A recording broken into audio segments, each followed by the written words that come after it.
game powered by artificial intelligence. It became a massive worldwide hit, and the developers earned incredible sums of money. This was the only place where Hirkin, our protagonist, excelled. He could take out any mob with a single blow, but in real life, he was worthless. During another mission, another experienced player noticed the protagonist and invited him to join the guild.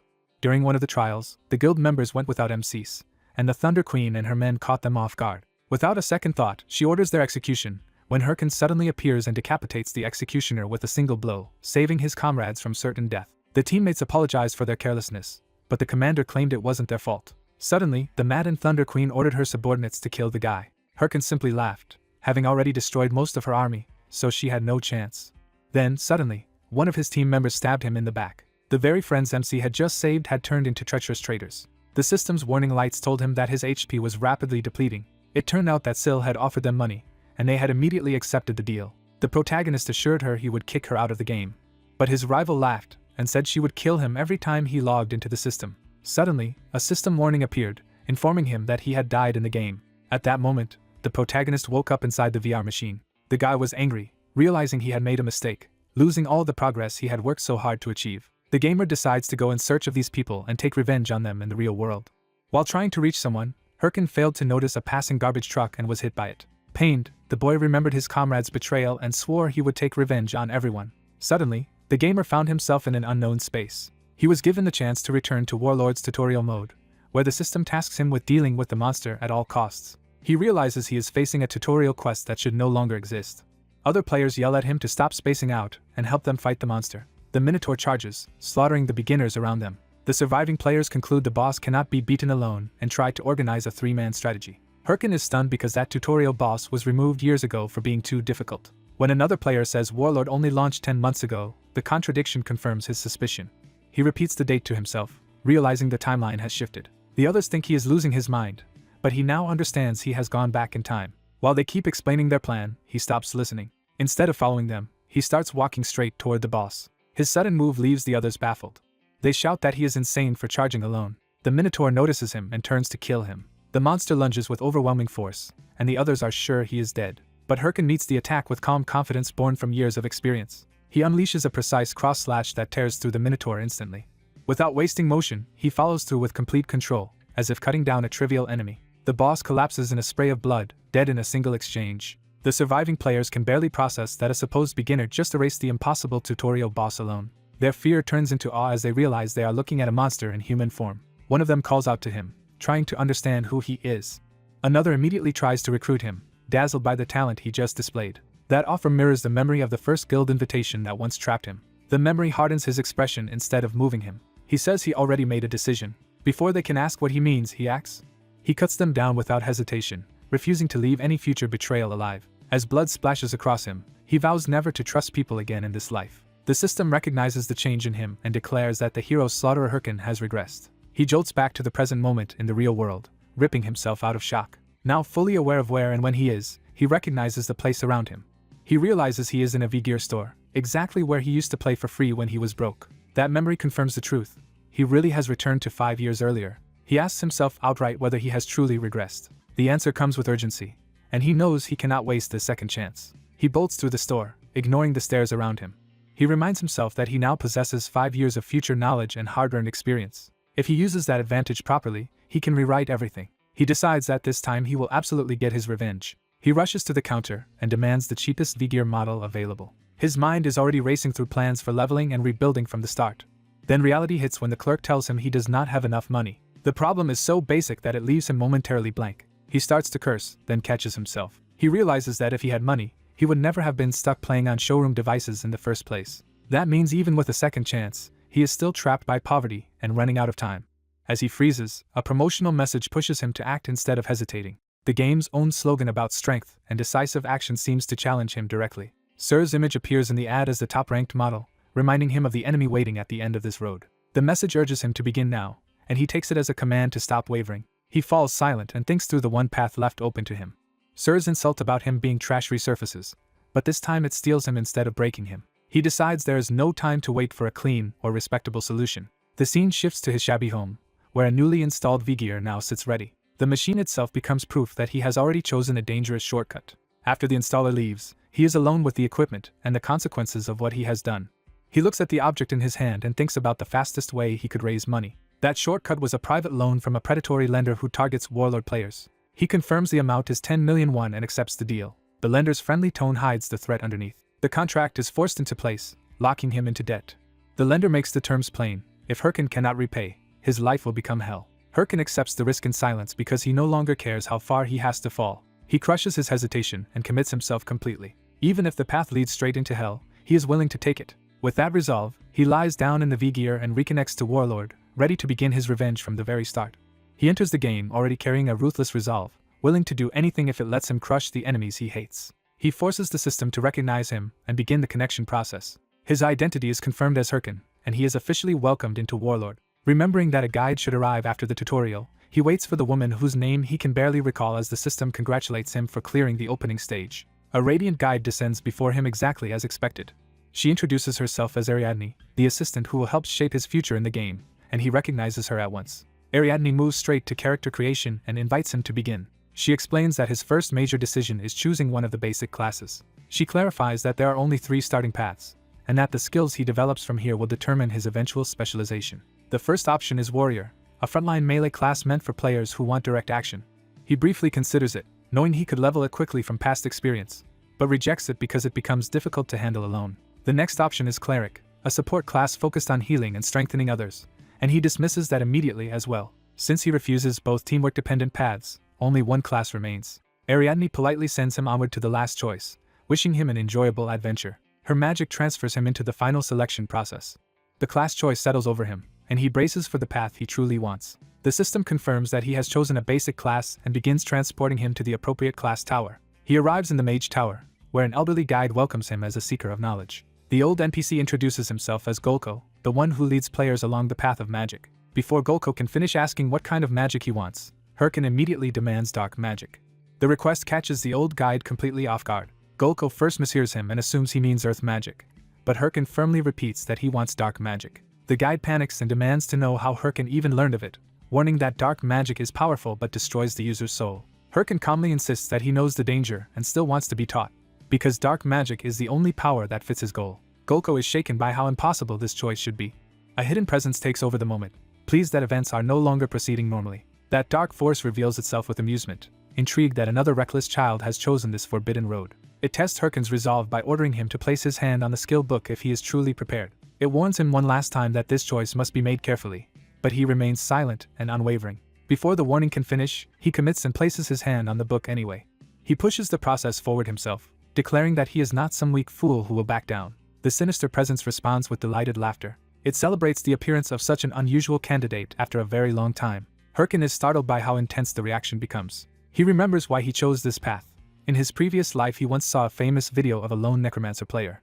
That player had defeated a boss entirely alone, commanding an army of undead. Determined to gain that same overwhelming solo power, he is transformed into a necromancer and receives the title Necromancer Initiate along with the skill Skeleton Fragment. He immediately focuses on the new skill, already thinking about how to use it. A skull-shaped fragment forms in his hand as the skill activates. He channels mana into it and begins the summoning process.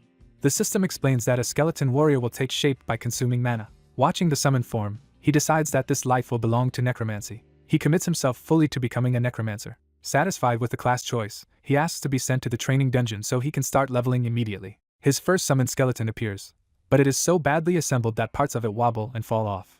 He stares at the pathetic result in disbelief. A portal opens to the training area before he can dwell on it. He steps through without hesitation. He arrives inside the beginner training dungeon, already preparing to test his new class. The moment he sees his summon beside him, he realizes this skeleton is nothing like the harmless ones he knew from his previous life and hurriedly opens the skill window. The skill description reveals that Skeleton Fragment is only proficiency F and can currently summon just one skeleton warrior. He suspects the miserable quality of the summon comes from his low proficiency, and decides he needs to raise it fast. His attention snaps forward as something approaches. A pack of coal wolves appears, and he recognizes them as the dungeon's training monsters. Knowing they are weak but fast, he decides they are perfect targets for testing and orders Skeleton Fragment to activate again. He sends his skeleton forward to engage the wolves. The summon surges into battle. The skeleton rushes in with its crude weapon raised. The system notes that the skeleton has detected enemies and entered combat stance. The wolves lower themselves and prepare to pounce. Confident for the moment, Hirkin simply orders the skeleton to kill them. The skeleton acknowledges the command and charges. It meets the wolves head-on instead of fighting intelligently. At first Herkin is impressed that it performs better than expected and starts imagining rapid progress. That optimism vanishes when the wolves overwhelm the skeleton almost instantly. Its body is smashed apart and scattered across the ground while Herkin can only watch. He is left speechless as the summon collapses in complete failure. Then he notices the detached skull still moving. The skull lies on the ground with tears in its glowing eyes, looking pitifully alive. Herkin is horrified that something about this summon is completely wrong. He frantically calls up the skill window again, convinced he has missed a critical detail. Reading further, he discovers that the summoned creature has a deep learning system, can learn from combat, and can be assigned default modes such as defense, attack, or special action. Realizing he never set a mode, he hurriedly switches the skeleton to defense mode and feels a brief wave of relief. The skeleton's eyes sharpen as the new command takes effect. Instead of attacking recklessly, it starts blocking and redirecting the wolves, buying time. Herkin is still panicking, so in desperation he tries the special action mode next. The system announces that the skeleton has begun dancing wildly, turning the situation into absurd chaos. Herkin realizes he may have trapped himself in a disastrous class choice. He nearly loses his mind trying to process how badly this is going. When he considers starting over, the system crushes that hope by informing him that new accounts cannot delete characters for 3 months. With loans due soon and no way to reroll or change classes, he sinks into despair and bitterly jokes that getting hit by a car again might be easier. He curses his luck, feeling that everything has gone wrong just when things seem to improve. Even while he complains that the skeleton is useless, the summon keeps moving in the background. He snaps at it to stay still, then wonders how the necromancer from his previous life ever controlled creatures like this. A sudden realization begins to form. He focuses on the line explaining that the summon learns from combat, and finally understands what that means. The skeleton had been watching him fight the wolves earlier and studying his movements. He realizes the summon is not just acting randomly, but actively learning from him. That discovery changes his whole attitude at once. He addresses the skeleton directly for the first time, trying to establish himself as its teacher.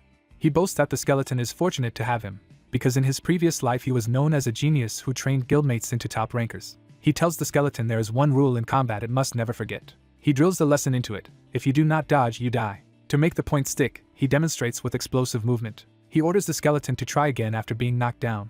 When it fails, he forces it to repeat the attempt. He keeps demanding another try until the skeleton steadies itself and focuses. Then he physically demonstrates the motion, showing the skeleton how to evade and counter. The skeleton imitates him, planting itself and preparing to move with purpose. Herkin coaches it through the logic of fighting. After taking pressure, do not freeze, dodge first, then look for the opening to strike back. The skeleton signals that it understands the lesson. It settles into a disciplined stance, no longer flailing mindlessly. When the wolves charge again, the skeleton meets them with calm focus. It slips past a lunge instead of absorbing it. Using the opening Herkin taught it to seek, it lands a clean counterattack. The skeleton follows through with another sharp strike, showing that it has truly learned. Now it holds off the wolves on its own while Herkin watches with growing satisfaction. He notices the skeleton glowing with a strange, almost proud aura and realizes it is responding to his approval. He praises its last move, and the skeleton seems to take that to heart. As the battle continues, both Herkin and the skill begin leveling rapidly, with repeated notices that skeleton fragment proficiency is rising. The training ends in success, his player level increases, and he passes the beginner stage. He returns to the beginner village of Figus Castle. Walking through the crowded square, he reflects that the skeleton was worth teaching and decides that with a few more days of grinding he should be able to solo the entire training dungeon. He sets his next goal clearly. The Real Challenge begins now, and he must reach level 10 first. Before he can continue, someone calls out and stops him. A group of street thugs picks a fight over a shoulder bump, and Herkin immediately judges them as worthless trouble. Pressed for time, he briefly considers simply killing them and moving on. One thug lunges first, offended by Herkin's indifference. The attack is intercepted by a tall blonde man in a loud shirt who casually catches the thug's fist before it reaches Herkin. The stranger lightly scolds the thug for throwing punches so casually. When the thug demands to know whether he is with Herkin, the blonde man answers that he is not exactly on anyone's side. The moment Herkin sees him clearly, he is struck by recognition. The man's build is unmistakable to him. Even the bizarre outfit confirms what Herkin is starting to suspect. He realizes the stranger is Mathador Shev, the top-ranked warrior from his previous life. That revelation leaves Herkin stunned and wondering why such a legendary figure is here at all. Shev casually crushes the thug's confidence with a dismissive gesture. The thug tries to keep control of the situation by insisting the outsider should stay out of it because Herkin struck first. Shev plays along for a moment, joking that equal retaliation sounds fair. Then he releases a terrifying aura that makes it clear he is the one who will decide what happens next. The thug is instantly overwhelmed by fear. Even Herkin feels the pressure of Shev's power and has to brace himself. Shev smiles and twists the thug's own logic back at him. He suggests that if the thug hit with a fist, then he should be ready to receive the same in return. One of the thug's companions blurts out Shev's identity in panic. The crowd recognizes him as Mathador Shev, guild master of the Red Bulls, one of the top 30 guilds, and a man infamous for loving violence. The thug can barely process how badly he has misjudged the situation. Shev drapes an arm over him and cheerfully asks what his answer is now. Terrified out of his mind, the thug freezes. He and his friends immediately beg for forgiveness and retreat. Shev laughs and calls it a peaceful resolution, even though everyone knows it was fear that settled the matter. He turns to Herkin with easy friendliness and asks if he is alright, telling him not to worry about people like that. When Shev reaches out casually, Herkin recoils from the contact. He coldly tells Shev that he does not need any help from him. Shev is left staring after him as Herkin walks away without another word. Shev can only laugh awkwardly at how distant the younger man is. Herkin keeps moving, irritated with himself for having been shaken. In that moment, he admits that Shev's power intimidated him. He clenches his fist and vows that the next time they meet, things will be different. He swears that by then he will have become someone completely different from the weak man who just walked away. A torch flares to life, opening another stretch of his grim training. Alone in the dungeon, Herkin reflects on how painfully obvious the gap in power has become. He judges Shuru and Shev to be roughly equal, and decides that revenge will require him to grow far stronger. That resolve is interrupted when a cold tiger suddenly lunges at him. Instead of panicking, he lets his summoned skeleton intercept the beast with a crushing counterattack. The skeleton drives the assault through and smashes the monster down. With the cold tiger killed, the system confirms the hunt and grants Herkin another level. 3 days of grinding finally push him to level 10, though it took longer than he expected. Even his skeleton seems worn out by the endless training, and Herkin notices the strain. The system announces that he has cleared the beginner dungeon, removed his beginner mark, and begun transferring rewards, leaving him relieved at last. His war watch remains the center of everything, giving him access to stats, quests, maps, inventory, and messaging like a full game interface. Enjoying the familiar feeling of control again, he immediately calls up his status. His renewed sheet confirms level 10, the Necromancer class, and freshly reset base stats. The system prompts him to spend his newly available stat points. Because this is his first real allocation, he slows down and thinks carefully about the long-term build. A normal Necromancer would invest in mana or intelligence to strengthen spells. Herkin rejects the standard path and commits every point to strength instead. The decision massively boosts his physical power, raising strength by 50. Seeing his total strength jump to 53, he tests the result with quiet satisfaction. His skeleton is stunned by the absurd choice and can barely process it. When the skeleton starts acting strangely, Herkin demands an explanation. He insists he has not abandoned necromancy at all and says he is trying to teach his summons something important. He reasons that raising mana and intelligence now would barely change his current options, while strength can immediately alter how he fights. More importantly, he trusts the skeleton to pass on techniques from its own peak, so he is betting his future on that growth. He brushes off the skeleton's emotional reaction and orders it to focus on training instead. In his view, weak stats can be compensated for in other ways if he plays smart. Soon after, he heads to the Raiders Association branch at Figus Castle to start real work outside the tutorial. A fresh quest board greets him as soon as he arrives. The hall is crowded with eager beginners fighting over assignments, and Herkin dismisses most of the available jobs as low value. He asks the old clerk to let him inspect the remaining quest list. The clerk agrees but warns that the leftover requests are difficult and usually avoided. Herkin confirms they all look bad, which is exactly why he keeps looking. He realizes this is where his hidden advantage should matter. Then he finds the specific quest he came for and knows he has hit the right card. The target is Bima Mountain, a low-level extermination quest to wipe out monsters near the mountain for a small reward. The clerk questions why he would choose such a cheap beginner job, but Herkin accepts it without hesitation. He plans to clear this dull quest before reaching level 15 for a very specific reason. Doing so will let him earn the super rare title Prospect. Titles permanently raise stats, and he already knows how valuable even mediocre ones can be. Prospect is exceptional because its bonuses scale by percentage rather than flat numbers. To Herkin, that title is the key to launching an overpowered character build early. With the quest secured, he moves immediately to prepare. His first priority is equipment, not pride. He heads out toward Bima Mountain and the forest around it. Once there, he steels himself for the embarrassing compromise he has made.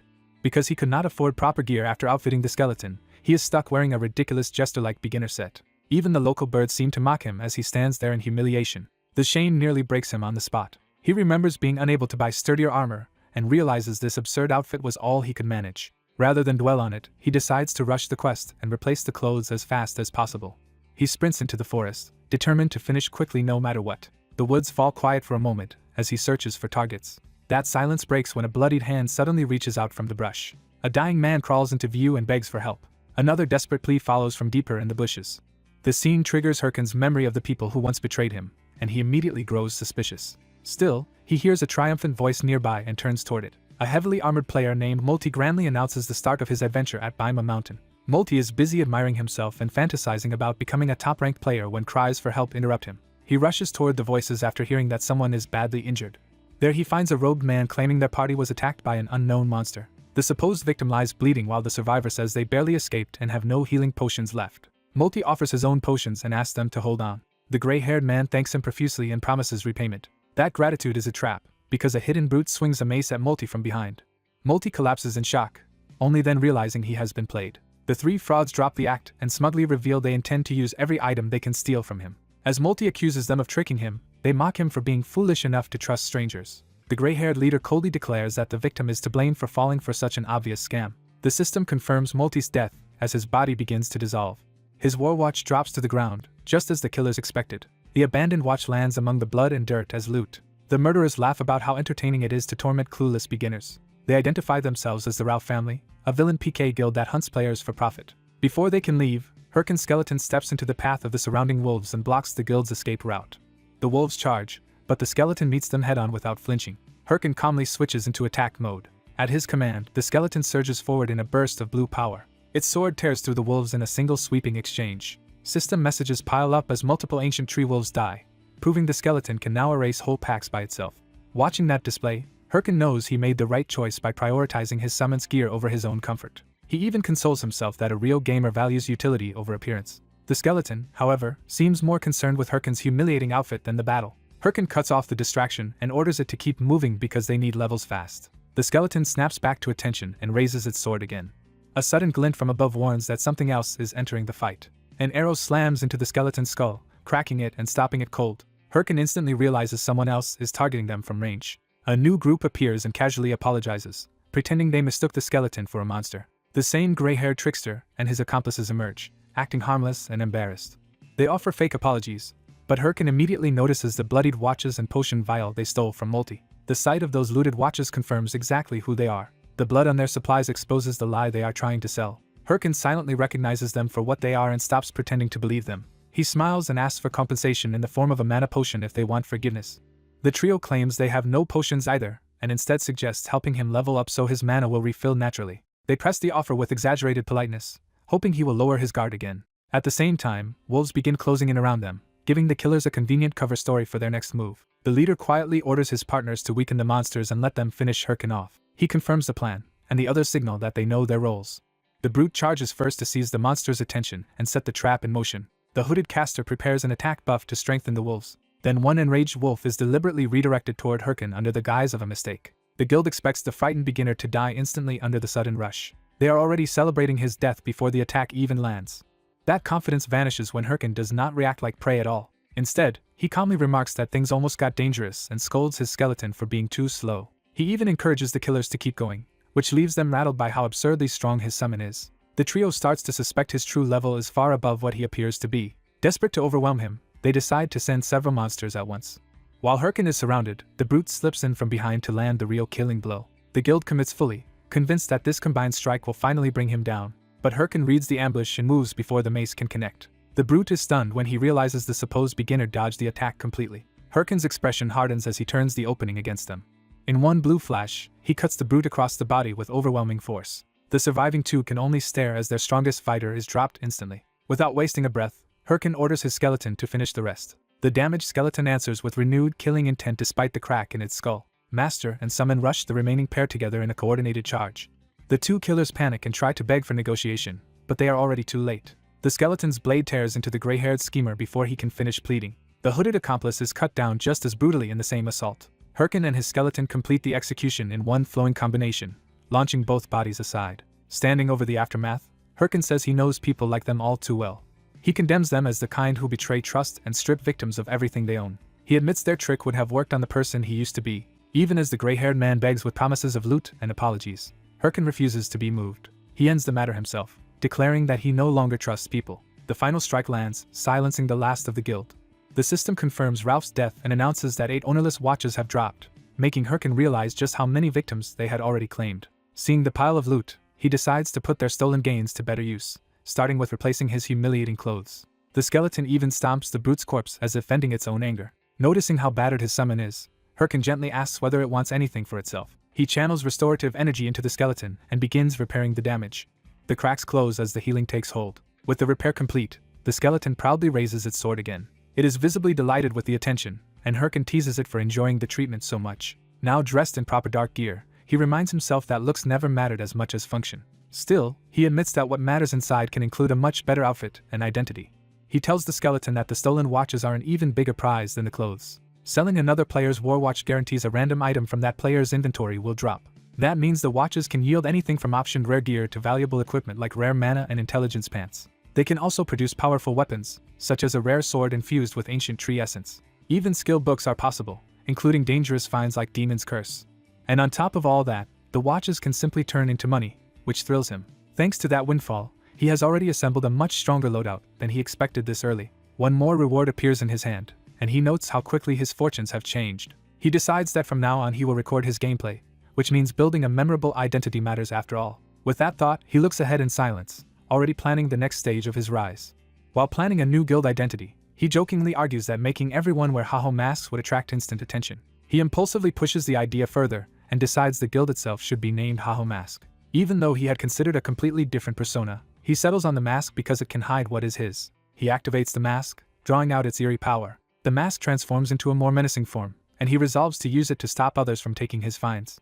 With that disguise, he decides to prove his judgment was right. He puts the mask on, calls his skeleton companion to follow, and heads out under his new identity. Their destination is a remote ruin where a dungeon entrance waits. He and the skeleton enter the Baima Mountain Cave dungeon. Inside, he recalls that blue werewolves are supposed to appear here.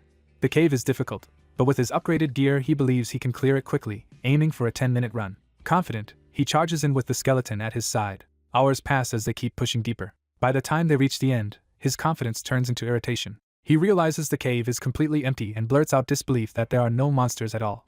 Puzzled, he suspects a bug or an already cleared dungeon, then notices the skeleton acting strangely behind him. A sudden intuition tells him something is wrong. He kneels to inspect the ground and finds a strange purple disturbance forming beneath them. The anomaly erupts into a massive swirling portal. A system message explains the truth. He has discovered an instant dungeon called the Stage, which is why the cave had gone inactive. He remembers that instant dungeons are rare one-time dungeons that randomly appear inside normal ones and shut the host dungeon down until cleared. They are far more dangerous than ordinary dungeons, but their rewards are correspondingly better. The real danger is absolute. Once inside, a player must clear it or die there. He knows the rational choice is to walk away, since dying would cost him time and safer quests remain available. But the temptation of what might be inside keeps him from retreating. He enters the stage anyway, deciding that the only way out now is to clear it. The moment he arrives, he senses the pressure of the place. He finds himself in a ruined coliseum built for a boss fight. The arena immediately unsettles him, and he braces for whatever is about to appear. He calls for the enemy to come out. A gigantic werewolf answers the summons and towers over both him and the skeleton. The system identifies it as a corrupted werewolf with a level 2 high to read. The word corrupted shocks him, because that term belongs to the main questline, not a random side dungeon. Before he can think further, the werewolf attacks with overwhelming speed. He is blasted away by the opening strike. The skeleton watches the dust cloud, trying to locate him. Instead of panicking, the skeleton prepares to engage. From the rubble, he laughs off the hit rather than breaking under it. He realizes this is no ordinary boss at all but a corrupted monster tied directly to the main quest, which makes the encounter even more valuable. Recovering, he tells the skeleton that if they fail to kill it, they become its prey. He answers that threat with a grin and a promise that the monster will not be feeding today. He rushes back into the fight instead of giving the boss room to dominate. The skeleton joins him, sword ready. He slips past the skeleton's swing line to reposition for a better angle. Then he launches himself high above the werewolf, setting up a counterattack. As the beast roars, he decides to open with a curse. He channels dark power into his weapon. He activates Demon's Curse, a debuff that can reduce a target's stats. The werewolf senses the hostile effect closing in. The curse lands on the monster.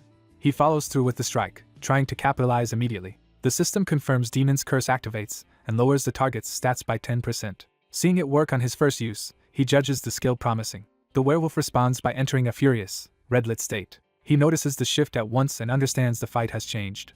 The system announces that the corrupted werewolf is enraged and has nullified all status effects, wiping away his curse. He accepts that an instant dungeon boss was never going to stay manageable for long. So he finally decides to use the trump card he had been saving, Sloton. Blue-black energy erupts around him as the ability activates. Power condenses into a core around his body. The transformation continues building toward a new combat form. Armor begins materializing over him. He emerges in a boosted state and steels himself for the real battle. He recalls that Sloton is one of Warlord's unique class features. When used, it temporarily draws power from the world itself and empowers the player.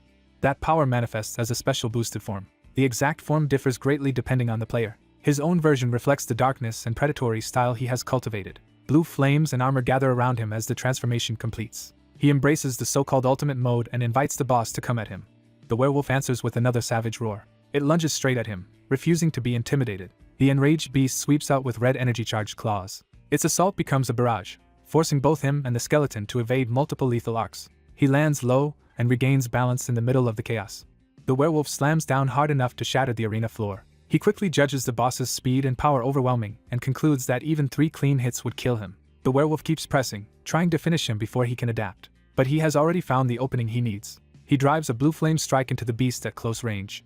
The hit tears through the werewolf and finally draws real blood. He enjoys the danger, treating the fight itself as the reason the game is worth playing. That thrill nearly distracts him until he remembers he is not fighting alone. The werewolf's next rush sends him skidding back through broken stone. He realizes too late that he had forgotten the boss's enraged pattern.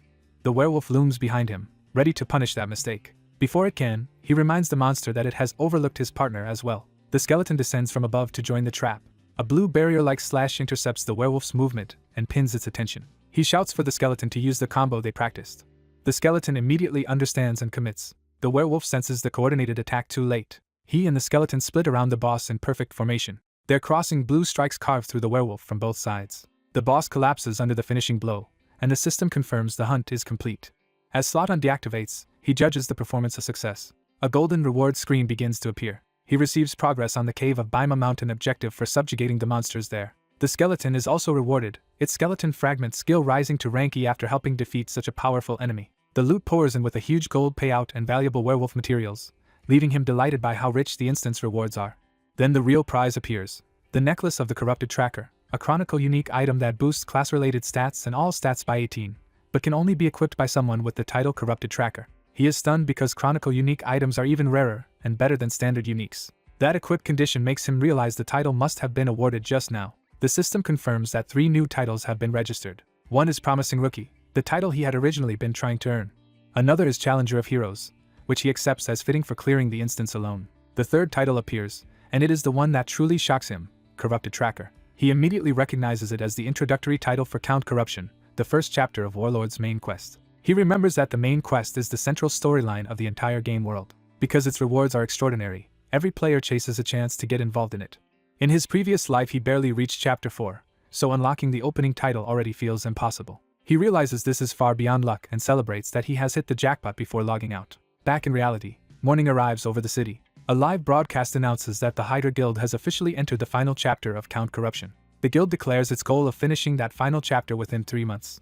Watching the news from his desk, he falls silent. His excitement collapses into frustration as he realizes his supposed jackpot may already be worthless. If someone else is already at the final chapter, then jumping into the main quest now might leave him with nothing to gain. He wonders whether he should abandon this round and wait for the next cycle instead. Then a new thought stops him. He realizes the situation might actually be an opportunity. Since the whole world is fixated on Count Corruption and the first main quest is about to be cleared, attention is at its peak. He imagines what would happen if a related video suddenly appeared right now. The answer is obvious to him. The views would explode. Luckily, he recorded all of his gameplay and decides to edit the footage and upload it directly to YouTube.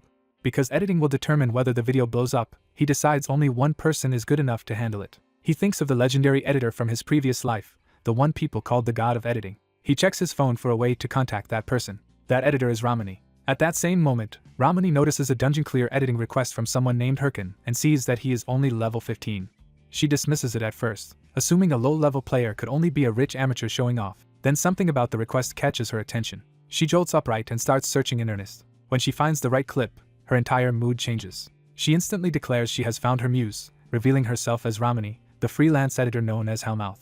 Elsewhere, the city's elite continue their own games of influence. A powerful woman summons an executive to her side. He reports that a new video related to Count Corruption has just been uploaded. She finds it intriguing that a mere level 15 player supposedly soloed a corrupted werewolf. The executive says their team reviewed it and dismissed it because the monster's level seemed too low to matter, but she disagrees. Instead, she decides she wants that player. She orders the executive to bring him to her. The woman is revealed to be Chai Yin, the heir to Thunder Group and the top-ranked figure in the business world. In Warlord, she is known as Queen of Thunder, sir. Meanwhile, he checks his phone and is startled by what he sees. His freshly uploaded Corrupted Werewolf Clear video already has thousands of views after only a day. Seeing 6,000 views and hundreds of likes so quickly leaves him stunned. In his previous life, reaching numbers like this took him months, so he realizes the world is already responding differently to him. Then another change appears. A direct message arrives from Ramani asking whether he has checked the view count. He is shocked because Ramani, who is normally too elusive to contact first, has reached out to him on her own. After a fan praises his latest monster video and immediately demands another, Herkin is tempted to cut the pest off. The fan pushes past the flattery and turns the conversation back to business. Asked when the next upload is coming, Herkin can only admit he has no answer yet. He worries that he cannot easily find another spectacular monster like the corrupted werewolf that made his last video blow up. With no obvious material left, he starts searching for another way forward. He decides he has to act quickly while attention is still on him. Determined to capitalize on his momentum, he logs into the game at once. Elsewhere, someone is already rewatching Herkin's footage with unusual interest. That viewer is Mathador Shev, the Red Bull's leader and a top-ranked warlord, who is impressed by Herkin's movement every time he watches. Even so, Mathador cannot shake the feeling that Herkin somehow seems familiar. His companion Yell arrives, interrupting his train of thought. When Mathador brings up Herkin again, Yell points out that of course he feels familiar after obsessively watching him. Mathador accepts that explanation, but his suspicion still lingers. He argues that Herkin's fearless control in a hyperreal game and his advanced handling of summons are far beyond what a newcomer should manage. Mathador gets carried away imagining a duel with Herkin, and Yell shuts that down immediately. She reminds him to stop wasting time because their live stream is about to begin. Mathador slips back into charm and tries to smooth things over with Yell. Yell ignores the flirting and orders him to perform well, because the stakes are huge. She reveals that more than 200,000 people bought tickets just to watch him live. Mathador steps out to greet the audience with full showmanship. He is introduced as the leader of Red Bulls. The crowd is reminded that Mathador Shev is also ranked 9th among all warlords. As the event begins, a dungeon gate starts forming in front of the assembled guild members. Mathador readies himself as the countdown starts. He leads the charge toward the gate before it fully stabilizes. At the final second, he calls all of his members to follow. He sends them into battle with a confident command. Meanwhile, Herkin heads to the Raiders Association branch in Figus Castle looking for work. He quickly realizes the opportunity he wanted is not here. The branch has no worthwhile quests available at all. Faced with nothing but trivial beginner errands, he is exasperated that the town offers absolutely nothing useful. He starts to think he may have to stop making new videos for the time being. Before he can leave, an older man recognizes him as the adventurer who cleared the Baima mountain cave. Herkin is startled by the sudden recognition. The man introduces himself as Hotan and asks for a private moment. Once alone, Hotan makes clear that he already knows what happened in the cave. He states outright that Herkin discovered a mutant there. Herkin denies ever receiving such a quest, though he admits he did encounter a werewolf with strange eyes. That answer confirms Hotan's suspicion. Hotan explains that Herkin likely crossed paths with a monster tainted by the power of the Corrupt One. He says the source of that corruption is still unknown. What is certain is that this power is driving monsters berserk and killing many people. Hotan begins to explain that the Raiders Association has placed a bounty on the culprit. Herkin instantly seizes the chance and eagerly volunteers to help capture the target, realizing he has triggered something special. Hotan tries to warn that Herkin is still too weak, but Herkin barrels past the warning and accepts before the offer can be withdrawn. Amused by his persistence, Hotan agrees to test him first and points him toward a man named Ahimbri in Bangsa Castle. The destination is east of Figus Castle, and Herkin immediately understands this is leading somewhere important. Hotan promises that Ahimbri can teach him and gives him a letter of recommendation. The hidden quest teachings of Ahimbri begins, with the promise of a skill book if he can find Ahimbri and present Hotan's letter. Herkin can barely contain his excitement. He bursts out of the building in triumph. The reality sinks in that he has just received a quest to become Ahimbri's student. He remembers that Ahimbri is one of the 7 disciples of the great mage Boken and a legendary source of rare skill books. That makes Ahimbri one of the most valuable NPCs a mage could ever meet. Herkin realizes this chance likely opened because his rising star status intersected with the corrupted Count storyline, and he sees endless future content in it. Then he abruptly stops himself before rushing off. He remembers there is one more thing he should handle first. He heads into the forest to prepare. There, he chooses a quiet clearing as his training ground. He starts by summoning a skeleton fragment. The fragment gathers into a full undead servant under his control. As the skeleton appears, Herkin remembers he still has unclaimed spoils from his last major fight. He decides to use the werewolf skull he kept instead of selling it. The system offers to use the werewolf skull to strengthen his skeleton warrior, and he accepts immediately. The upgrade succeeds, giving the skeleton werewolf traits and increasing its toughness. Next he equips the necklace of the corrupted tracker. The necklace boosts all of his stats by 18 and further enhances class-related attributes. With his preparations finished, he turns back to his summon. He calls up more skeleton fragments, intending to expand his force. The fragments fly out and begin assembling into additional skeletons. The summoning energy intensifies. More undead bodies take shape from the magic. When the light fades, Herkin is stunned to find that he can now maintain 3 skeletons at once. The new summons stare back blankly, waiting for direction. Herkin orders the 3 of them to fight as a unit and get along. The skeletons immediately make it clear that teamwork is not something they understand. Before he can sort that out, a level 25 forest bear appears and charges. One skeleton rushes in head-on and is instantly smashed aside. Herkin dodges the follow-up strike himself, forced into the front line.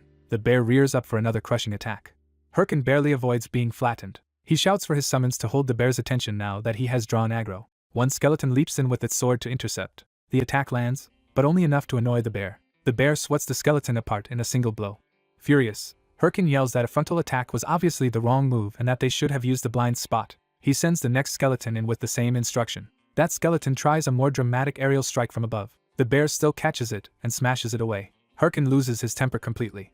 He screams that they are repeating the exact same mistake as the last one. The failure is so absurd that it becomes maddening. One surviving skeleton strikes a flashy pose as if it has mastered something important. Herkin suddenly realizes what is happening. The skeleton launches another overcommit attack with the same bad habit. Herkin understands that all of them are copying whatever he teaches individually. Because of that, one skeleton's mistake is spreading to the others instead of creating coordination. He curses the situation as the flaw becomes painfully obvious. The chaos even startles birds into the sky above the forest. His battered summons can only groan in confusion. After finally bringing the bear down, Herkin scolds the skeletons for lacking even the most basic sense. He explains that monsters naturally turn toward the direction of an attack. So the proper tactic is to attack from the blind spot, not from where the target is already watching. The skeletons still look clueless, which only irritates him more. He admits that the necklace let him raise his summon count to 3, but the increase is wasted if they cannot cooperate. The real problem is that they still do not know how to function as a team. Since all three share whatever he teaches one of them, they can imitate commands but not understand group tactics. As a result, telling them to work together means nothing because they have never actually learned what teamwork is. Worse, maintaining all three costs triple the mana while making them even less effective than before. He gives up on the experiment for now, deciding that at least he reached level 20 even if he cannot make combat videos yet. Still, he refuses to waste the trip and orders the skeletons back on their feet because they will keep training all the way to Bangsa Castle. He had hoped necromancy would let him relax behind the lines, but that fantasy is clearly over. Accepting reality, he decides he will have to fight on the front line himself for now. With that grim conclusion, he and his awkward undead entourage move on. They eventually arrive at the Raiders Association branch in Bangsa Castle.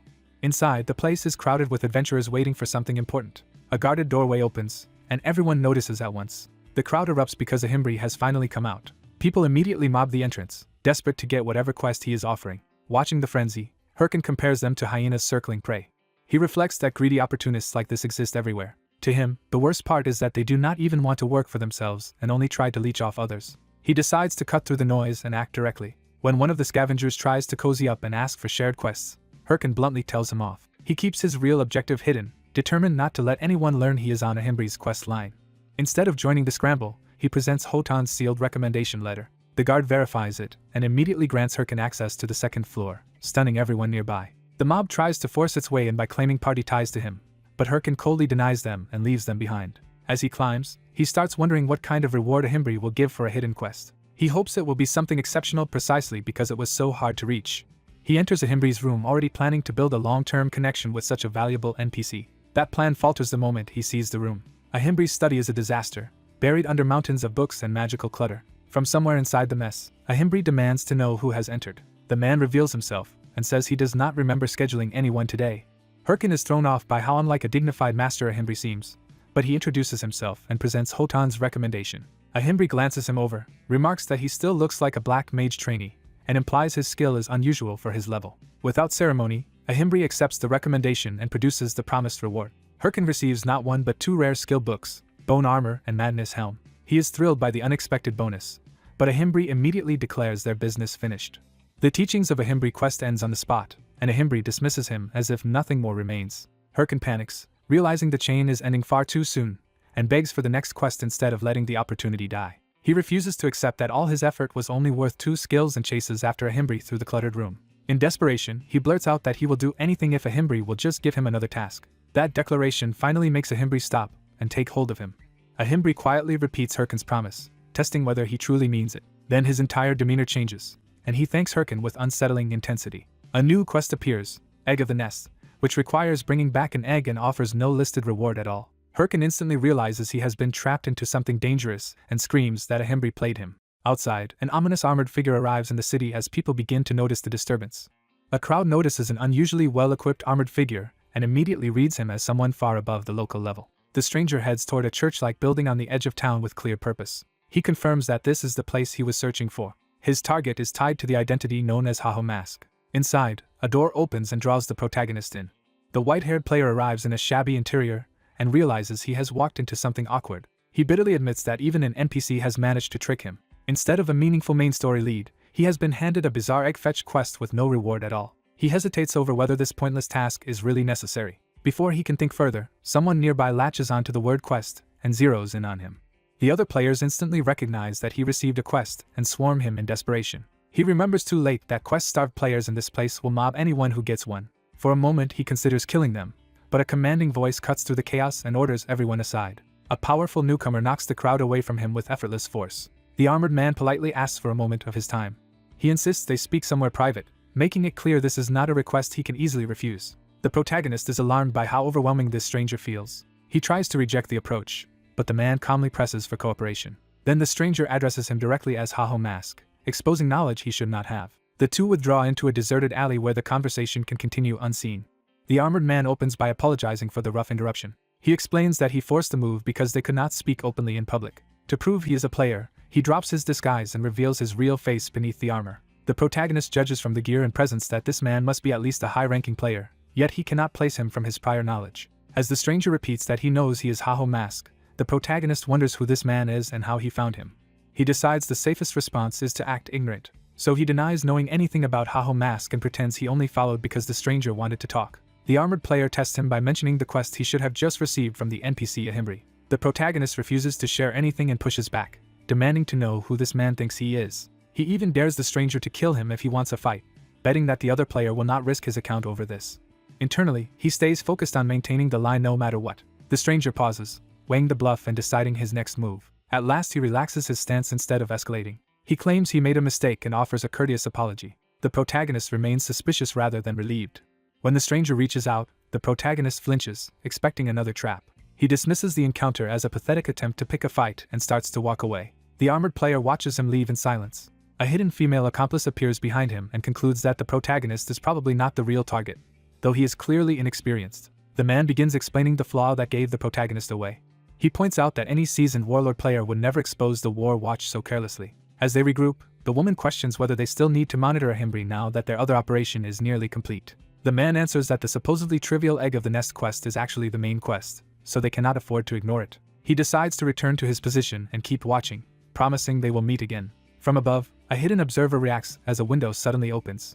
The protagonist, secretly watching from inside, realizes there are two of them working together. He concludes they belong to some organized group, but not an ordinary guild, because they never tried to bargain openly. Their careful probing convinces him they are dangerous specialists, not random players. He is left with only one clear thought. He cannot identify them, but he knows they are trouble.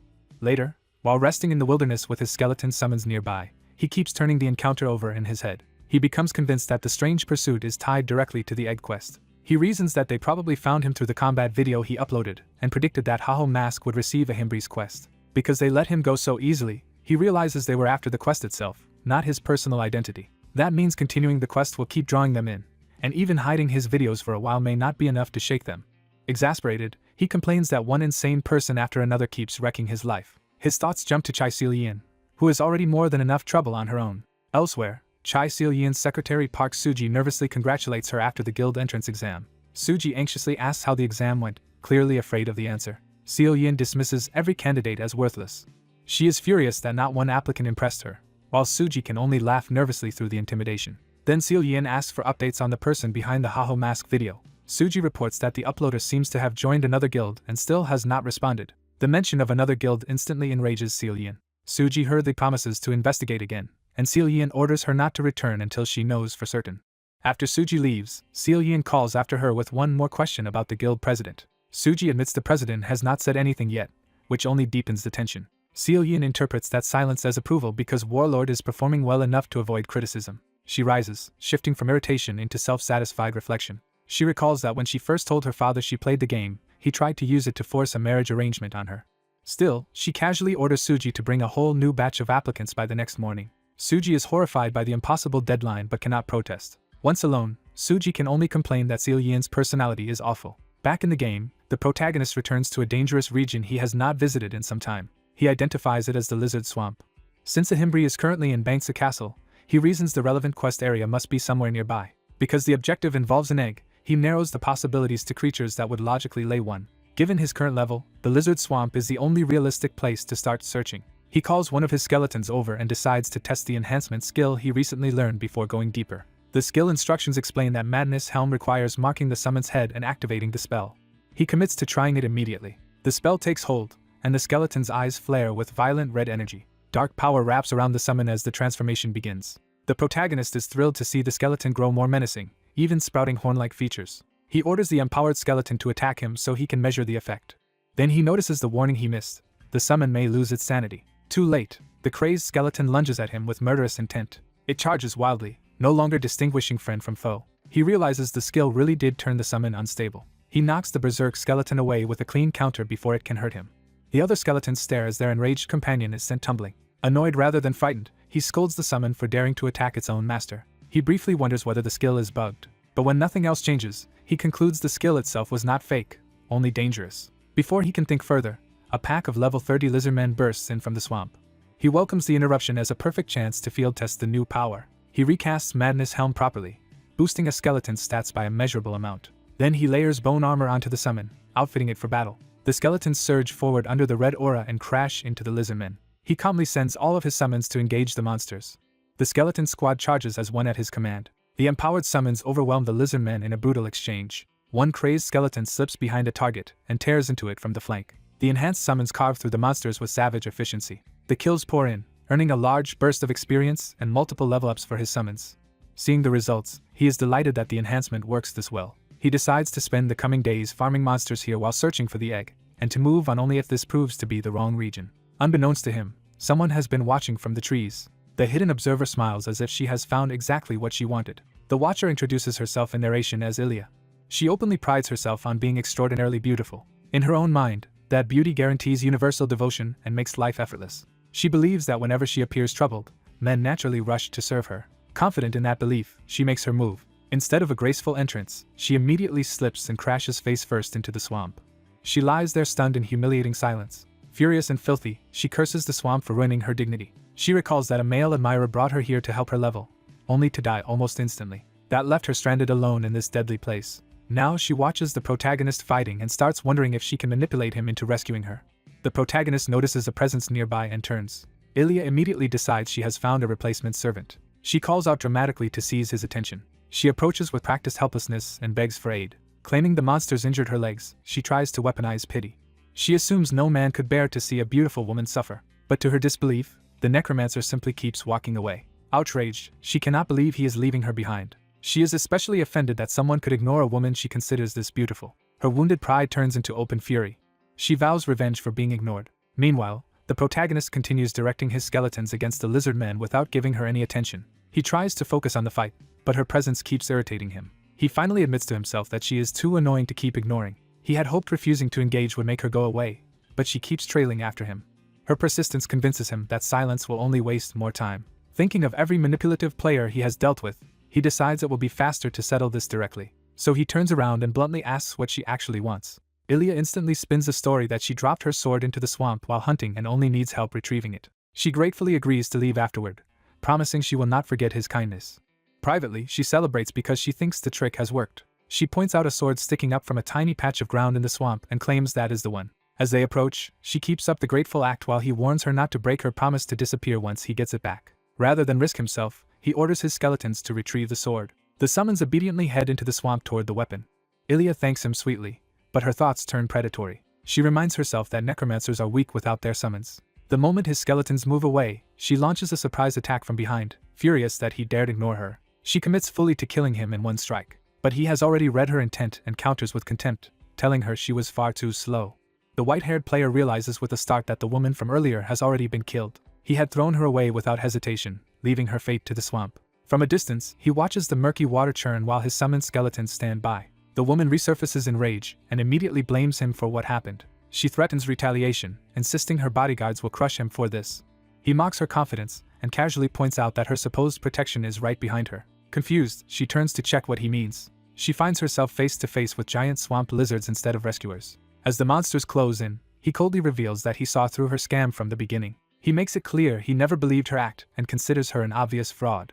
Fed up with being deceived, he decides he is done wasting patience on people like her. He dismisses the whole encounter as a waste of time and orders his skeletons to move on. The skeletons obediently follow, though one has somehow picked up a bizarre charm-like gesture along the way. He threatens his own summons if they keep learning strange habits from the world around them. A system notice confirms Ilya has died, and he is pleasantly surprised to receive points even without landing the final blow himself. Her earlier threat echoes in his mind as he reflects on how absurdly confident she had been. He laughs off her claim about bodyguards, certain it was just another lie. That certainty is immediately challenged when a group of obsessed players appears, all devoted to her. The swamp falls quiet for a moment before the next problem arrives. One of Ilya's followers is already badly wounded but still clings to revenge. The injured fanatic accuses him of being Ilya's enemy and insists he must avenge her. Instead of panicking, the necromancer pauses to question the man. He asks why anyone would go this far for a woman who offers them nothing in return. He presses harder, mocking the idea of becoming obsessed with someone met only inside a game. The follower's answer begins with manic laughter rather than reason. He declares with total sincerity that he loves her. The necromancer is so stunned by the confession that he momentarily forgets to finish him off. He can only dismiss the whole thing as ridiculous. Then he remembers the unstable woman he met earlier and starts connecting the madness around her. He recalls how she repeatedly tried to manipulate him by pretending to need help. When that failed, he simply got rid of her. He remembers the moment he hurled her away without a second thought. Only now does he realize her boast about bodyguards was not entirely empty. Her followers had truly gathered around her, ready to worship even her victimhood. He imagines how she must have played the helpless innocent, claiming she only asked for help before being attacked. That kind of story would have enraged her admirers instantly. Since then, fanatics like these have been hunting him down one after another. He grows irritated that, on top of struggling to find quests, he now has a swarm of lunatics chasing him. He briefly considers killing Ilya again if she revives, but decides that would only create even bigger trouble. While looting, he gains money, gear, and a rare necklace from the chaos. The necklace's value shocks him, and he immediately reconsiders how useful this whole mess might be. He jokes that maybe love is not so bad after all if it keeps sending profit his way. His celebration is cut short when yet another follower spots him and announces Ilya's enemy has been found. Rather than deny it, he openly admits he is the one who killed Ilya and invites them to come at him. A whole crowd answers that invitation and surrounds him. Even he is rattled by just how many of them there are. The mob starts shouting for his death as they charge. He realizes the woman has inspired an absurd number of obsessed followers. Seeing no other option, he prepares to use his summons again. He calls his skeletons forward to intercept the attackers. The fanatics recognize his skeleton summons and decide to handle them first. One of them activates a special skill against the undead. The skill turns out to be a ludicrous love-themed attack that tears through the skeletons anyway. A system notice confirms one of his skeletons is destroyed, and he realizes these enemies out-level him badly. Unable to win head-on, he abandons the fight and escapes while promising himself he will kill them later after leveling up.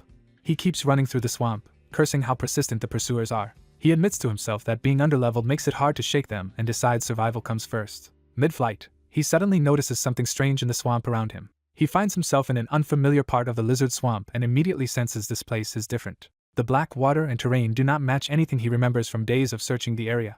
He stops to think through what that could mean. Then the answer clicks, and he realizes he has finally found what he was looking for. Meanwhile, the pursuers keep searching for the necromancer's trail. One of Ilya's followers spots a remaining skeleton and takes it as proof they are close. Instead of leading them to him, the skeletons suddenly break into a bizarre dance under a disco-like effect. The followers are left completely dumbfounded by the spectacle. They interpret the mockery as another insult from the necromancer and grow even angrier. One enraged follower charges ahead, swearing he will never forgive him. That reckless advance triggers the awakening of a massive monster hidden in the area. The charging player freezes in terror as something enormous rises before him. The creature's sudden attack sends players flying like toys. The survivors can barely process what they are seeing. They recognize the monster as the dragon lizard, the level 40 boss of the lizard swamp. Hidden nearby, the necromancer realizes too late what nest he has stumbled into. The place he found is not just any hidden zone but the dragon lizard's nest itself. He recalls that this boss normally requires a full high-level raid to defeat because of its overwhelming stats.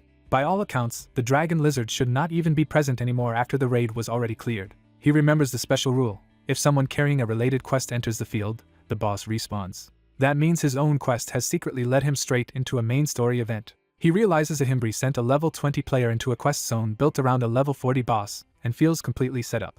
He curses Himbri as a scammer for sending him into something this unreasonable. Still, he comforts himself that he has managed to gather some very useful, unwilling teammates. The fanatics quickly discover they are hopelessly outmatched and start calling for retreat. From hiding, he decides they are not getting away that easily. He empowers his skeletons with a sinister new force and sends them to block the escape route. The transformed skeletons corner the fleeing players and trap them between themselves and the boss. The panicked followers try to rally and force a path through. The dragon lizard attacks from behind, turning their retreat into a slaughter. While they are trapped, the necromancer slips away toward the nest. He thanks his accidental teammates for their sacrifice and leaves them to the boss. With the distraction working perfectly, he focuses on the real objective. He rushes into the nest, intent on stealing the quest item before anyone notices. He tears through the nest interior at full speed, searching every corner. Convinced he has won, he reaches the center expecting to claim the egg. Then he stops cold when something feels wrong. The egg he came for is nowhere to be found. Refusing to believe it, he searches frantically until he finds the only suspicious object left behind. What he uncovers is not an egg but a cracked stone marked with a strange purple symbol. He studies it in confusion, unsure whether it is valuable or completely useless. With nothing else even remotely egg-like in the nest, he decides this stone is all he has.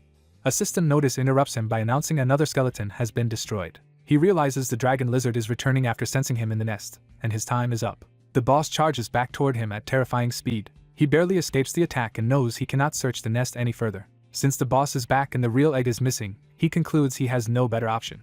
He decides to take the strange stone with him even if it is not what the quest asked for. Elsewhere, Ahimbri waits in silence, clearly expecting a specific result. The quest interface still presents the objective as retrieving the egg from the nest. Back in the swamp, the aftermath shows the fanatics broken and scattered by the disaster. One of Ilya's followers is still alive, barely able to cough and move.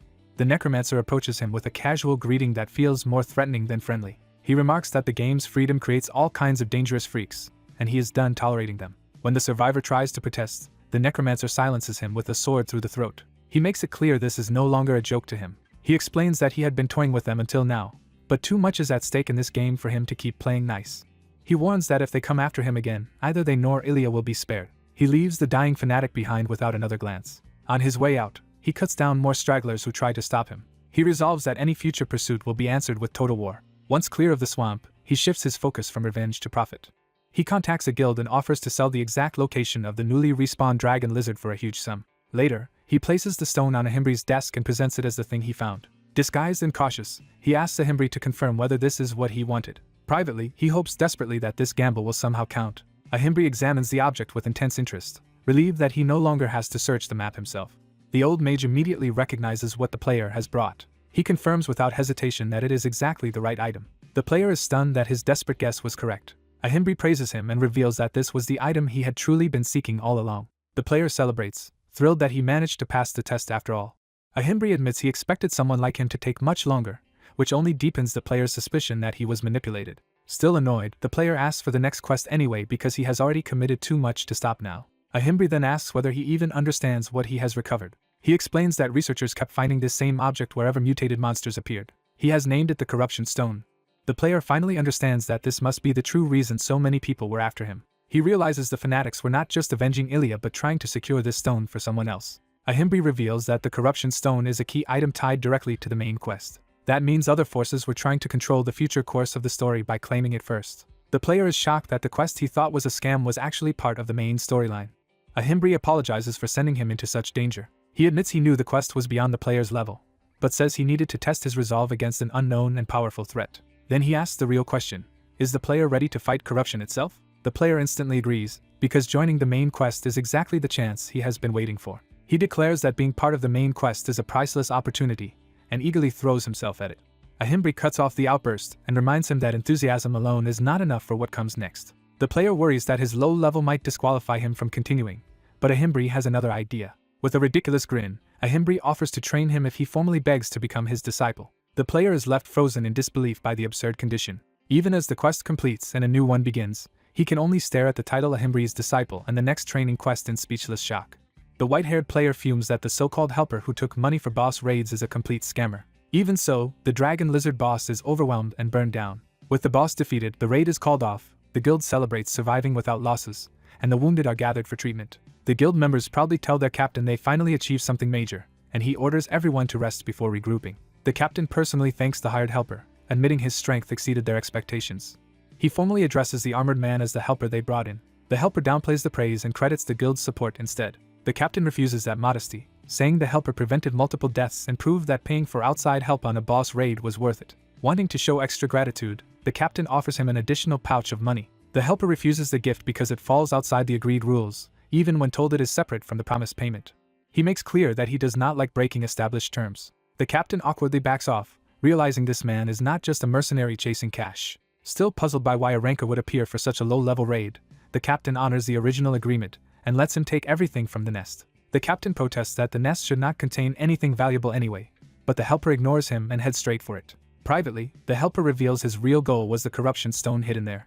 He recalls that when the dragon lizard respawned, he worried Haho Mask had already cleared the quest, but the boss being alive meant the quest had failed. From that, he concluded Haho Mask must have failed to finish the objective. Confident that skillful controls alone are not enough to beat a boss, he moves in to seize the stone and block Haho Mask from succeeding. He decides all he has to do now is take the corruption stone before his rival can complete the quest. He enters the empty nest expecting an easy pickup.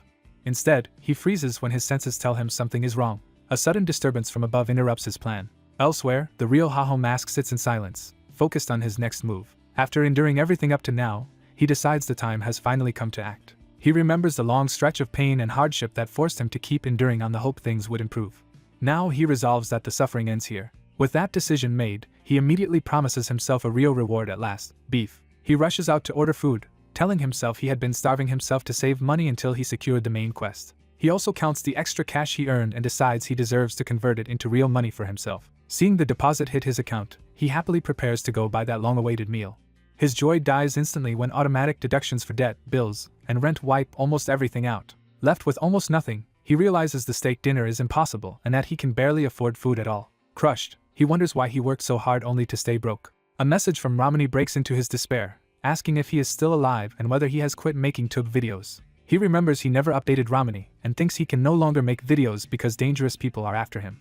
He grips his phone, caught between fear and frustration. Then hunger and resentment win out, and he questions why he should keep worrying about those people when he is about to starve. He decides to stop caring and just do things his own way. That choice leads him to a graveyard-like hunting field at night. The place is ominous enough that even the crows feel like part of the warning. He enters the forest of the dead, where skeletons rise to meet him. Haho Mask arrives with a grin, clearly treating the danger as opportunity. The system confirms he has entered the forest of the dead. He judges it the perfect place to grind experience, and also to make a more attention-grabbing video. He announces the hunt is starting, but first he has a new plan for his team. He introduces a new teammate and says magic will now be part of their strategy. That teammate is a skeleton mage, a skill he got from the scammer Himbri, and it can learn stronger spells as his mastery rises. He notes the skill is powerful but mana-hungry, which is a problem because his mana is already limited. For today, he decides the target will simply be ordinary skeletons. The first skeletons begin clawing their way out of the ground.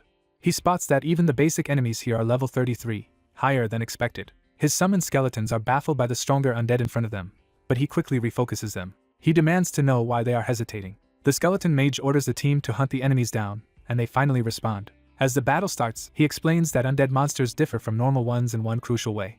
His own skeletons still act timid and distracted, forcing him to babysit them. He snaps at them to stop wasting time because they have too much to do. He sends them forward and orders them to fight immediately. A clean strike lands, but it does not finish the enemy. The damaged skeleton simply keeps moving despite losing part of its body.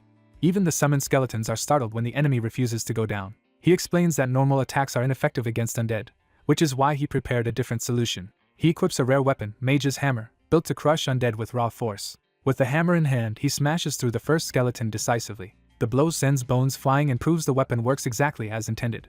Pleased, he jokes that the hit was a perfect home run. He turns the moment into instruction, telling his skeletons they need to crush the head. His skeletons stare blankly, still not fully understanding. Ignoring their confusion, he declares the video's challenge: kill 100 skeletons in 100 minutes. He adds a threat to motivate them if they fail.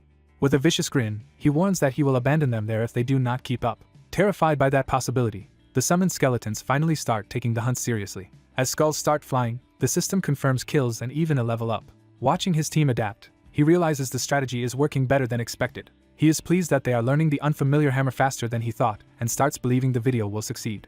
That confidence vanishes when he senses a new threat approaching. Something heavy crashes down nearby and interrupts the hunt. A rare skeleton warrior appears, far more dangerous than the ordinary undead. He immediately recognizes it as a random rare spawn and understands the situation just got much worse. Then his hunger-addled brain translates the horned helmet into one thing: beef.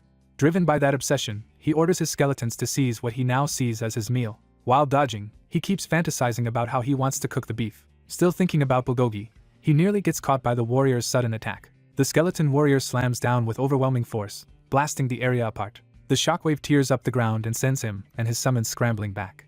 He admits the monster nearly killed him before he could do anything. He realizes he survived only because he targeted the warrior's arm first and disrupted its attack. Now he understands the next step is to keep exploiting that opening. He and his skeletons rush the warrior together before it can reset. He follows up with a brutal hammer technique aimed at shattering its lower body. The attack lands hard enough to make the warrior howl and stagger. After the exchange, he checks on his skeletons as if they were a proper party. He starts to think the rare monster was easier than expected. That thought is cut off when another ominous presence gathers overhead. He mocks the enemy for being impatient, not yet realizing the real danger has only begun. The skeleton mage announces it has one more spell ready, but that warning points to a much bigger threat. A powerful undead caster begins forming a massive fire spell. The fireball swells into a blazing sphere that threatens to engulf the battlefield. Even the skeleton warrior charges through the flames, showing the attack is part of a larger coordinated threat. The system confirms the skeleton warrior's death and the experience gained, but the victory is immediately overshadowed. He still thinks about how many views this footage could get, even as the battlefield turns catastrophic. His hunger returns at once, and he jokes to himself that grilled beef still sounds best. Then the system warns that the field boss has noticed the death of its underling. More alerts follow. The field boss has found intruders and is now awakening. A huge golden summoning circle opens above the graveyard. From it, a skeletal figure begins descending with overwhelming magical pressure. The full form of the field boss emerges, crowned and radiant with deadly power. Haho Mask and his skeletons are left staring up at a monster far beyond what they expected. He can only gape in disbelief at what he has summoned onto himself. The boss reveals itself as the Golden Skeleton, a level 40 boss monster. Its title alone makes clear that this is the true ruler of the area. He remembers that the Golden Skeleton is the Forest of the Dead's boss and a notorious mage-type newbie killer. Only then does he realize the boss appears after too many skeletons are defeated, a condition he triggered without thinking. He admits he cannot be sure he can win, but the potential reward is so huge that he still sees it as a jackpot. He convinces himself there is still a path to victory if he fully buffs his skeletons and fights smart. But before he can finish the command, the situation changes again. The system announces that his summons are being undone because he has run out of mana. His skeletons vanish, leaving him alone just as he screams in panic. He realizes it was inevitable after summoning all four and having the mage cast so many spells. With no mana and no allies left, he accepts that he has no choice but to face the boss himself. Instead of breaking, he grins and decides to rely on his own body for the first time in a while. He activates his combat skill, Slot On. Dark blue power wraps around him, transforming his movement and weapon into something far more lethal. The Golden Skeleton recognizes the challenge, and he answers it by charging straight in. He launches himself at the boss in a direct assault before it can settle into ranged casting. The boss immediately begins layering more golden magic circles to counter him. It answers his rush with another barrage of high-level spells. Golden beams tear across the battlefield, forcing him into desperate evasive movement. He realizes one hit would kill him and understands exactly why this monster earned its reputation. He concludes he has no chance if he lets the boss keep casting freely. So he changes tactics and commits to closing the distance no matter what. His new plan is simple: stop the boss from using its spells at all. He breaks through the barrage and lands a strike on one of the boss's spell-forming hands. The hit damages the boss and proves its casting can be interrupted physically. A shattered magic circle confirms he found the right weakness. He reasons that the boss's hands are linked to its spells. From there, he decides the fight will be won by destroying every one of those hands. The Golden Skeleton falls silent for a beat, as if reassessing him. The system reports that the field boss is now staring directly at him. It then reveals the boss has seen through him and is actively measuring his skill level. The boss changes hand signs and begins a different kind of magic. Purple energy replaces the golden barrage, signaling a new and more dangerous phase. Thrown off by the sudden shift, he can only ask what is happening. A concentrated purple light forms, far denser and stranger than the earlier spells. The boss fires the new attack, blasting the ground apart and forcing him into a frantic retreat. He barely avoids the strike and is left cursing at the absurdity of the attack. As he runs, he realizes the boss is adapting and catching up to him. He sees another purple strike coming and knows he may not dodge forever. The next blast detonates right behind him, nearly swallowing him whole. He is hurled across the ground as the purple beam slams down beside him, leaving the fight hanging on the edge of disaster. Herkin is thrown to the ground in a ruined graveyard, already under pressure from a powerful enemy. As he regains his bearings, he realizes the attack pattern in front of him feels wrong. The battlefield itself confirms his unease, because the Golden Skeleton is using a pattern he cannot clearly recall. He starts doubting his own memory and wonders whether he remembered the boss incorrectly. He considers whether the Golden Skeleton once had hidden patterns or some kind of balance adjustment like other bosses. In the end, he admits he cannot remember, partly because it has been years since he last hunted one. That uncertainty frustrates him even more because he currently has no skeleton summons and no reliable memory of the boss's moves. Facing the towering Golden Skeleton alone, he wonders how he is supposed to win at all. When the boss unleashes another barrage of purple magic, he decides that for now he will simply try everything he can. He commits himself to improvising rather than waiting for a perfect answer. Using speed and instinct, he slips through the incoming blasts instead of meeting them head-on. He realizes he can keep dodging as long as he reads each attack's trajectory correctly, but constant evasion gives him no opening to strike back. So he starts searching for some blind spot in the boss's offense. A sudden shift in the pattern catches him off guard before he can fully adapt. He is forced into a rough evasive move and barely avoids being hit cleanly. Seizing the moment, he launches himself straight toward the Golden Skeleton to test its close-range weakness. The boss answers by bringing its skull down at him with brutal force. Herkin can only curse his luck as the monster reveals yet another variation. The Golden Skeleton begins charging a new golden spell, and Herkin realizes this fight is turning into a game of luck against too many patterns. Even so, he reminds himself that he still has one hidden card left. He activates Inflict Curse and uses Demon's Curse on the boss. The curse lands successfully, reducing the target's stats by 13%. With the debuff in place, he immediately dives in to exploit the opening it created. He admits he had no idea how to make an attack opportunity himself, but the curse handed him one. As he closes the distance, he almost thanks the boss for giving him that chance. The golden skeleton finally notices the danger too late as Herkin crashes down on it. His strike detonates, with overwhelming force. The boss's skull cracks apart under the blow. A system message confirms the boss has been defeated, and Herkin grins in relief. The golden skeleton's body begins collapsing as its power fades away. The rewards flood in at once. The golden skeleton is slain, he gains experience, earns nearly 98,000 gold, receives the title Skeleton Destroyer, and levels up. Only after winning does he let himself laugh at how close the fight really was. He admits he might have failed if the battle had dragged on much longer, and the system notes that a disabled slot has been restored. He opens his status window to check how much stronger he has become. Seeing that he has already reached level 36, he bursts into celebration. The excitement quickly gives way to caution, because he knows continuing like this will become dangerous. His mana has risen to 141, which is decent for how little he invested in it, but he judges it still insufficient. Until now he survived mostly through titles and rapid leveling, but with more skills to use, that approach is no longer enough. He also realizes that boosting strength for skeleton warriors means little if he cannot even keep those summons available. He has already collected every man-related title he can at this stage, wants better gear, and still lacks the money for it. Rather than overthink it, he decides to move forward anyway. His immediate plan is to send the battle video to Ramani, push himself to level 40, and celebrate with beef ramen. The victory recording becomes the next important asset in his hands. He finalizes the proof of his win and prepares to cash in on it. Elsewhere, Ramani watches the footage at her desk and is left speechless by what she sees. Her shock turns physical as she slams her desk in disbelief. She blurts out that Herkin must be insane. What amazes her most is that he beat a higher-level boss without taking a single hit and improvised the whole stunt on the spot. Because the raw footage is already incredible, she barely needs to edit it before sending him the finished file. Then she starts searching for the perfect title that will sell the feat. She tests ideas at the keyboard, trying to capture both his skeleton class and his solo dominance. At last she settles on a dramatic title that frames him as the Emperor of solo play. The story then shifts to the Raiders Association branch at Bansa Castle, where Herkin goes to claim his promised reward. He reports back to the scholar who sent him out, declaring that he returns stronger just as requested. The scholar is less impressed by the accomplishment than by how ragged Herkin looks, and Herkin demands the reward anyway. Amused, the scholar agrees to hand over what he promised. The quest completes, and Herkin receives the skill book Osteology as the reward for Himbri's teachings. The name alone shocks him because he immediately recognizes how valuable it is. Osteology turns out to be a super rare necromancer skill that boosts all skeleton summons, reduces the mana cost to summon and maintain them, and even lets him control one additional skeleton, exactly solving the problem he was worrying about. Overjoyed, he thanks the scholar sincerely, only to be told there is still one more reward. The scholar presents a corrupted tracker's ring forged from the corrupted stone Herkin brought back. He explains that the ring will let Herkin wield the corrupt one's power himself, and its stats are exceptional, especially when paired with the matching necklace. For a moment Herkin can barely process what he just heard. Then he realizes this is the rare ring normally reserved for the earliest players to clear the main quest line. He explodes with gratitude and excitement at receiving something so far beyond expectation. But the scholar suddenly reconsiders and teases that maybe he should not hand over such a treasure so easily. Herkin is stunned, unsure whether the old man is serious. The scholar only laughs and turns it into a game, daring Herkin to catch him if he can. Herkin can only laugh back at the old man's absurdity. The scholar's taunting sends Herkin lunging after him through the room in a half-serious chase. The pursuit ends with Herkin slamming down hard, exhausted by the old man's antics. Outside afterward, he complains that the so-called great mage is completely unhinged and only survived because he is an NPC. Still, the chase was worth enduring because the old man gave him both the ring and the next quest, which points him toward Surya Castle after contact with an agent named Mijai was lost. Herkin decides to let the old man off this once.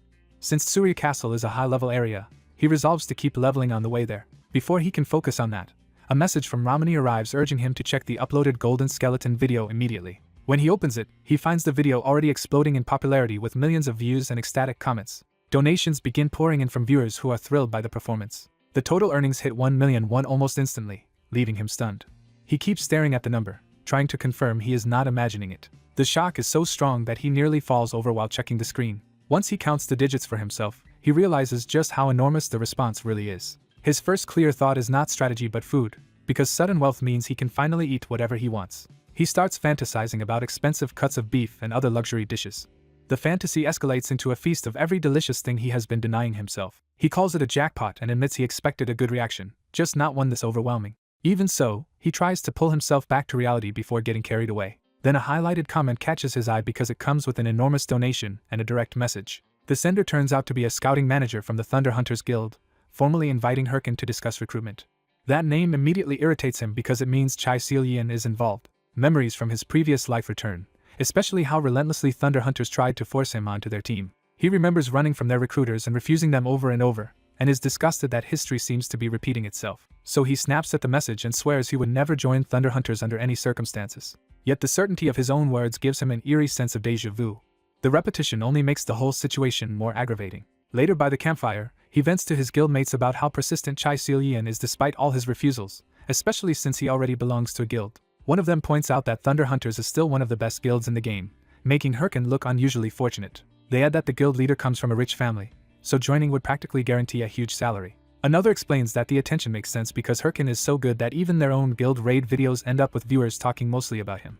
They admit, almost apologetically, that Herkin has become too good for their small guild. He cuts them off before the praise can turn into pressure. Herkin flatly refuses the idea, arguing that money will come naturally once their own guild becomes the strongest. He insists he would rather keep playing with his current guild than sell out for comfort. His answer leaves the others quiet, though one of them smiles at his conviction.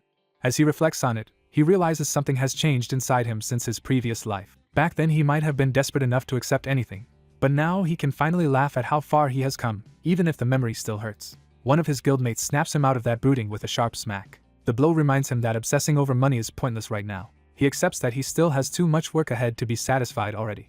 Instead of dreaming about what he earned, he decides to pour every bit of it back into getting stronger. That resolve immediately turns into action as he begins investing in new power. His skeleton summons reappear around him, ready to move forward with him again. He reminds them that he carried the golden skeleton raid alone, so they have no excuse to stay weak. From that point on he restarts their training, determined to improve their movement and make sure the last failure never happens again.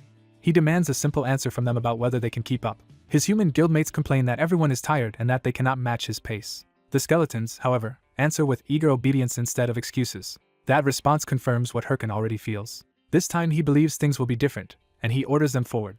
He declares that all of this is for one purpose only, becoming the strongest. Their next destination is Surya Castle. On the way there, he decides, they will train continuously rather than travel comfortably. His training plan is brutally simple. They will run the entire distance. Anyone who falls behind will be beaten, which sends the skeletons into panicked compliance.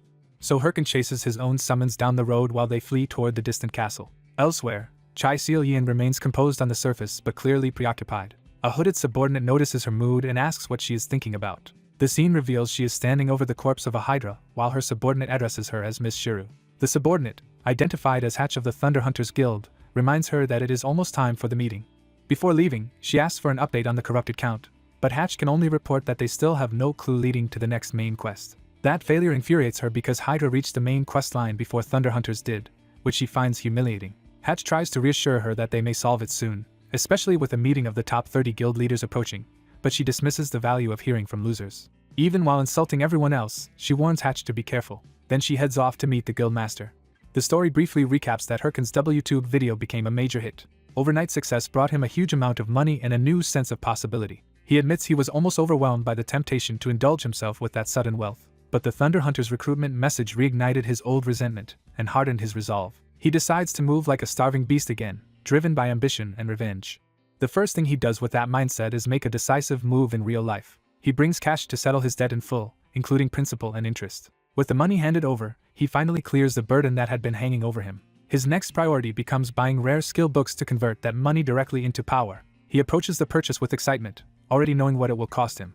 The moment the spending is done, his balance drops to zero and he is instantly poor again. He can only sigh at how quickly the money vanished. Even though he expected it, seeing his empty account still hurts. He forces himself to stop dwelling on the loss and focus on learning the new skills he bought. With that decision made, he reaches out to activate the first of his newly purchased skill books. Herkin gains a new skill called skin grafting. He learns it is a passive defense skill that lets him attach monster remains to his body as replaceable armor. Seeing its value immediately, he decides to test it at once with the skeleton warrior's horns. The graft succeeds, giving him the essence of a skeleton warrior and raising his defense. He checks the result for himself, and judges the enhancement promising. To continue experimenting, he summons another acquired weapon or material into his hand. He puts the new equipment through a quick practical test. When nearby skeletons fail to hurt him, Herkin realizes the defensive boost works even better than expected. Satisfied, he moves on to claim the next reward. He obtains Curse of Sloth, a slowing curse whose effectiveness depends on the target's strength and size. Herkin immediately recognizes it as a control skill that can hinder enemies in battle. He looks to a skeleton servant as a convenient test subject. After trying the curse, he confirms it can slow opponents and sees clear combat potential in it. With only one reward left, he reaches for the final skill. He finally acquires Summon Golem, the hardest and most desired skill among the set. The ground erupts as the long-awaited summon begins to answer him. Even his undead followers are stunned by the scale of what is forming. Herkin realizes with satisfaction that he has truly managed to summon one. A massive stone golem rises before him, completing the summon. Delighted, Herkin declares that a necromancer is incomplete without golems and admires this one as a perfect tank. He immediately starts thinking about what else the golem can do. Remembering a special function, he activates the golem's copy mode. The golem links to him as its core responds to his command. Herkin explains that copy mode synchronizes the golem's movements with his own. He imagines combining his own technique with the golem's raw power. Convinced the combination could be absurdly strong, he eagerly tests it with a punch. The golem mirrors him, but its response is so sluggish that the attack loses all impact. Herkin is baffled when the mode fails to perform the way he expected. He wonders if the disappointing result is some kind of system bug. The golem keeps moving with painful delay, confirming the problem is real. Its copied punch crawls forward so slowly that it becomes ridiculous. Herkin realizes the golem's movement speed is terrible and that copy mode is nearly useless in practice. All he can do is laugh bitterly at how badly his dream has collapsed. He explodes in frustration, cursing the game for locking such a desirable skill behind what feels like a pay-to-win trap. The scene shifts as Herkin recalls a larger political problem unfolding among the top guilds. A rare meeting of major guild leaders begins in a virtual conference room. Nurgle of Ares opens the meeting and thanks the others for attending despite their schedules. Matador Chev of the Red Bulls greets the gathering casually, noting familiar rivals are present. Berg of Big Smile watches with suspicion rather than friendliness. Thunder Lord Sarah of Thunder Hunters remains silent and guarded. Berg complains that only 4 of the invited leaders came, but Chev notes that is more attendance than he expected. Nurgle points out that getting even this many top guilds together is highly unusual. He reminds them that the top guilds are normally fierce competitors, so a meeting like this only happens under extreme circumstances. Nurgle reveals the reason. Hydra has identified the corrupt count and plans to launch the final raid in 1 month. Chev is shocked that Hydra has advanced so far ahead of every other guild and suspects they did something extraordinary to get there. The revelation lands heavily on the room. Berg warns that if Hydra secures the corrupt count first, they will monopolize the future main quests and dominate the game's next stage. When he keeps rambling about the profits and exposure that would follow, Sarah cuts him off in disgust. Sarah makes it clear she has no patience for cowardice or whining and threatens anyone who wastes her time. Berg flares back at her, ready to turn the meeting into a fight. Chev and Nurgle stop the clash, arguing that internal conflict would only help Hydra. Nurgle uses that moment to propose an anti-Hydra alliance. He suggests the 4 guilds suspend hostilities until the Corrupt Count chapter ends and share all information related to that questline. He asks whether anyone objects to the temporary pact. With reluctant agreement reached, the meeting is brought to a close. Elsewhere, Sarah stands alone under a shower, trying to cool her anger. Away from the meeting, she drops the composed front she showed the others. She feels humiliated that her guild cannot even clear the first chapter boss on its own. Being forced to cooperate with rival guilds only deepens her frustration. Still, she accepts that she has no better option for now. She knows that if Hydra reaches the corrupt count first, her guild will be left behind. So she decides to stay quiet, wait, and look for the next opening. She orders her guild to watch Hydra closely and report every suspicious movement. Privately, however, she vows that the corrupt count will belong to her side no matter what. Back in the city, the story returns to the Raiders Association branch at Asura Castle. Herkin is stunned by what he has just been told. An official reminds him that he has been ordered to go to Babaru Forest. The mission is to investigate the place where Agent Mijai disappeared and search for traces of him. Herkin protests because Babaru Forest is packed with level 70 monsters and would kill him instantly at his current strength. The official insists that this is exactly why Herkin, as a Himbri's pupil, is being sent. He adds a threat: if Herkin refuses, he will lose his status as the corrupt tracker. Outside, time passes as the weight of that ultimatum sinks in. Herkin sits in the city square, crushed by the impossible demand. He can only mutter in disbelief at how badly the situation has turned against him. When he opens the quest window, he sees a timed mission to find the missing Agent Mijai, take over the investigation, and keep his corrupt tracker title. He realizes that failing this quest would throw him out of the main quest line entirely. Herkin bitterly concludes that taking so many quests above his level has finally backfired. He reflects that he only managed his earlier impossible quests through luck and momentum, but this new one is beyond even that. Now he has been handed a mission intended for players level 60 and above. He desperately searches for a way to keep the main quest line without actually going to Babaru Forest.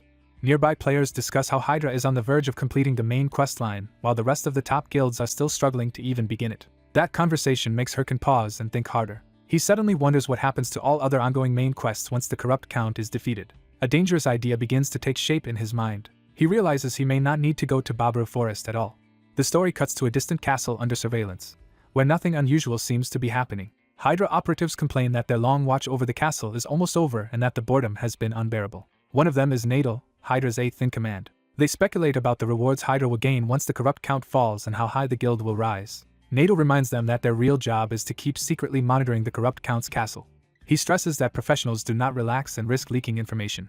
Their vigilance is shattered when someone suddenly calls Nadal out by name. The intruder is Kim's, the Red Bulls rank 3 player. Hydra is shocked that a Red Bulls member has found their hidden position. Kim's casually lies that he is just passing through to kill a high-level mountain boss and assumes they are here for the same reason. Nadal and his subordinate can only awkwardly play along. Kim's keeps needling Nadal with crude jokes, clearly provoking him on purpose. Then he leaves as if the encounter meant nothing, while Nadal fumes and his subordinate panics. Once Kim's is gone, Nadal vents his anger physically. He also sends an alert through his device.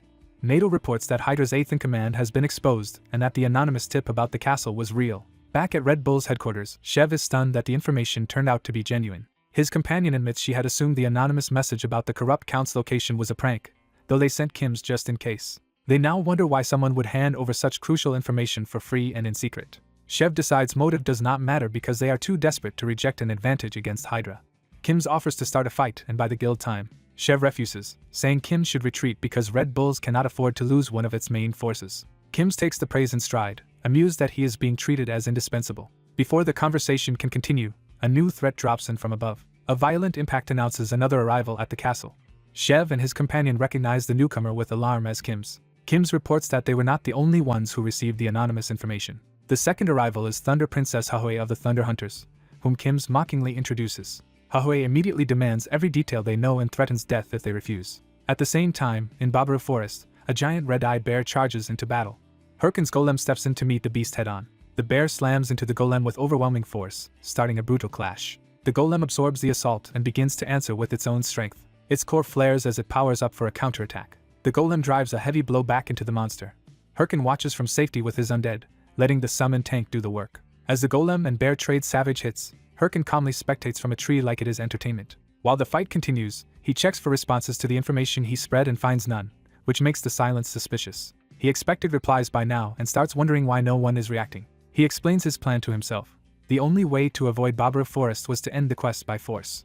His solution was to trigger the completion of the Corrupt Count chapter from the outside. He recalls that the Warlord main quest line is divided into multiple chapters. The current chapter centers entirely on the Corrupt Count. Once the Corrupt Count is defeated, that chapter ends and every related quest is terminated automatically. So rather than clear his impossible mission, Herkin decided it would be faster to make the whole chapter disappear. That is why he anonymously leaked the Corrupt Count's location to multiple guilds, and only needs someone else to kill the boss for him. A sudden realization interrupts his confidence. A system alert appears announcing that Hydra's official channel has started a live stream. Even as the golem keeps fighting, Herkin's attention snaps fully to the broadcast. He lets the golem continue handling the battle while he focuses on the stream. The bear launches another furious attack, but Herkin no longer cares about the fight itself. He shuts the monster down with contempt, treating it as background noise. He openly tells the beast to be quiet because watching the live stream matters more. Settling in with his undead audience, Herkin begins watching. On the stream, Hydra proudly announces that it was the first guild to uncover the Corrupt Count's identity, and is preparing a raid. The speaker builds suspense before revealing the raid date. Herkin silently begs for the date to still fall within his quest's remaining month. Then Hydra announces the raid will happen in 3 days, shocking him. After the initial surprise, he quickly accepts that the timing fits exactly with what he expected from Hydra's urgency. He goes quiet for a beat as the implications settle in. Then he breaks into delighted laughter, thrilled that the chapter may end far sooner than he hoped. The golem keeps pummeling the bear while Herkin revels in the news. He concludes that Hydra must have accelerated its schedule because his leaks made them anxious about rival guilds interfering. That outcome suits him perfectly, because Hydra is strong enough to finish the job and far ahead of everyone else in main quest progress. Herkin smiles at the thought that once the main quest ends in 3 days, the obstacle strangling his future will vanish and his real freedom can finally begin. The Hydra Guild's raid collapses in blood as one of its members is struck down. A system notice confirms the disaster. Hydra has been completely wiped out. Watching the result on his device, a young man is stunned that they failed so badly. He vents his disbelief by throwing the phone away in frustration. He angrily condemns Hydra for rushing in without a real plan and failing almost immediately. After collapsing back down, he wonders if he misjudged them and needs a different option. A new alert interrupts him with news that the Red Bulls Guild has started a live stream. He instantly realizes Mathador Shev is with Red Bulls and fears what that means. As the battlefield restores itself, Shev concludes Hydra's failed raid has reset the field. Shev turns to his gathered forces and asks if they understand what just happened. He warns them that the enemy is strong enough to erase Hydra and that their own supplies make success unlikely. Even so, he refuses to back down. Shev publicly declares that Red Bulls will take on the challenge anyway. His guild answers with a roar of support. The young viewer grows uneasy, wondering if Red Bulls is really going in right away. His concern spikes when the stream announces a partner joining the raid. The introduction begins with the guild master of Thunder Hunters. The partner is revealed as Thunder Queen Shiru. The viewer is left staring in disbelief at the name. He recognizes her as Chai Seolian and is shocked to see her involved. Elsewhere, Red Bull's camp waits outside the castle as the alliance forms. Shev admits this development is not what he expected. He is especially surprised that the Thunder Queen herself asked to meet him first. When they sit down together, he tests her intentions by asking whether she is turning on Red Bulls, and she calmly denies it while reminding him they are allies for now. Shev brings up that one of his men was badly beaten, making it clear he has not forgotten the insult. She dismisses it as trivial and frames it as nothing more than a rough greeting. Without apologizing, she pushes the conversation toward business. Her real purpose is to ask what he knows about the corrupt count. Shev tries to dodge the subject and refuses to play along. She corners him by revealing that several top guilds have already received information about the corrupt count. She points out that once even someone as uninformed as Shev starts moving, the leak is obvious. Pressed from all sides, Shev admits the leak is real but says they still do not know who tipped them off. Seolian immediately shifts to the next issue and asks whether Hydra can clear the raid. Shev gives an uncertain answer, but she cuts through it and predicts Hydra will fail. She explains that Hydra rushed in to claim the first clear, even though the corrupt count is a major boss who should have been studied first. Shev realizes she is not interested in Hydra itself and asks what she is really after. She answers with a smile that hides a threat. In a flash, she draws her blade and attacks so suddenly that Shev is caught off guard. While holding him at sword point, she proposes that their guilds cooperate on the corrupt count raid. To force his answer, she promises him the first kill if he agrees. Shev remembers that he had assumed this promise was just a bluff. Now, seeing her in action, he admits she was exactly as dangerous as advertised. He watches her cut through monsters and acknowledges that she has the power to back up her words. Then the true enemy appears, mocking the raiders as weaklings. The corrupt count declares that he will crush their will completely, and unleashes a horde. The battlefield turns chaotic as monsters flood in, and the allied forces struggle to hold the line. Shev sees his troops nearing exhaustion, and knows they cannot keep this up. Seolian also realizes the endless swarm will overwhelm them if nothing changes. Shev suddenly charges forward, drawing her attention. He decides to create an opening for her, and tells the Thunder Queen to push through. He blasts the path open and orders her to go while he holds the monsters back. She takes the chance and rushes straight toward the corrupt count. The count lashes out in fury at her approach. She weaves through his attacks with precise, relentless movement. She rises above the battlefield, closing the final distance. Certain she has him, she prepares the finishing strike. At the last instant, she senses something is wrong. The corrupt count reveals his trap and impales her in midair with his tendrils. Shev shouts for her as the attack lands. Blood spills from Seolian's mouth, making it seem the raid has failed. But instead of falling, she answers with a counterattack. Her expression hardens as she commits to the kill despite the wound. The corrupt count finally realizes too late that she is still coming for him. She drives a decisive strike through him and crashes down as his body splits apart. Watching the finish, Shev laughs in disbelief at how terrifying she truly is. Standing over the fallen boss, Seolian is declared the victor as Red Bulls and Thunder Hunters clear the corrupt count raid. Back in his room, the young man is shaken to learn that Chai Seolian was the one who got the kill. He grits his teeth, swallowing the frustration. He forces himself to stay practical and decides the important thing is simply that the corrupt count is dead. Still, he coldly vows that this will be the last easy victory anyone else gets.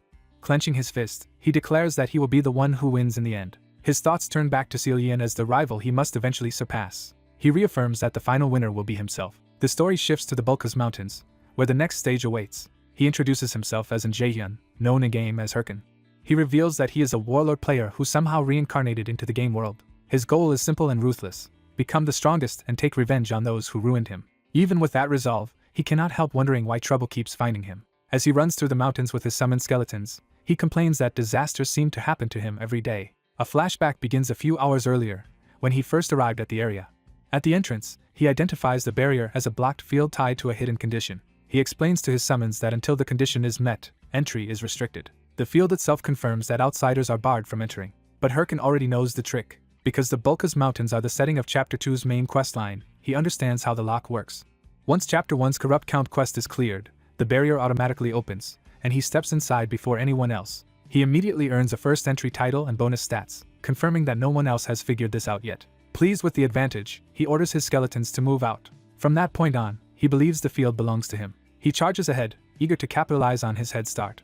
That confidence vanishes when a pack of level 60 wild boars appears. Herkin freezes at the sight of enemies far above his own level. The boar's status confirms just how dangerous they are. He realizes he is only level 41 and badly outmatched. The boars attack before he can retreat.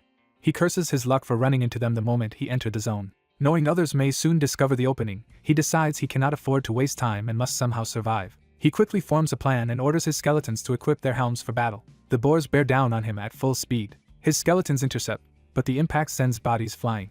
One skeleton warrior is destroyed in a single hit, proving how hopeless a direct fight would be. Herkin smiles anyway, because that loss was intentional. He reveals the skeleton was bait and triggers Curse of Sloth on the boars. The curse takes hold, briefly freezing the pack in place for a few precious seconds. He immediately prepares a follow-up attack while the opening lasts.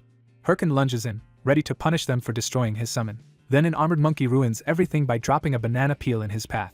Herkin slips and crashes face first in front of the immobilized boars. The banana lands squarely on his head, making the humiliation even worse. He stares in disbelief as the monkey cackles from a branch. The prankster is identified as an armor monkey, a monster that enjoys tormenting humans. Herkin can only grind his teeth in rage. As the curse wears off, the boars close in again and he screams after the monkey for ruining him. The boars charge just as he realizes the paralysis window is ending. A sudden blue flash interrupts the attack. A powerful spear-like blast tears through a boar's head and saves Herkin at the last moment. He is left staring, unable to process what just happened.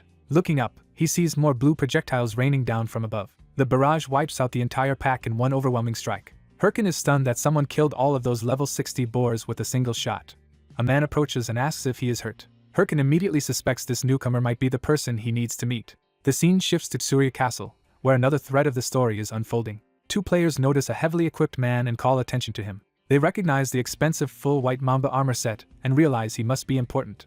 One wonders if he is a ranker, since no one seems to know him. The armored man ignores the gossip and instead asks his subordinate whether the source of the leaked report has been identified. The subordinate, Michel, reports that none of the guilds know who sent them the corrupt count information. The man concludes that this is exactly what one would expect from someone who knew the count's identity and gave it away for free. He asks whether there are any traces connected to Haho Mask, another possible lead.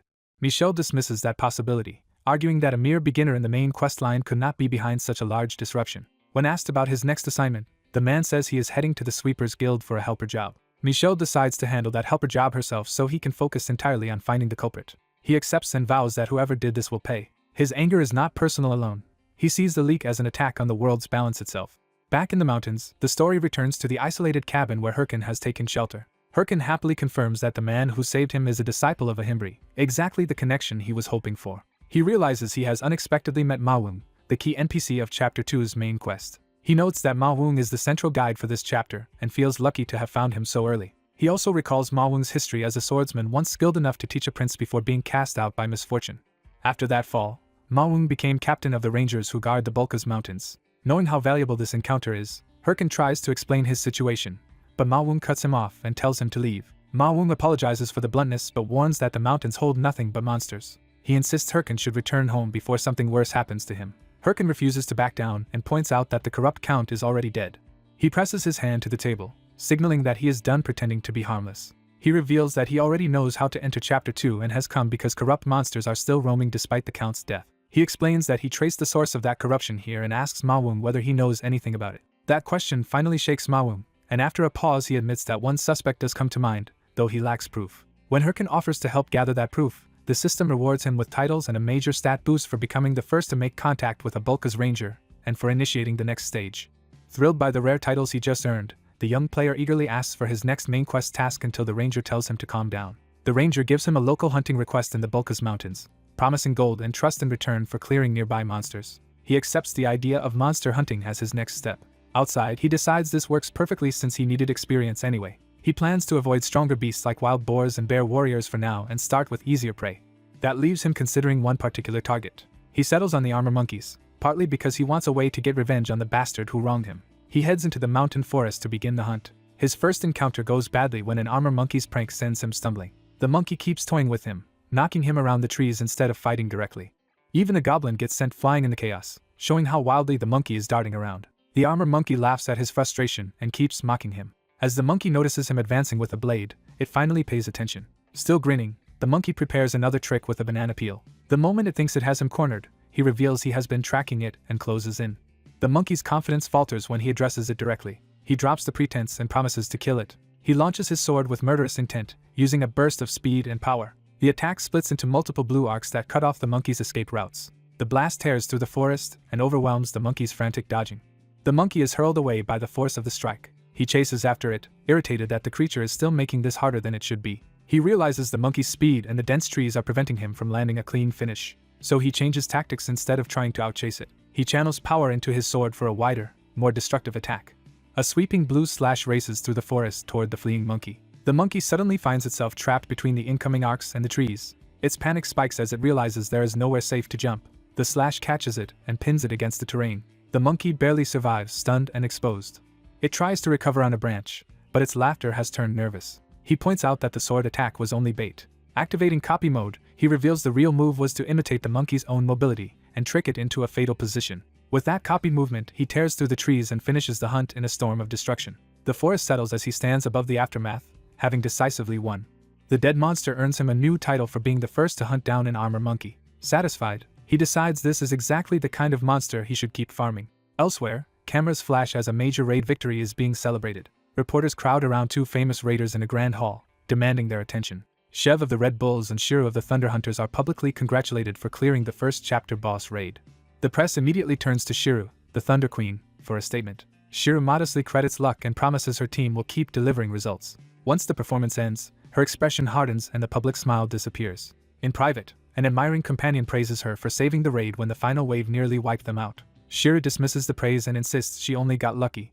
She also refuses to take sole credit, saying victory would have been impossible without the Red Bulls. But beneath that humility, she reaches a colder conclusion about what true victory requires. She decides they need the masked solo player's abilities if they want complete success. She orders Hatch to contact him, despite Hatch protesting that he is a loser. Shiro ignores the insult and says there is something important they need to hunt down.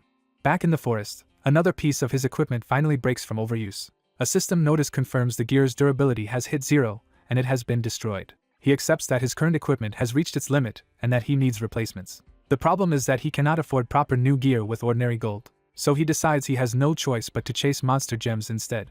He recalls that monster gems are rare drops used in crafting and can grant special effects depending on the monster. The armor monkey's gem, in particular, would be ideal for making better equipment. He rallies his undead followers and resumes the grind. With manic determination, he vows to hunt down every armor monkey in the area. 9 hours later, the endless farming has broken his spirit because the gem still has not dropped. Staring at a mountain of corpses, he cannot believe the drop still has not appeared. Rather than give up, he convinces himself he must be only one kill away. As he reaches for yet another corpse, someone suddenly calls out to him. A red-armored stranger identifies him as Haho Mask. He turns, confused by the interruption. He quickly notices the newcomer is wearing a full set of expensive fire lizard gear. Seeing the orc hero's sword as well, he realizes this stranger must be at least level 70. That makes him suspect he is facing one of the elite players he has heard about. The red-armored man presents himself with theatrical menace. He introduces himself as Quixote. Quixote strikes a dramatic pose as if making a grand entrance. Then he formally challenges Haho Mask to an official duel. The challenge leaves Haho Mask baffled, especially when Quixote mentions his growing popularity on WTube. Quixote reveals his real motive. Beating Haho Mask would make him famous too. Haho Mask immediately writes him off as an attention-seeking idiot and tells him to get lost. Already furious over the missing gem, he is in no mood to entertain a delusional fan. Quixote desperately sweetens the offer by promising 5,000 gold if Haho Mask fights him. At first Haho Mask still treats him like just another nuisance. But the moment he hears there is money involved, his entire attitude flips and he welcomes Quixote like a valued customer. Quixote, delighted to finally have attention, launches into a flamboyant self-introduction. He declares himself the hero of justice with explosive self-importance. But the story undercuts that title immediately, making clear he is no hero of justice at all. Quixote remembers how he expected his talent to make him the center of admiration in every game. He always imagined himself as the cool hero everyone would praise. That was the role he believed he was meant to play. Yet in Warlord, nobody paid much attention to him. Whenever he tried to introduce himself, people ignored him and talked instead about how entertaining Haho Mask was. Even in public, strangers got excited over Haho Mask's latest upload, while Quixote stood unnoticed. His frustration finally boiled over into a physical outburst. He became obsessed with Haho Mask, convinced they started at the same time, and that he was being unfairly overshadowed. Unable to accept it, he fixated on the fact that Haho Mask was lower level and worse geared, yet still more beloved. After running off in bitterness, he accidentally wandered into this forest while stewing over the humiliation. Then he spotted Haho Mask in person and recognized his chance. The sight of his rival instantly sharpened his obsession. He is shocked that Haho Mask is hunting in what should be a blocked field, but greedily sees opportunity instead of asking why. A new idea suddenly clicks in his mind. If he records himself defeating Haho Mask, he imagines the video will explode. In his fantasy, that victory would let him steal all of Haho Mask's fame. That fantasy becomes the reason he presses the duels so hard. To make the fight look fair and undeniable, he even strips off his gear and offers the same 5,000 gold wager again. Haho Mask is appalled that Quixote is undressing instead of fighting, while Quixote insists this is the only fair way. Quixote points out that Haho Mask's own weapon has broken too, so either of them should rely on equipment. He claims he wants a pure one-on-one so no one can say he only won because of gear. Then he grandly tells Haho Mask to come at him with everything he has, which only makes Haho Mask take him even less seriously. Tired of talking, Quixote finally charges barehanded. His first strike is fast and heavy enough to force Haho Mask to evade instead of mocking him. Quixote follows with a relentless flurry that proves he is not just a clown. He grows irritated that Haho Mask keeps defending and demands a real fight. Haho Mask tells him to earn that seriousness first, and at least put his pants back on. The taunt annoys Quixote, but he answers with action instead of words. He activates a warrior skill, gathering red energy into his fist. Using Booster, he launches a sudden accelerated attack. Haho Mask barely registers the punch before it is already in his face. The impact sends both of them flying through the air from the sheer force. Quixote crashes down hard, but the exchange proves his raw power is deadly.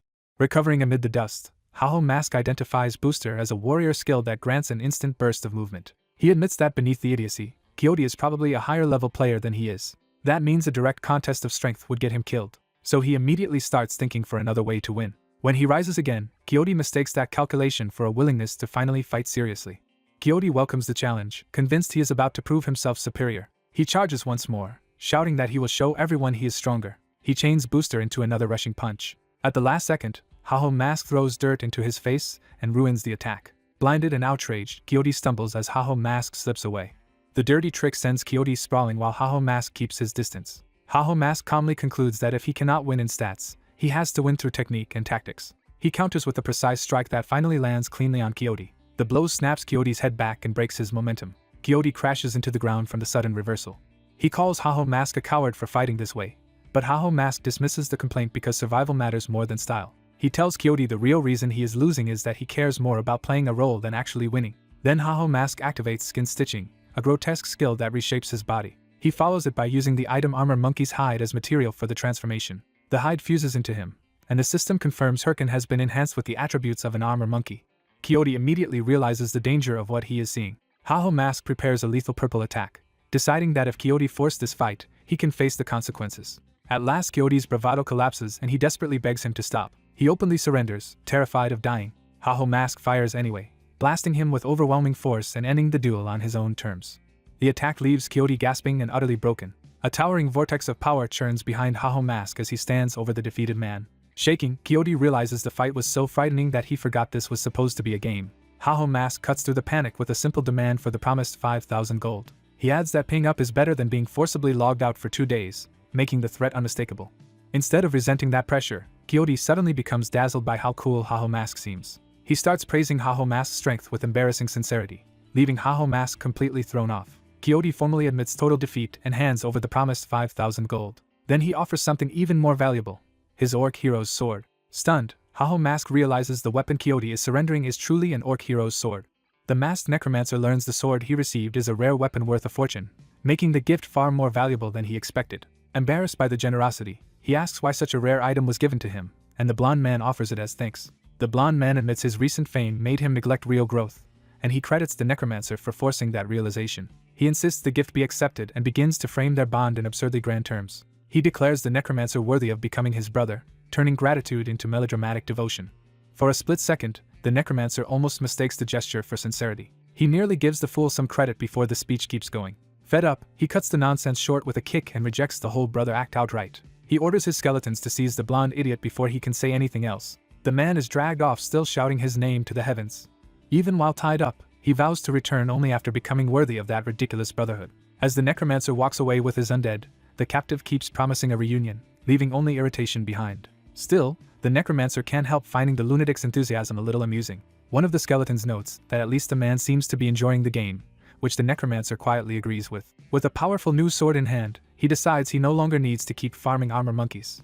He judges the weapon strong enough to let him challenge the next main quest. Then greed immediately creeps back in. He starts convincing himself that just a few hundred more armor monkeys might finally drop the item he wants. His skeletons physically drag him away from that spiral, as if staging an intervention for a loot addict. The sword's details confirm it grants major boosts to strength, stamina, and armor piercing against monsters.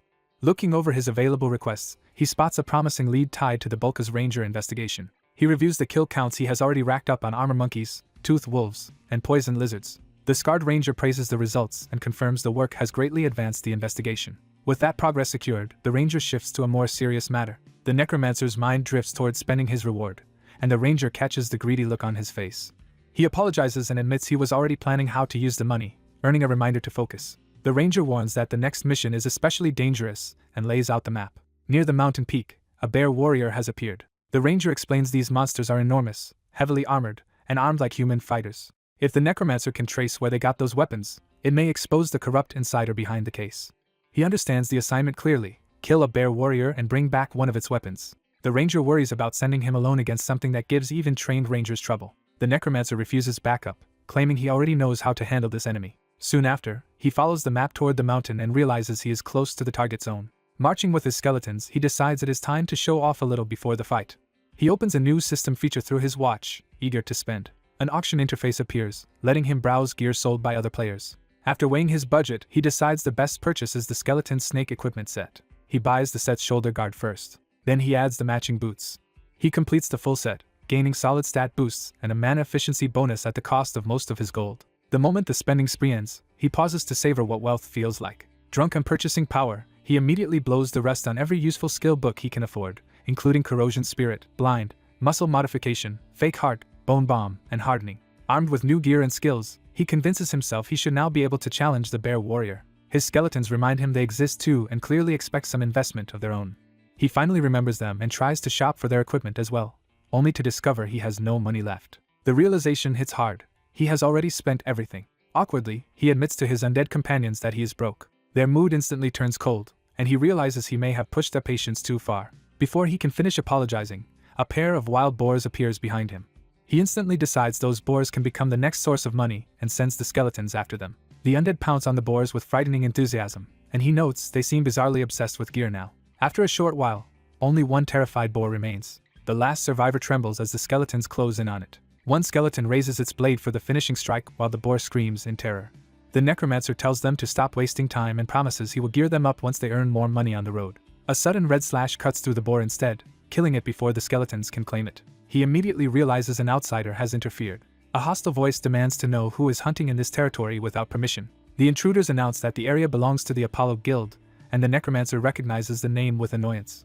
3 smug guild members approach and threaten him as if he should fear them. They grandly introduce themselves as the great trio of the Apollo Guild, making themselves sound far more important than they are. He takes in the introduction without the slightest bit of respect. Then he cuts them down in a single sweeping strike before they can do anything meaningful. Leaving them crumpled on the ground, he dismisses them as nobodies who tried to irritate him.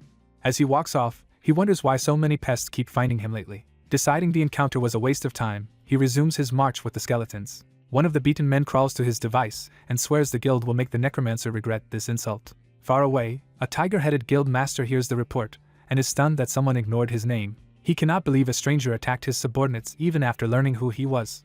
The report reaches him in a formal audience, confirming the humiliation in front of his people. Enraged, he orders his men to bring the offender to him no matter the cost. He vows personal revenge for the slight against his reputation. Meanwhile, the necromancer reaches the mountain approach and realizes he has finally arrived at the real battlefield. The system confirms he has entered the bear warrior's appearance area. He turns to brief his skeletons before the fight begins. Instead of listening, the skeletons proudly show off the cheap trinkets they looted for themselves. He snaps at them to stop fooling around and focus. He explains that today's target is a level 70 bear warrior with 3 phases, so they need discipline. He reminds them that killing it will push them ahead in the main quest race. He demands no mistakes and tries to impose military seriousness on the undead. He tells them the plan is simple: do exactly what they practiced. Then the enemy arrives before the lecture is even finished. The bear warrior appears in full armor, towering over the necromancer's party. Rather than hesitate, he activates his combat setup. His slot-based transformation turns on, cloaking him in dark power as the bear charges. He declares that he will take this main quest alone. Elsewhere in the mountains, a blue-robed mage named Ballista Hatch approaches the region, hoping to find the mysterious Haho mask. He hurries onward, convinced the masked figure should still be nearby. When he stops, he senses something off in the forest. He complains bitterly about being sent into the wilderness to chase some rookie despite his status. His whining is interrupted when a king wild boar suddenly lunges at him. He panics for an instant. Then he casually blocks the charge with magic and incinerates the beast in one effortless counter. As the boar burns behind him, he barely treats it as worth noticing.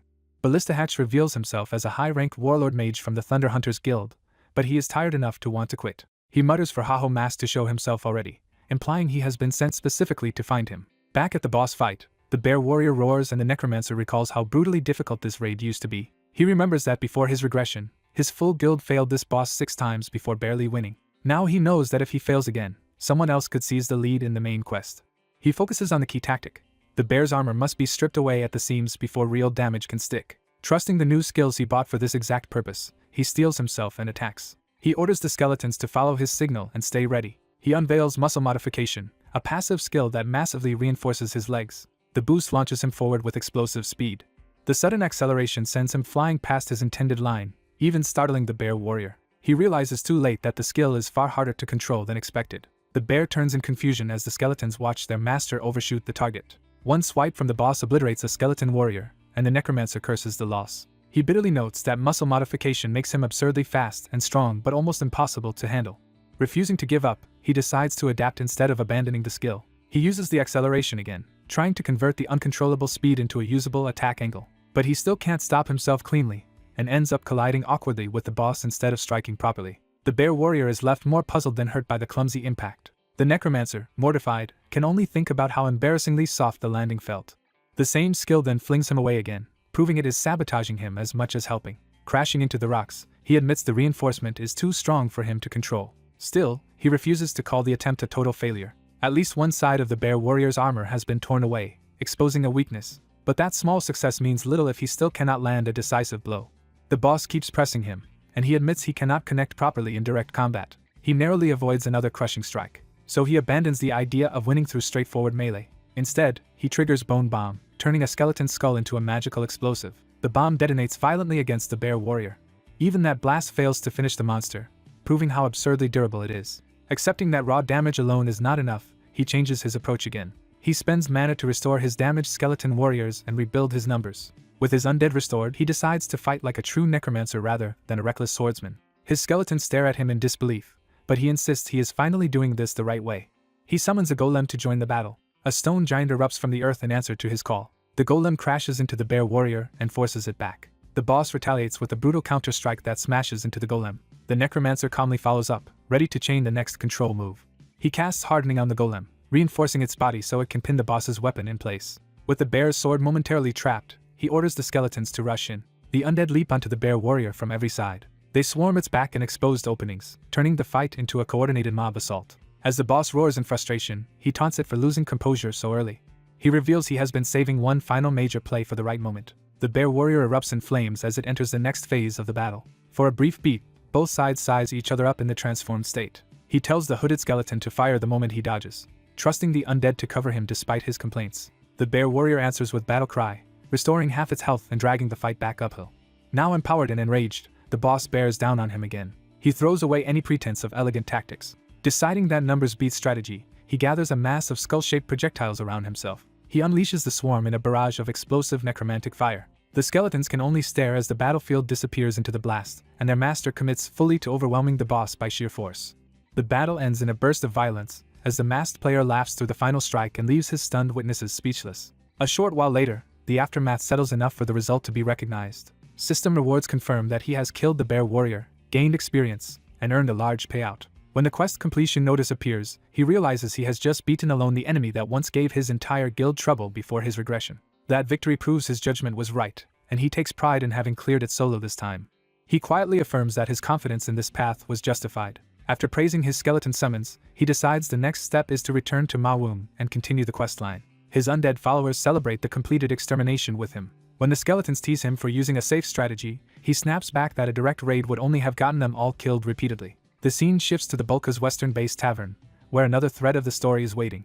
Inside, Hatch sits alone while the rest of the tavern carries on around him. He lets out a weary sigh, already overwhelmed. Hatch panics because he still has not found Haho Mask. He has searched the mountains for days, but the viral spread of Haho Mask's video has filled Bulkas with people and made the target even harder to track, leaving Hatch terrified of returning to Shiru empty-handed. Collapsed over the table, he bitterly complains that being sent to search an entire mountain alone is absurd. Even so, he can only curse the Black Company and the Thunder Hunters while stewing in frustration. Then his device announces an incoming call from Shiru, instantly raising the pressure. The call terrifies him so badly that he bolts upright and startles everyone nearby. He scrambles to answer, expecting punishment, only for Shiro to calmly praise his effort. That unexpected kindness catches him completely off guard. Shiro admits she may have burdened him too much by making him search the whole mountain alone. She adds that it must have been hard, and Hatch is so moved by the sympathy that he nearly breaks down. When he timidly asks if he can return, Shiro instead tells him she will send Hahi to help. Before he can process that, something crashes violently into the tavern. The wall explodes open, turning Shiro's promise into immediate reality.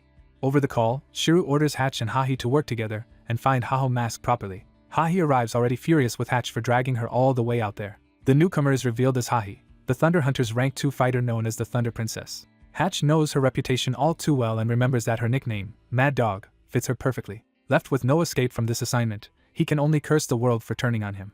Elsewhere, the masked protagonist notices that Bulkas has grown crowded enough to become a real settlement. He understands why, since this is where the next major questline begins and other players have finally caught on. Still, he decides he needs to hurry back to Mawung before the crowd interferes with his plans. He races through the forest at full speed to stay ahead of everyone else. That rush is interrupted when 3 men suddenly charge after him. Their appearance immediately puts him on alert. Recognizing them as the same type of thugs he dealt with before, he assumes they are here for revenge. Annoyed, he prepares to deal with them quickly and tells himself not to waste time. But instead of attacking, the men panic and beg for help, confusing him on the spot. He turns just in time to see a blue magical attack streaking toward them all. The blast tears through the pursuers and grazes him as well, leaving him shocked that he was hit in the crossfire. From behind the attack, a cold voice mocks the men for begging an enemy to spare them. The source appears as Hahi and Hatch, who have arrived together. The protagonist immediately realizes these two belong to the Thunder Hunters. He tries to address them cautiously, sword ready but uncertain. Hahi cuts straight to the point and asks whether he is Haho Mask. Her identity is formally underscored as Thunder Hunter's rank 2, Hahi, the Mad Dog. Her loyalty to Shiro is absolute, making her even more dangerous. Beside her stands Hatch, Thunder Hunter's rank 3, a mage nicknamed Ballista. He is known as a genius caster who never lets a target escape. Seeing them together, the protagonist remembers how troublesome this pair was even in his previous life. He guesses they are trying to recruit Haho Mask, but knows he is in no position to fight both of them yet. So he tests a safer route by feigning ignorance when they mention Haho Mask. He plays dumb and asks who that even is. Internally, he decides to deny everything and force them to prove it if they can.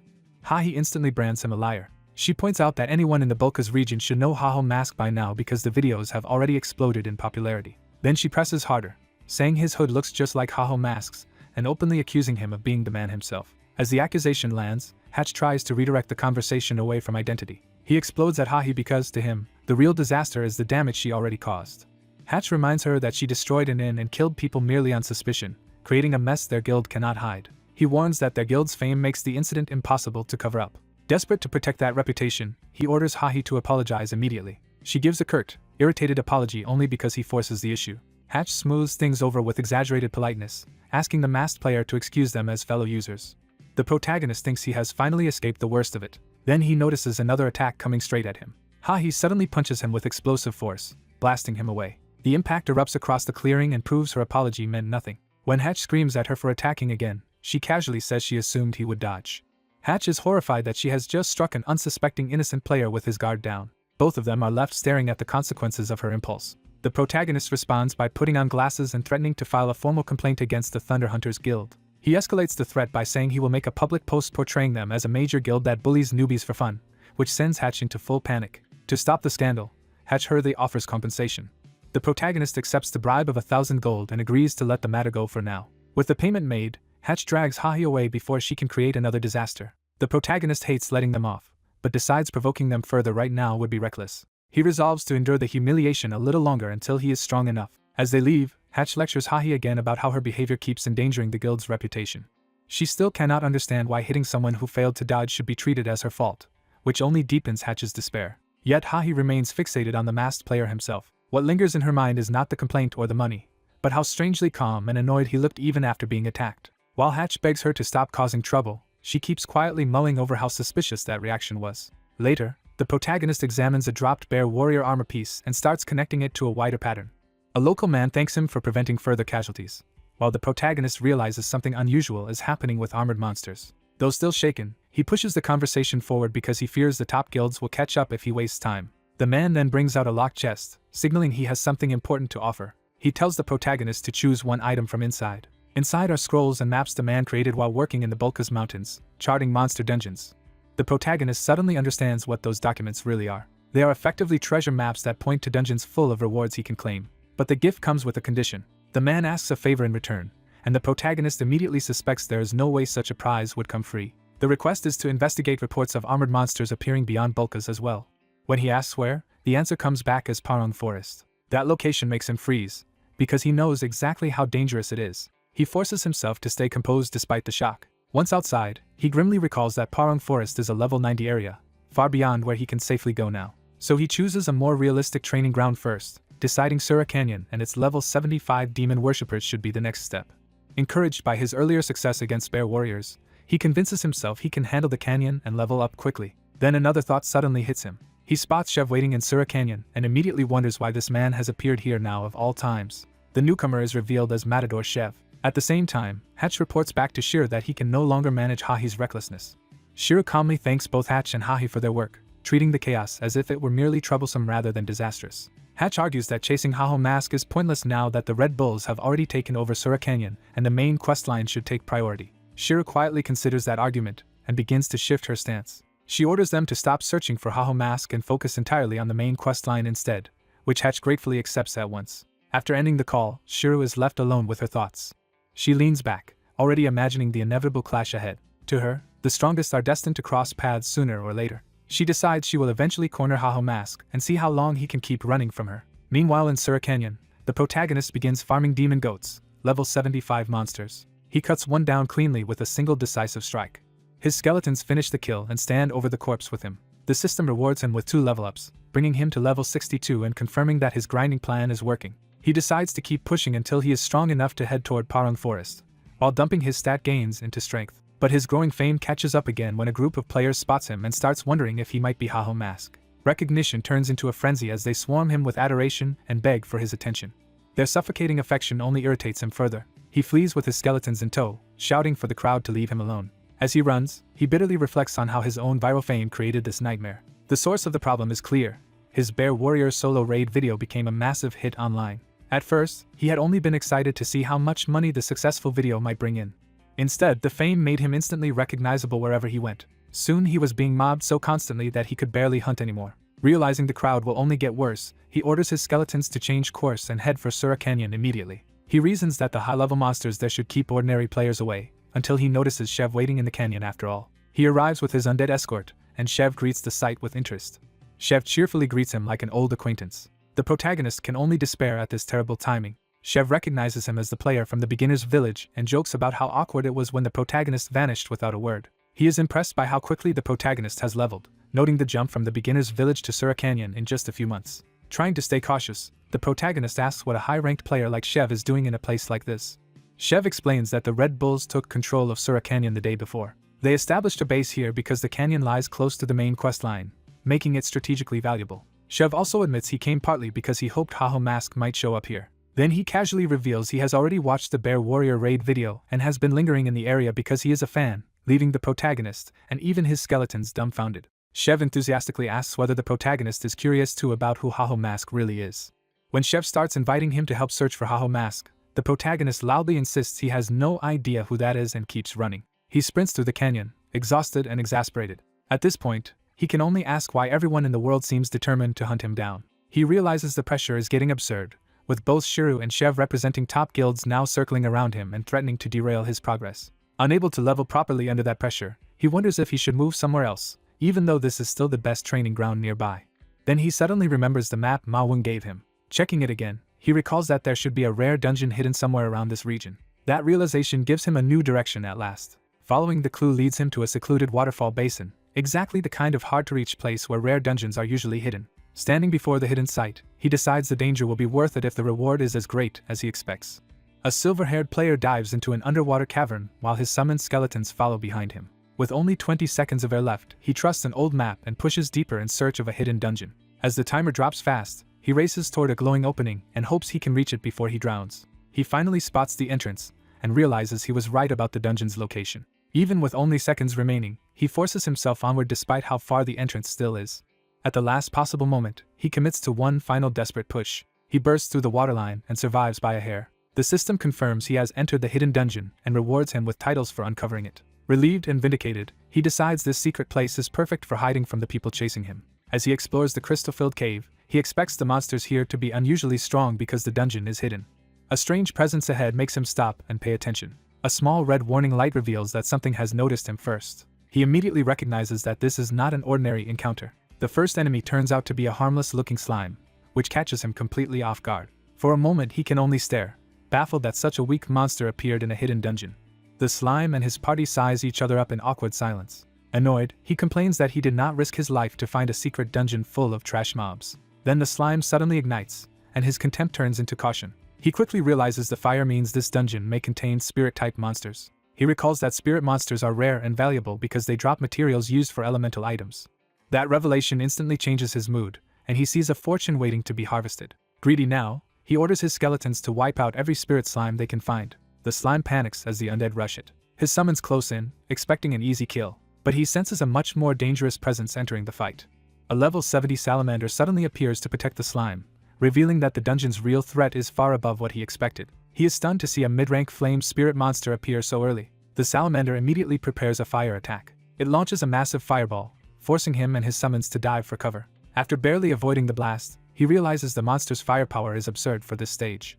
Knowing the situation will spiral if he hesitates, he decides to use a trump card. He activates a special enhancement item he had been saving. First he equips one skeleton with Madness Helm, turning it into a far more aggressive fighter. Then he adds bone armor to harden its body. Finally, he uses the expensive Black Orc skull to complete the upgrade and push the summon to a new tier. The transformed summon becomes a skeleton knight, a heavily armed elite undead warrior. The salamander charges anyway, still focused on protecting the slime. The skeleton knight meets the rush head-on with disciplined confidence. It accelerates with frightening speed, proving the upgrade worked. In a single exchange, the knight carves the salamander apart before it can overwhelm them. Pleased, he admires how effective the upgraded summon is in real combat. He proudly watches the skeleton knight fight exactly as he hoped. But the victory triggers a larger encounter as an entire herd of wild salamanders appears. What looked like a quick profit run suddenly turns into a full-scale battle. Instead of panicking, he grins at the chance to farm even more valuable drops. The salamanders roar and prepare a coordinated assault. He calmly accepts the challenge. Then he sends the skeleton knight forward as his main attacker. The knight tears through the herd in a storm of slashes, cutting down multiple salamanders at once. The system confirms the kills and grants experience, proving the upgraded summon can auto-farm efficiently.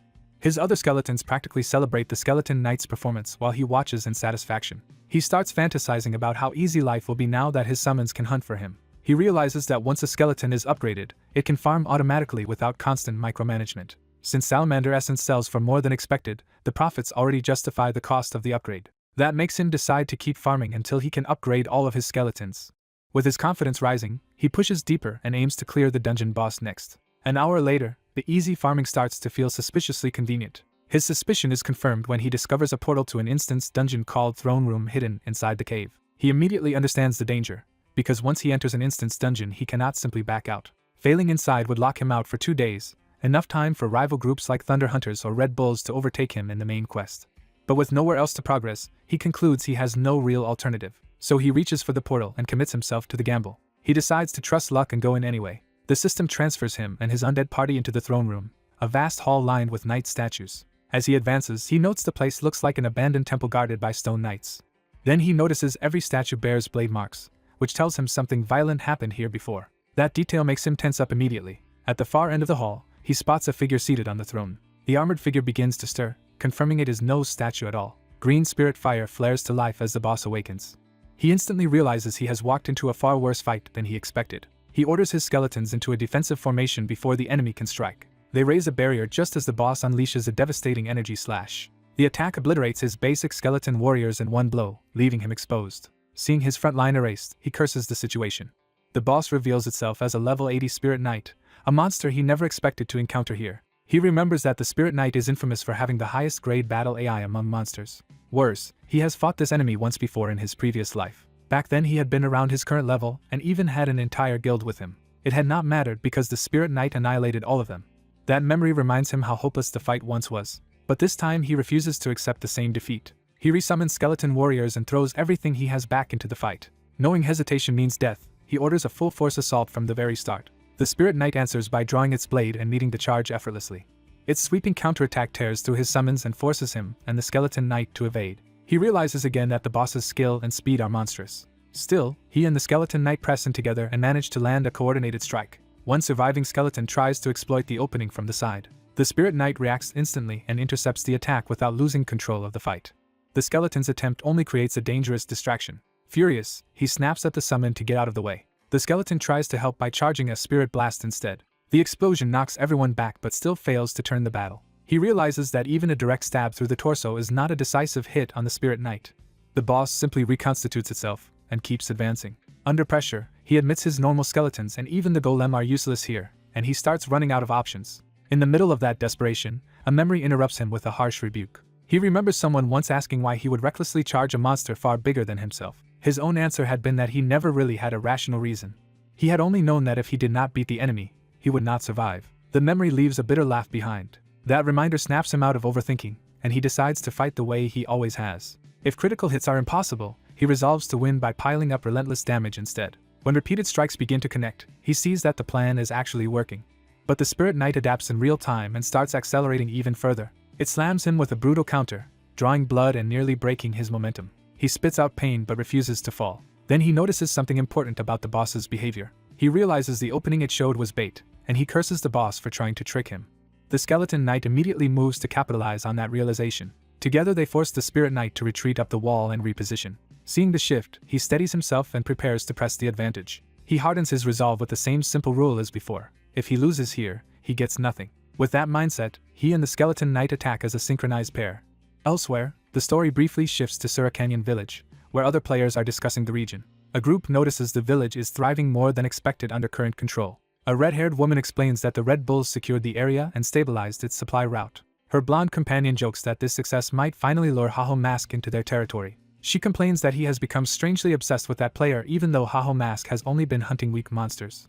He argues that those monsters are only weak from their perspective, and that in a game where pain feels real, few people would dare challenge stronger enemies. He concludes that anyone who does is either insane or born for battle, and in his eyes, Haho Mask is both. Back in the throne room, the spirit knight suddenly ignites one arm with fire, changing the nature of the fight again.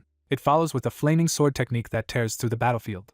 He is horrified to learn that even losing an arm barely slows the boss down. He tries to steady his breathing and keep control. For a brief moment, he forces himself calm enough to think clearly again. Then he and the skeleton knight launch another coordinated charge. The spirit knight meets them with a fusion of spirit and flame power. Its next strike detonates the floor and sends fire erupting everywhere. The blast throws him and his ally back and nearly buries them under debris. As he scrambles through the rubble, he realizes the boss is actively trying to trap and crush him. He calls to the skeleton knight and has it repositioned with him in midair. They answer with another fast slash that finally lands cleanly. The skeleton knight follows up immediately, adding a second hit before the boss can recover. Their combined assault starts to break through the spirit knight's defense. Seeing the damage accumulate, he believes victory is finally within reach. He convinces himself that a little more pressure will end the fight. But the boss's core suddenly darkens and shifts, signaling yet another escalation.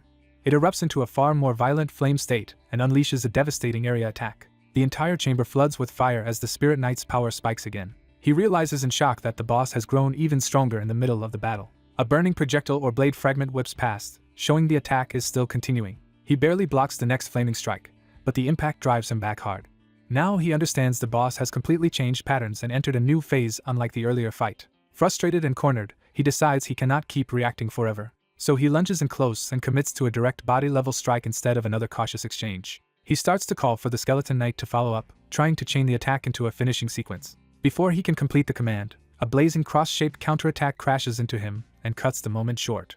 A blazing spirit knight crashes down with explosive force, immediately seizing control of the battlefield. The white-haired necromancer realizes too late that he focused on directing his skeletons and left himself exposed. As the spirit knight surges upward in flames, he understands the situation has turned dangerous. Something cuts across the chaos fast enough to interrupt the knight's momentum. His horned skeleton warrior throws itself into the attack and intercepts the spirit knight before it can finish him. The necromancer is stunned to hear that his skeleton warrior has been destroyed, even as he sees it still moving. The battered skeleton warrior tries to address him, proving it has not truly fallen yet. He learns the truth. After taking too much damage, the skeleton warrior has shifted into a spirit state instead of dying outright. In that form, the warrior manifests spectral weapons and re-enters the fight to protect its master. The necromancer curses the skeleton for forcing him to keep fighting instead of giving up. Using the opening, he launches Bone Bomb and sends skull-shaped explosives swarming toward the spirit knight. The spirit knight endures the magical blast far better than expected, confirming brute force alone will not finish it. So he closes the distance himself and follows up with a direct flaming strike. He pushes through the clash, determined to hold out just a little longer. He triggers Bone Bomb again, this time with a different purpose. The second detonation tears up the ground and forces the Spirit Knight to weather another violent blast. Even then, he judges the damage insufficient and prepares to press the trick one more time. He drives in again while the knight is still reeling from the chained explosions. As he advances, he reveals that he knew spirit-type monsters resist ordinary magic. He mocks the obvious weakness, making it clear the bombs were never meant to rely on magic damage alone. He explains that he mixed fragments from his own skeleton summons into the bombs. With that setup complete, he activates another skill to capitalize on the embedded remains. Skeleton Fragments Max Summon erupts around the Spirit Knight, surrounding it with a mass resurrection of skeletal bodies. Declaring the fight over, he commits to the finishing blow while the enemy is pinned. The newly summoned skeletons latch onto the Spirit Knight and hold it in place for him. He sweeps through with a decisive blue-tinged slash. The system confirms the Spirit Knight's defeat and showers him with gold, experience, a title, and an armor fragment. He levels up from the victory, gaining another surge of strength. For a moment he quietly absorbs the result, recognizing how improbable the win was. He remembers that in his previous life no ordinary party could have beaten a Spirit Knight, and that many died trying. Now, instead of corpses and failure, his skeletons are still with him. Proof that this timeline is already diverging. His skeleton warrior, restored and alert, waits for his reaction. He reflects that things are different now than they were before his regression. He praises his skeletons for carrying him through the impossible fight. The skeletons beam with pride at the compliment, utterly devoted to him.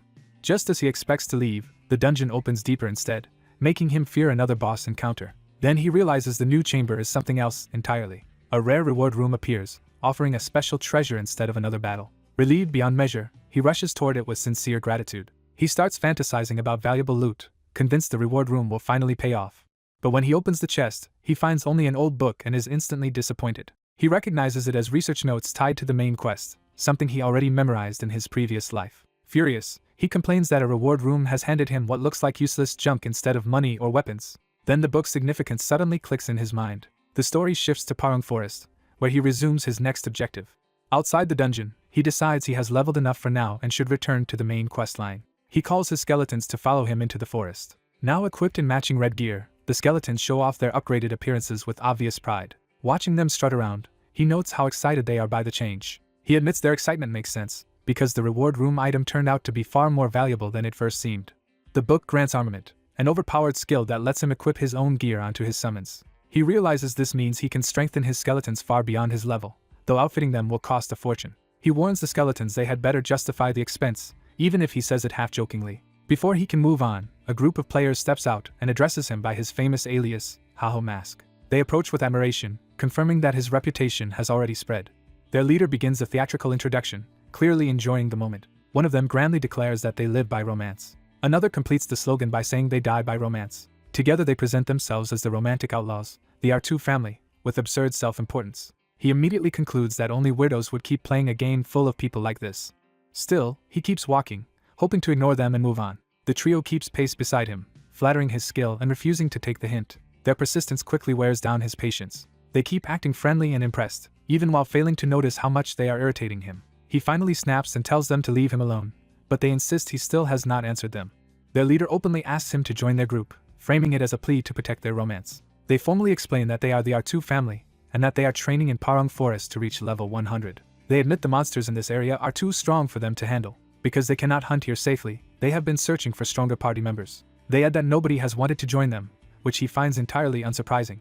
Even after his obvious refusal, they keep begging him to reconsider. Their captain even grabs his hand and pleads face-to-face for him to join and protect their ideals. After enduring the nonsense for a while, the scene skips ahead to the aftermath of his response. He makes it absolutely clear that he wants nothing to do with their romantic delusions or any party at all. To end the matter, he threatens to kill them if they follow him again. Bruised in pride and body, the R2 family watches him leave with his skeletons. They lament that he was their last hope and wonder if they should abandon the forest altogether. Then one of them remembers another group they encountered before, the Toon family. A message arrives from that group asking for help, abruptly changing their mood. Before they can decide what to do, something massive slams into the ground nearby. A black ogre charges at the necromancer's group, forcing him back into combat. He orders all of his skeletons to attack at once without holding anything back. He launches himself into the fight to meet the threat head-on. His strike cuts the black ogre down in a single clean motion. The system confirms the kill and grants him more experience. Counting the corpses around him, he notes that he has already killed 55 of them. Compared to the Spirit Knight, these monsters now feel simple and predictable to him. He checks his progress and is satisfied that the easy kills are helping him level quickly. His current quest still demands traces of armored monsters in Parung Forest, but he has found nothing yet. That lack of progress frustrates him, because he still has not advanced the main quest at all. He worries that while he wastes time here, the top guilds are probably already moving ahead in the main storyline. He briefly considers asking the R2 family for information before deciding he would rather not deal with them again. The thought of cooperating with those eccentrics disgusts him enough to dismiss the idea immediately. A distant explosion interrupts his thoughts and suggests another group is in serious trouble nearby. He realizes someone is aggroing huge numbers of monsters and wonders what kind of enemy could cause that much chaos. Then a flash of insight makes him connect the disturbance to the armored monsters he has been searching for. He instantly recognizes this as the clue he needed and rushes toward it. At the same time, the Toon family captain struggles desperately against the crushing assault. He finally understands that the enemy before them is far beyond what they expected. An army of armored ogres pours through the forest under the command of a hidden leader. The captain realizes their weapons are ineffective against the armor and that the monsters are advancing in disciplined formation. He concludes these enemies should not even exist in this area, which means something abnormal is controlling them. Watching the organized horde, he suspects a single mastermind is directing the entire army. That suspicion lands on a looming unidentified figure at the rear of the formation. The captain understands that a monster capable of commanding other monsters is beyond what his family can survive alone. Trying to buy time, one of his allies throws up a wall of fire to block the advance. The flames slow the armored ogres, but only briefly. The captain checks on his men, realizing they are all near their limit. He sees that the Toon family is nearly wiped out and that even their current line will not hold much longer. One ally panics and suggests they flee before they are all killed. The captain agrees their odds are terrible, but reaches a different conclusion. Instead of retreating, he decides to beg for outside help if that is what it takes to save his people. He calls out desperately, only to be shoved away by someone who wants no burden from him. Even as he tries to ask again, he is met with open rejection and contempt. The Toon family huddles together in despair, bracing for the end. Then the captain steels himself and makes a final decision. He orders his remaining men to spend all their mana opening an escape route for the rest of the Toon family. He explains that they know too well what it feels like to be abandoned when help is needed most. Because of that, he refuses to abandon the people behind them, even now. He chooses to stay behind alone and hold off the monsters while his men go save the others. Charging forward, he vows that the monsters will not pass him. He throws himself into the horde with everything he has left, trying to carve out one last stand. For a moment he thinks his effort is working and that he can keep the line together. Then a heavier armored ogre smashes through and sends him flying. He crashes to the ground, badly hurt and barely able to rise. Even so, he refuses to accept that this is the end. When a massive armored foe closes in, he realizes his strength still is not enough. The ogre's blow pins him down and leaves him helpless. At that instant, a cold voice tells him to stop pretending to be cool. The necromancer arrives in a blur and cuts down the attacking armored ogre before it can finish the captain. The captain stares in shock as his supposed rejecter suddenly stands over him as his savior. The necromancer immediately denies any heroic motive, insisting he came only to stop others from stealing his monsters. Ignoring the captain's confusion, he turns to his skeletons and prepares them for battle. With a simple order, he unleashes them on the armored ogres. His armed skeletons tear into the horde with speed and precision that the Toon family can barely follow. The captain is left speechless, unable to believe familiars can move like elite warriors. Watching the slaughter, he realizes this necromancer's summons exceed anything a normal necromancer should command. He begins to question who Haho Mask really is. Meanwhile, the hidden commander roars in anger as its army is cut apart. The necromancer and his skeletons rapidly dismantle the armored ogres, turning the battlefield around. The system confirms the defeat of the armored ogres, and he dismisses them as mere small fry. He advances through the bodies and calls out to the true leader behind the army. With a grin, he promises that the commander will soon be reunited with its fallen subordinates. The commander answers with a low, furious growl. He casually tells his skeletons to move the obstacle aside because it is blocking his path.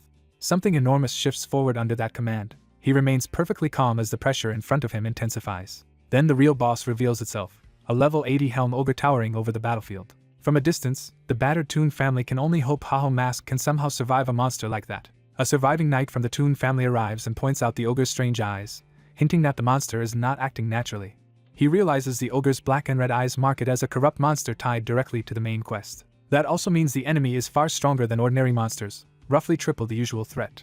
Even knowing that, Haho Mask closes in and tests the helm ogre head-on. The ogre answers with overwhelming force and blasts him away. Proving brute force will not be enough, Haho Mask judges that this boss is far tougher than its lesser followers. The survivors panic and warn him not to get close, fearing he is about to be crushed. The helm ogre gathers corrupt power and prepares a decisive counterattack. As the monster lunges, the onlookers realize the killing blow is coming. One of the survivors loses hope, convinced even Haho Mask cannot withstand that charge. Instead of retreating, Haho Mask commits to a stronger move and unleashes blue energy. He challenges the ogre to stop what he is about to do. His power condenses into a single brilliant point. He drives that concentrated strike straight through the ogre. The attack cleanly bisects the monster and ends the fight in one blow. The Helm Ogre collapses dead in front of the battered party he just saved. The survivors stare in disbelief as they process that he actually won. System rewards confirm the kill, grant gold and experience, and even level him up, leaving him pleased by how easy it was. He also secures the ogre's helmet fragment, completes Ma Wung's request, and decides to return to continue the main quest. Before leaving, he remembers that the loot division still has to be settled with the people he rescued. He tallies the haul from 20 black orcs and 1 rare Helm Ogre and assumes it should be worth a fortune.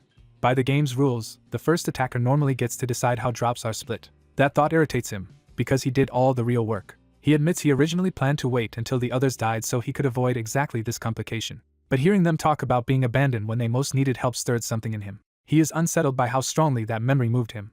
He realizes he intervened almost instinctively after hearing their desperation. The rescued group sincerely thanks him and credits him with their survival. Their gratitude softens him, at least a little. Then the mood shifts when they stop him from simply walking away. He immediately suspects they are about to fight over the money after all. He bitterly concludes that money matters more than decency to most people. Instead, the group crowds around him for something completely unexpected. They explain that they only want selfies with him as proof they were present during the raid, not a share of the loot. Their leader repeats his question about splitting drops as if the idea itself is strange. He even checks with the Toon family to see whether they want any of the rewards. One of them starts to admit the drops are valuable, only to get cut off. Their leader pressures the others into publicly insisting that Haho Mask deserves everything because he saved them.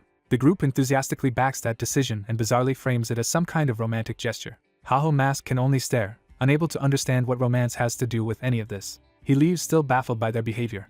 With his skeleton companions following, he heads off to continue the quest. As he moves, the group unexpectedly invites him to join their family. They admit they are not especially skilled, but promise loyalty and support whenever he needs it. He sees that, foolish as they seem, adventuring with them would probably be fun. But he rejects that temptation because staying comfortable with people like them would keep him from becoming stronger.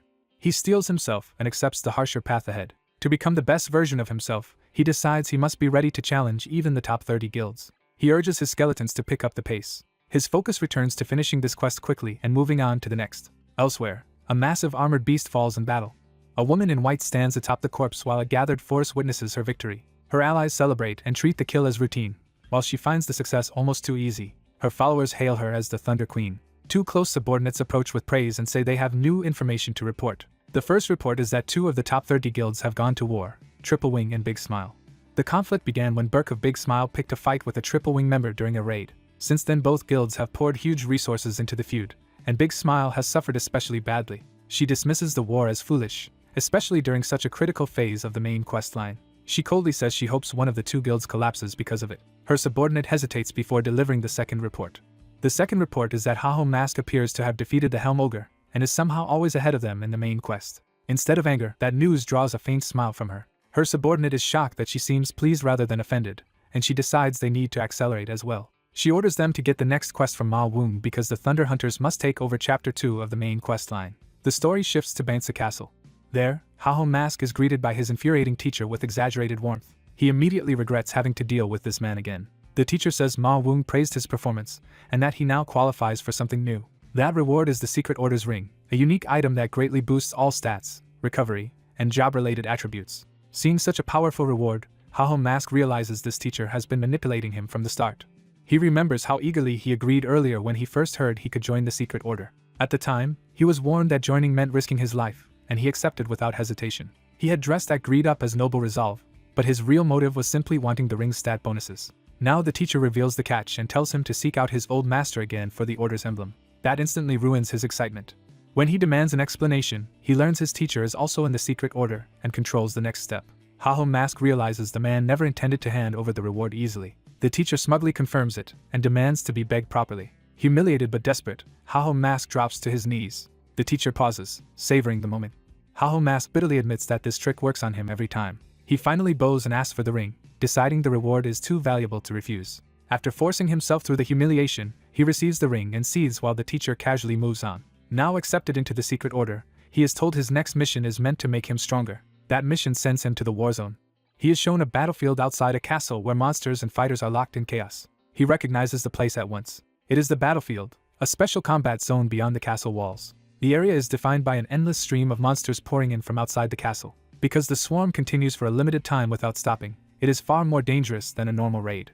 But the danger is balanced by rewards that scale with how many monsters a player kills, making it a potential gold mine. His mission is formally set: defeat the monsters beyond Turb Castle's walls, with reward rank based on kill count. He is thrilled because he had wanted to come here even before reincarnating, but his old guildmates never agreed. He heads out excitedly, already thinking about preparations. Unseen by him, a hidden observer watches from the street. That spy reports that she has found Haho Mask and wonders whether potions and recovery clay will be enough for what is coming. The scene cuts to a bald man lying bloodied on the floor. Another fighter is shown badly mauled as well, evidence of a brutal defeat. A tiger-like beast snarls over the survivors while one of them trembles in terror. The terrified man begs for mercy. A powerful figure mocks them for failing to handle even a single rookie. Apollo, guild master of Apollo Guild, condemns them for returning empty-handed after that humiliation. His anger visibly swells. He taunts the cowering subordinate as prey while the man scrambles to explain himself. The excuse is that the Thunder Hunters interfered, making it impossible to act. Apollo learns that the Thunder Hunters are trying to recruit Haho Mask and immediately resents the move. He decides Haho Mask must be getting arrogant because top guilds are backing him, and resolves to exploit that. At the same time, Heavybean of Big Smile contacts Apollo during a meal. Apollo is annoyed to hear from him at all. Heavybean asks Apollo to teach Haho Mask a lesson, identifying him as the rookie who has been rising fast. Apollo's irritation deepens as he remembers the insult. Heavybean explains that Haho Mask attacked his guild members and never apologized. To Heavybean, the real offense is that Haho Mask made him look ridiculous. Apollo repeats that phrase and immediately understands the emotional leverage. He pretends the matter is too petty for a major guild to get involved in. Heavybean instantly threatens to cut off Big Smile's sponsorship if Apollo refuses. He reminds Apollo that his money helped make Big Smile a top 30 guild in the first place. The threat becomes explicit. If Apollo will not grant even this small favor, the funding ends. Apollo's patience snaps. But after venting, he decides to accept and promises to punish Haho Mask immediately. He ends the call, outwardly cooperative. The moment the connection closes, he explodes in frustration. He rages that refusing would cost too much, while openly attacking Haho Mask would damage the guild's reputation. At that moment, a woman offers her help. Cho Wurung, a reserve affiliate of Big Smile, asks whether all Apollo needs is for Haho Mask to disappear. Apollo realizes that using someone not yet officially tied to the guild would protect Big Smile's image and asks if she can do it. She accepts at once, saying she owes him her life and wants to repay that debt. With murderous intent, she vows to eliminate Haho Mask. Back at the battlefield, Haho Mask arrives calm and ready. A call goes out ordering all participants to report to the castle gate immediately. Players gather before the gate as the event is about to begin. The gate guards demand everyone's attention. Bagel, captain of Turb Castle Wall Management, announces that the gate will now open and warns everyone to be prepared. Haho Mask recognizes Bagel as a main NPC and immediately understands the area's importance. The rules are explained. Beyond the walls is a lawless monster zone. The gates will stay shut for 144 hours, and rewards depend on how many monsters each player kills. Bagel stresses that no one will be allowed back in before the time limit ends. Then another announcement reveals that all participants are also receiving a special mission. Each player checks the new assignment in surprise. The special target is the Blue Giant, a battlefield mutant whose defeat grants a unique skill book. That reward makes Haho Mask freeze. He realizes the prize is not ordinary loot but a unique skill book. Because such books grant unique rank skills and are extraordinarily rare even by his past life standards, he is stunned they are offering one here. He immediately senses the reward may be too generous to be safe. Around him, other players reach the same conclusion and become visibly greedy. Haho Mask decides he must claim the book, which means eliminating any serious competition. He quietly marks the strongest rivals near the gate. For him, the real question is no longer whether he can beat the Blue Giant. It is whether he can get to the prize before anyone else does, so he tells everyone to brace themselves. The gate opens, and he launches forward the instant the path clears, determined to beat the others to the hunt. He surges out ahead of the crowd, leaving the rest scrambling after him as the race for the Blue Giant begins. Two pursuers realize Haho Mask has uncovered something and prepare to chase him, but a newcomer stops them with another idea. A masked green-haired woman proposes an alliance, catching the gathered hunters off guard. Instead of listening, one veteran dismisses her as an inexperienced nobody and insists they will handle Haho Mask themselves. He escalates from contempt to outright insult, trying to put her in her place. She answers by instantly cutting him down, proving she is far more dangerous than he assumed. As the man collapses in blood, the crowd recoils while she treats the violence as if everyone else is overreacting. She clarifies that she does not actually care about the unique skill book and only wants Haho Mask dead. Planting herself firmly, she moves from suggestion to coercion. She offers a bargain: obey her, and she will hand over the unique skill book, which she claims they are too weak to win on their own anyway. Her blunt logic unsettles the others, but it also tempts them. The alliance she forced together advances into the hunting ground under watchful eyes. From above, Haho Mask notices that a whole group has assembled specifically to kill him. He finds the situation irritating because he already has monsters to deal with and now must deal with hunters too. Rather than avoid them, he decides to accept the nuisance head-on. Meanwhile, the woman reassures herself that sheer numbers should be enough to overwhelm Haho Mask. Even as she prepares for battle, she is already thinking past his death. In her mind, killing Haho Mask will earn Heavybeam's approval and secure her an official place in Big Smile with subordinates of her own. She imagines the status and admiration that would come with that promotion. Her fantasy turns domestic and absurdly self-indulgent as she pictures being served like a noblewoman. She imagines attendants catering to her every need while she lounges in comfort. What excites her most is the thought that rank will let her own as much furniture as she wants. She is snapped out of the fantasy when someone urgently calls her name. The real crisis arrives at once as a monster wave surges toward the group. She immediately takes command and orders everyone into formation, though one ally senses that this wave is abnormal. The group realizes the number of monsters is far beyond a normal wave and that they are being overwhelmed.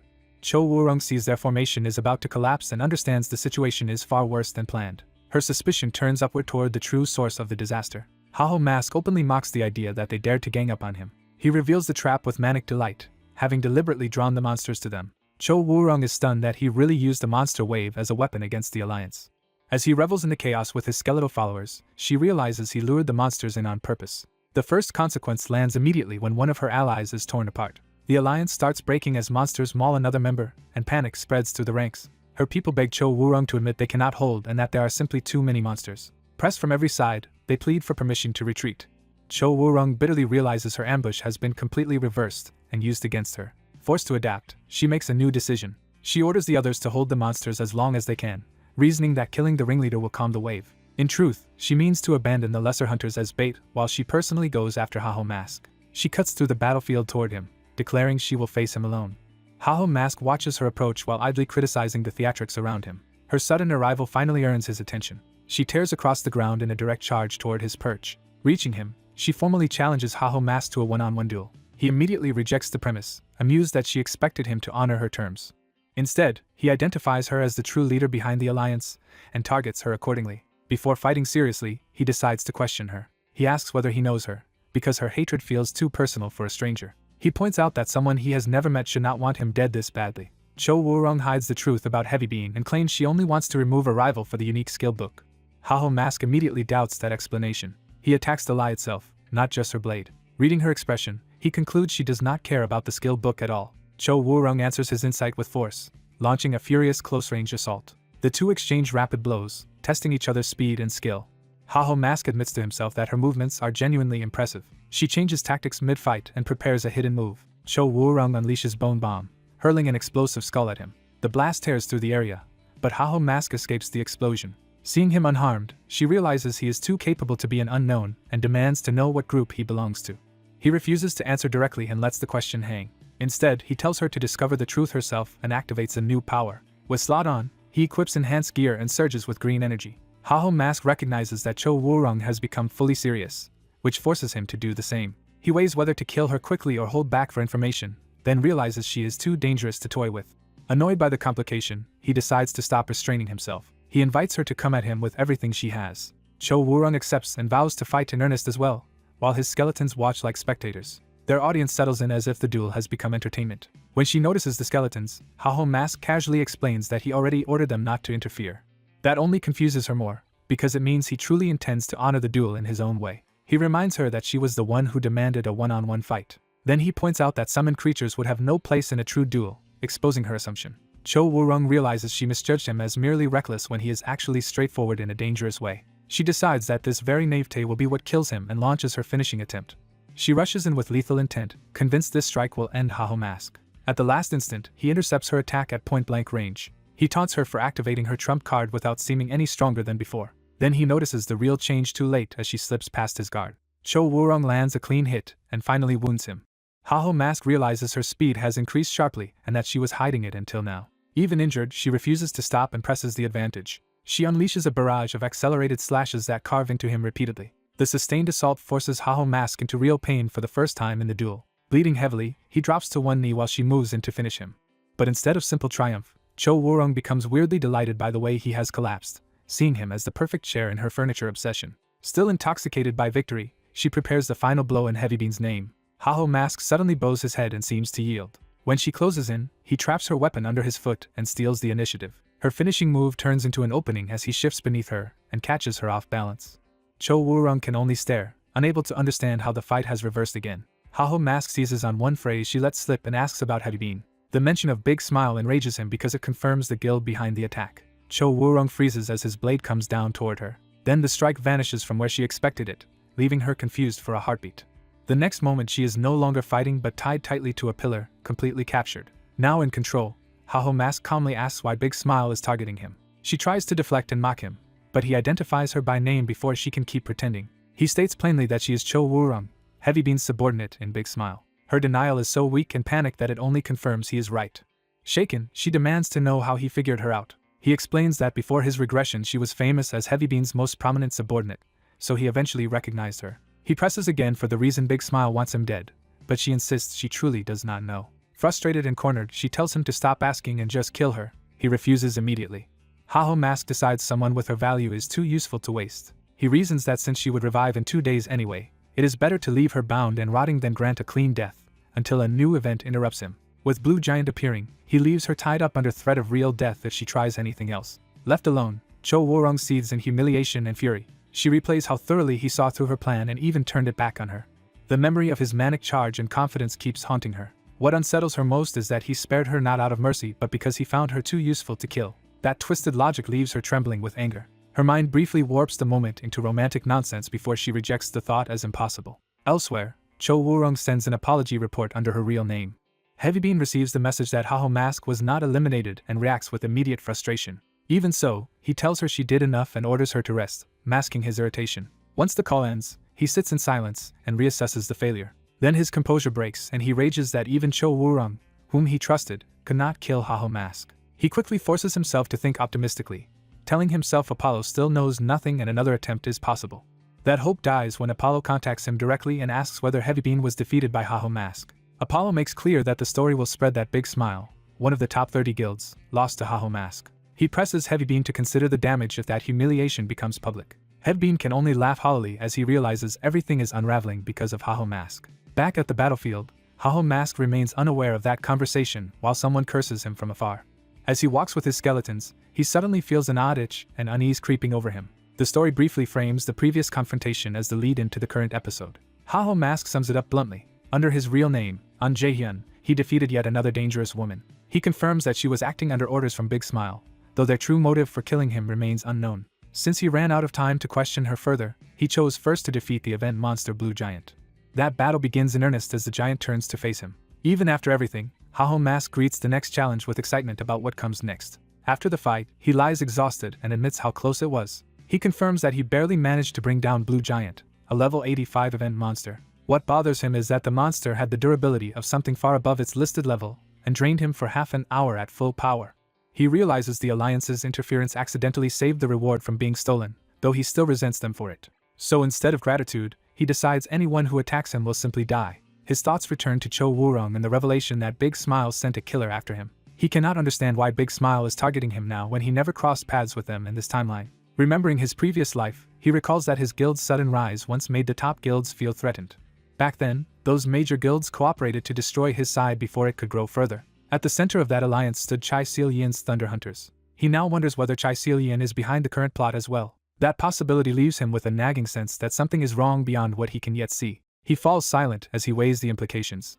Then he rejects overthinking, admitting this kind of scheming does not suit him. He settles on a simpler rule for the future: anyone who blocks his path dies. Checking the event timer, he notes that about 138 hours remain. With that deadline in mind, he decides it is time to move. He strides off with his skeletons, focused on the next objective and the profit he intends to make from it. After 138 hours, the city gates are finally opened again. As people flood back inside, two battered players realize this run has gone badly wrong. One blames their trouble on provoking Haho Mask and on trusting Cho Woo-rung's advice in the first place. Their argument is cut off when someone addresses them like quarreling siblings. Haho Mask appears in an absurdly cheerful mood, baffling the two men instead of threatening them outright. He leans in and studies their faces, amused by how miserable they look. He mocks them for being duped and returning empty-handed, making it clear he knows exactly how badly they failed. The two can only seethe under the humiliation. Haho Mask laughs at their misfortune and treats it as deserved punishment. From nearby, a hidden observer quietly recognizes Haho Mask. Still laughing, Haho Mask vows that next time he will finish the job. The narration shifts into Cho Woo-rung's very biased memory of him. In that version, Haho Mask sounds like a love-struck lunatic before correcting himself into a murder threat. He brushes off the strange feeling and abruptly changes the subject. He loudly announces that he will reveal the top contributor to the mission. The winner is declared to be Necromancer Hirkin. Haho Mask is delighted and immediately summons Hirkin to his office. Inside, the meeting begins with open admiration for Herken's performance. Herken is praised for killing the most monsters and even taking down the blue giant. The official then explains that strange new blue-skin monsters with icy power have been appearing more and more often.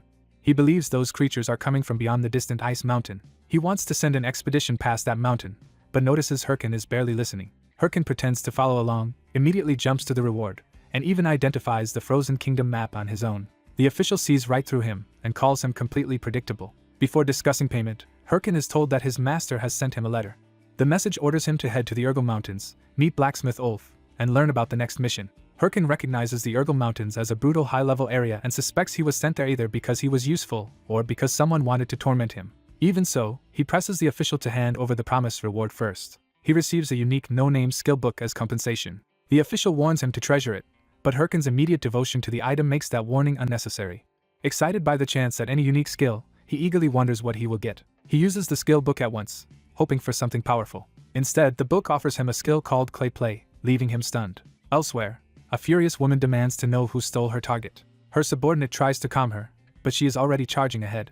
She unleashes a violent attack in rage. The blast tears through the area as her subordinate panics behind her. She reveals that unknown intruders suddenly appeared and stole the main quest monster her guild had been raiding. The theft is not just a loss of loot but a direct insult to her guild's claim. She cannot understand who would be reckless enough to interfere with them.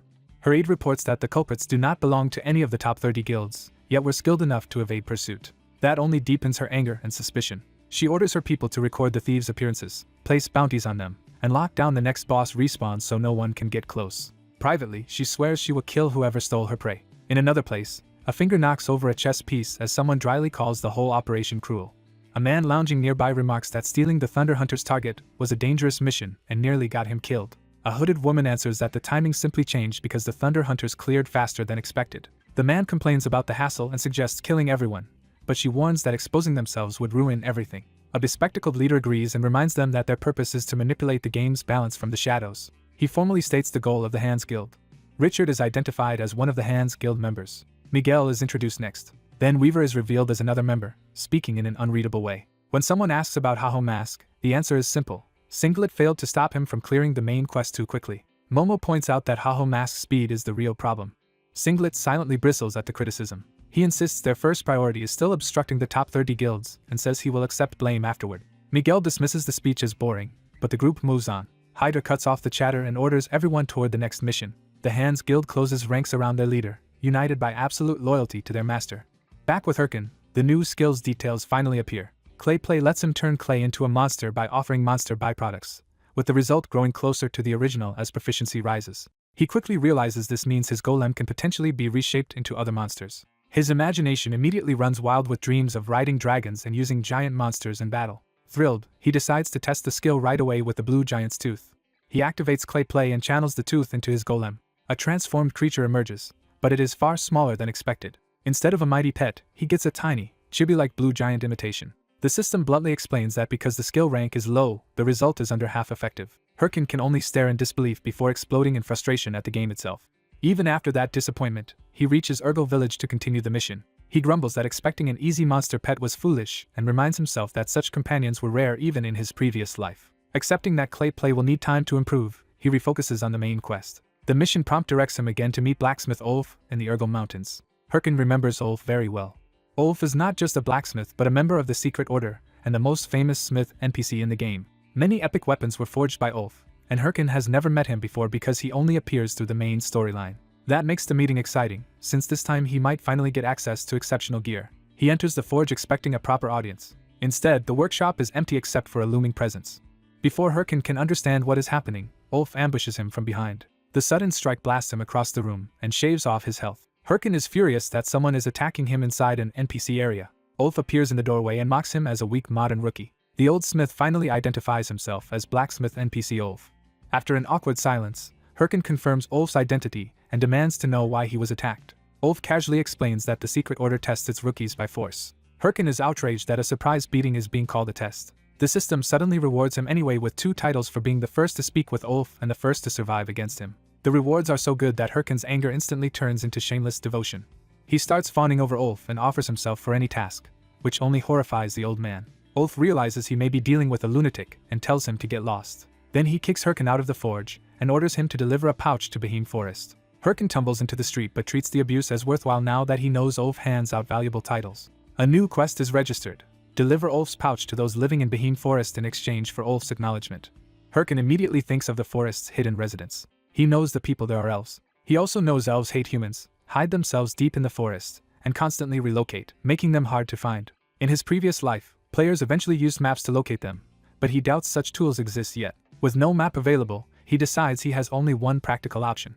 He goes to the town square and starts loudly buying information about Behemoth Forest. To draw out anyone who knows something, he offers up to 100,000 gold. Nearby players recognize Haho Mask and are confused by what he is doing. Herkin knows the spectacle is embarrassing, but he would rather suffer that than wander the mountains blindly. The crowd's attention is suddenly broken by a brutal impact elsewhere. People turn to see a blood-soaked fighter standing over a slain beast. The wounded man identifies Herkin as Haho Mask. Herkin realizes with alarm that the newcomer is Pitbull Singh. Pitbull Singh is one of the top 100 rankers, and his presence here shocks everyone. Onlookers wonder why someone like him would come to a place like this. Herkin immediately suspects Pitbull Singh may be hunting Haho Mask. He remembers fighting Pitbull Singh in his previous life and winning, but only after a brutal struggle. Even with that memory, he admits Pitbull Singh is an absurdly strong fighter. In his current state, Herkin cannot be sure of victory at all. The surrounding players, unaware that Haho Mask is right beside them, confidently say Pitbull Singh would crush Haho Mask with one hand. Herkin snaps at them for talking as if he cannot hear, but the interruption is cut short. Pitbull Singh steps directly up to him and offers a deal instead of a fight. He says he will tell Herkin everything he knows about Behemoth Forest. The sudden offer leaves Herkin stunned as the confrontation takes an unexpected turn. With valuable information now within reach, Herkin's next move will decide whether this meeting becomes a trap, an alliance, or both.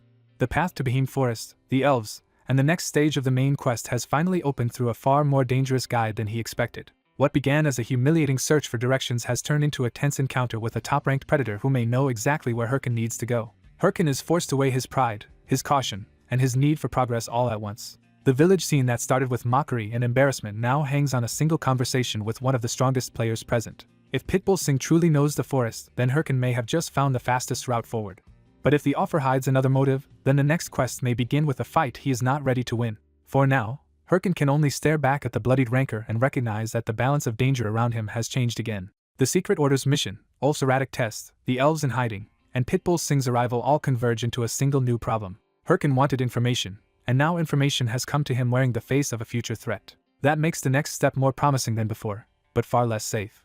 The village crowd senses the tension even if they do not understand its full meaning. Herkin's attempt to stay ahead of the main quest has once again pulled him into the orbit of dangerous people. And just as before, progress in this world comes only by surviving those encounters. The mission to reach the elves is no longer just a search through the forest, but a negotiation with power. Herkin's frustration over clay play and his humiliation in town are instantly overshadowed by the chance to gain what he actually needs. Still, he knows better than to trust a top ranker's kindness at face value. The memory of their past life battle keeps him alert even as the offer tempts him. Pitbull Singh's presence proves that the strongest players are already moving around the same quest line. That means Herkin's lead is fragile, and every decision from here on could expose him. Even so, he cannot afford to ignore a shortcut to Behemoth Forest. So the story leaves him at a crossroads between secrecy and speed. One path is caution and delay, while the other is trusting a dangerous man who may know the way. Either choice will drag him deeper into the main quest and closer to the forces gathering around Haho Mask. The city's reopened gates led to failure, mockery, reward, and revelation in rapid succession. Now the next chapter begins with Herkin holding a pouch for the elves, a disappointing new skill, 2 rare titles, and a dangerous new opportunity. He has gained momentum, but not control. He has gained tools, but not certainty. And most importantly, he has gained attention from people strong enough to change his fate. As Pitbull Singh stands before him, the road to Behemoth Forest stops being a simple errand and becomes a test of judgment. Herkin's next advance will depend on whether he can turn this unexpected encounter into an advantage before it turns on him. The masked player grows worried that the mention of Behemoth Forest may hide a trap, and he presses for the real cost of this deal. His companion hesitates over the answer, making the tension worse instead of clarifying it. The masked player braces himself for something ominous. The others watch nervously, expecting the worst. Instead, the burly man abruptly declares that the price is a confession of love. The masked player is left completely stunned by how absurdly off-course the situation has become. The whole group realizes in disbelief that Pitbull Singh has apparently fallen for the Haho Mask. The story behind the chaos is revealed as a public misunderstanding in which Pitbull confessed to the masked player. Back in the present, the masked player demands an explanation. Pitbull, exhausted from fleeing, struggles to explain what happened after the town erupted. When the masked player blames him, Pitbull tries to calm him down, only to be accused of causing the entire mess. The masked player spells it out. Pitbull confessed in the middle of the plaza and threw the whole town into chaos. To escape the crowd that formed around them, they had no choice but to run into the forest. Pitbull awkwardly tries to respond, but the masked player cuts him off. Thinking the confession was genuine, Pitbull politely rejects him by saying he is not interested in men. That rejection leaves everyone in a painfully awkward silence. Pitbull finally snaps and insists the masked player is being ridiculous because he never confessed to him at all. The masked player is thrown by that denial and realizes he misunderstood everything. Pitbull begins explaining that this misunderstanding traces back several months. He says that while hunting in this area as usual, something unexpected happened. After killing a beast, he sensed another presence nearby. He found not a threat, but a strange rabbit-like creature, and that sight confused him. A woman's voice warned that such a creature should not be left alone. That chance encounter immediately caught his attention. It was then that he first met the elf woman who changed everything for him. To Pitbull, she seemed more beautiful than anything he had ever seen. But just as he tried to speak to her, the moment slipped away. Without warning, she fled as if escaping some unseen danger. She never returned, leaving him alone with the memory. From then on, he became fixated on finding her again. He waited for months at the same place, hoping she would reappear. The masked player begins to understand why Pitbull had acted so strangely before. Pitbull says he gathered every scrap of information about elves from nearby residents and NPCs, while the masked player dryly notes that this sounds like stalking. Even after following every rumor, Pitbull found no trace of her. Just as he was about to give up, he encountered the masked player investigating elves in Boheme Forest. Seeing that, he decided to ask the masked player for help. The masked player realizes Pitbull should have simply said that instead of opening with a bizarre confession. Even so, he resigns himself to dealing with this exhausting man because the quest still matters. Since Pitbull is the only one with useful clues about elves, the masked player decides to cooperate for now. He orders Pitbull to take him to the place where elves are most likely to appear, and Pitbull eagerly agrees. Pitbull leads him to a towering waterfall deep in the forest. He explains that the Bekong waterfall is where elves are reported most often. As Pitbull starts listing every rumored location in detail, the masked player cuts him off once he has heard enough. That word residence catches the masked player's attention and makes him reconsider the pattern. He asks whether monsters also appear around these places, and Pitbull confirms that they do. When Pitbull adds that especially large monsters show up here, the masked player suddenly sees the logic. Asked for his hunch, he decides to test the theory instead of waiting passively. His plan is simple: hunt the monsters and see what that draws out. A high-level tree bark snake immediately appears, proving the danger is real. Pitbull moves to fight, but the masked player stops him and insists on handling the monster himself. Pitbull warns that the snake's level is dangerously high and not easy to deal with. The masked player answers with swagger, reminding him exactly who he is. Claiming the title of Haho Mask, he launches himself into battle with complete confidence. The snake lunges to meet him head-on. The masked player still looks sure of himself for a split second. The monster's killing intent closes in faster than expected. Only then does the masked player realize he may have overestimated himself. The attack goes badly wrong, and he is smashed into the ground instead of landing a clean strike. He ends up crumpled in the crater he made, having accomplished nothing. Pitbull can only stare at the disaster in disbelief. From the ground, the masked player weakly calls out to his own title as if that might still help. He finally admits to himself that this was a terrible idea. The pain hits all at once, and his bravado collapses into a full panic. Even with the snake looming over him, he melodramatically wails that he is about to die. Pitbull is baffled by what the Haho Mask is even trying to do. As the snake dives in for the kill, the danger becomes immediate. Pitbull shouts for him to dodge, but the warning comes too late. The masked player can only scream that he is finished. Then a sudden arrow streaks in from above. The shot pierces the snake and knocks its attack off course before it can bite him. More arrows follow, riddling the monster and stopping it completely. Pitbull realizes something important has just happened. The masked player explains his deduction. NPC residents do not fight monsters, they flee from them. So if residents were often seen in these places, it likely meant they had been chased there and cornered by monsters. He concludes that if monsters were driven off at the right moment, whoever had been hiding would finally reveal themselves. That prediction proves correct when three elf women step out into view. Pitbull recognizes them at once as the elves he had been searching for. He is amazed that the masked player inferred all of that from scattered clues. The elves remain guarded, but the masked player cheerfully treats their appearance as a success. He immediately slips into a formal persona, introducing himself as Herkin and claiming to represent Lord Ulf.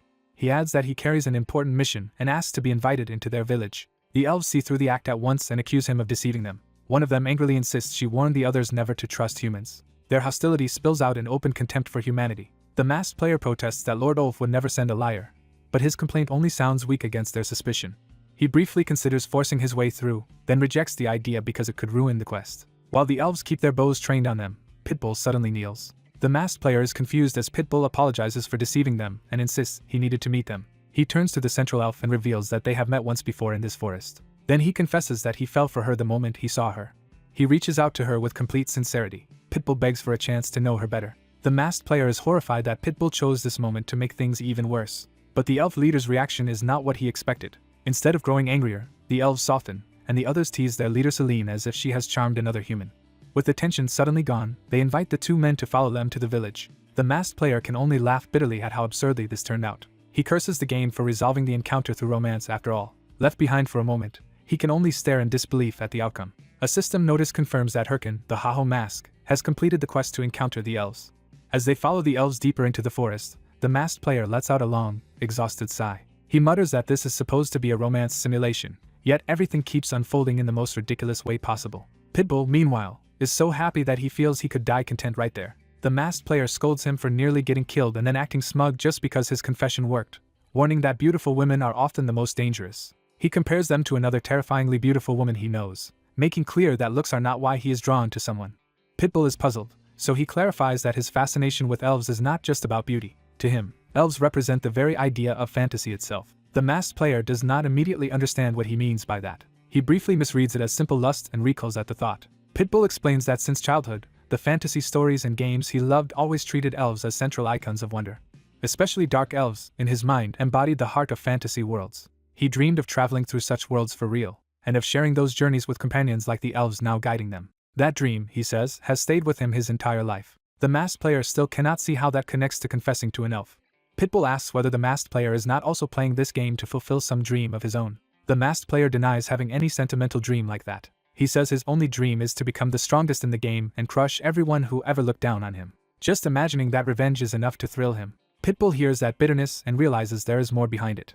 He quietly asks whether that goal would not turn the masked player into the same kind of person who once despised him. The question lands harder than expected, but the masked player only laughs it off. He answers with a brutal worldview, claiming the strong naturally consume the weak. Pitbull presses back, asking whether that logic does not also justify the suffering the masked player himself endured. The masked player starts to reject the idea that happiness built on trampling others could mean anything. Before he can finish, his emotions erupt and the ground around him explodes with force. He grabs Pitbull and demands what he could possibly know about any of this. To him, dreams and happiness are luxuries reserved for people who already have something. He asks whether Pitbull has ever known what it means to struggle every day just to survive. He goes further, asking whether Pitbull has ever lost a little he had in a single instant. Pitbull understands that the masked player is speaking from real pain, not just anger. He decides that hearing that much is enough and drops the joking tone entirely. The masked player is startled by the sudden seriousness. Before the confrontation can escalate, the elves call out for the humans to stop bickering. One of them announces that they have arrived. They reveal Behem, the hidden elven village built around a colossal ancient tree. Celine explains that the elder waits at the tallest tree and tells the masked player to follow. As he goes ahead with Celine, she notices the tension and asks Pitbull whether he fought with his companion. Pitbull chooses not to answer directly. At the elder's dwelling, the elves announce that they have brought a human before Elder Diare. Celine formally reports that this man claims to have come on Lord Ulf's behalf. The masked player quickly downplays the earlier conflict, deciding to focus only on clearing the main quest. He reminds himself that Lord Ulf's errand is what matters now. That mention draws the attention of the elder, who steps forward. Elder Diare immediately identifies the masked player as someone from the secret order. The masked player confirms it by presenting Ulf's package. When Diare accepts the delivery, the system confirms that Ulf's errand has been completed. As the elder opens the package, his calm demeanor breaks. He suddenly realizes what is inside and reacts with alarm. The package contains the Purification Circlet, an epic item capable of removing all status ailments and debuffs. When he finally sees the sealed delivery, he realizes Ulf made him carry a far more valuable item than he was allowed to inspect. He suddenly stops himself as the item's significance clicks into place. The system reveals the next objective: purify a corrupted elf and expose whoever is orchestrating the second main quest. It also promises a reward once that objective is cleared. The reward turns out to be the Purification Circlet, and he is immediately thrilled by how useful it could be. Instead of offering anything more, the elf dismisses him at once, leaving him confused. Desperate, he tries to push for another task, hoping to use the circlet sooner to save someone important, but the answer is a flat refusal. The elf makes it clear there is nothing else he can do for him right now. He is bluntly told he is still too weak, and he realizes the quest is locked behind a level requirement. The setback reminds him of his earlier failure, and he concludes he still cannot advance the main quest because his level is too low for Bobber Forest. After stewing in frustration, he forces himself to accept the situation. He vows to return after training enough to qualify, even as the delay infuriates him.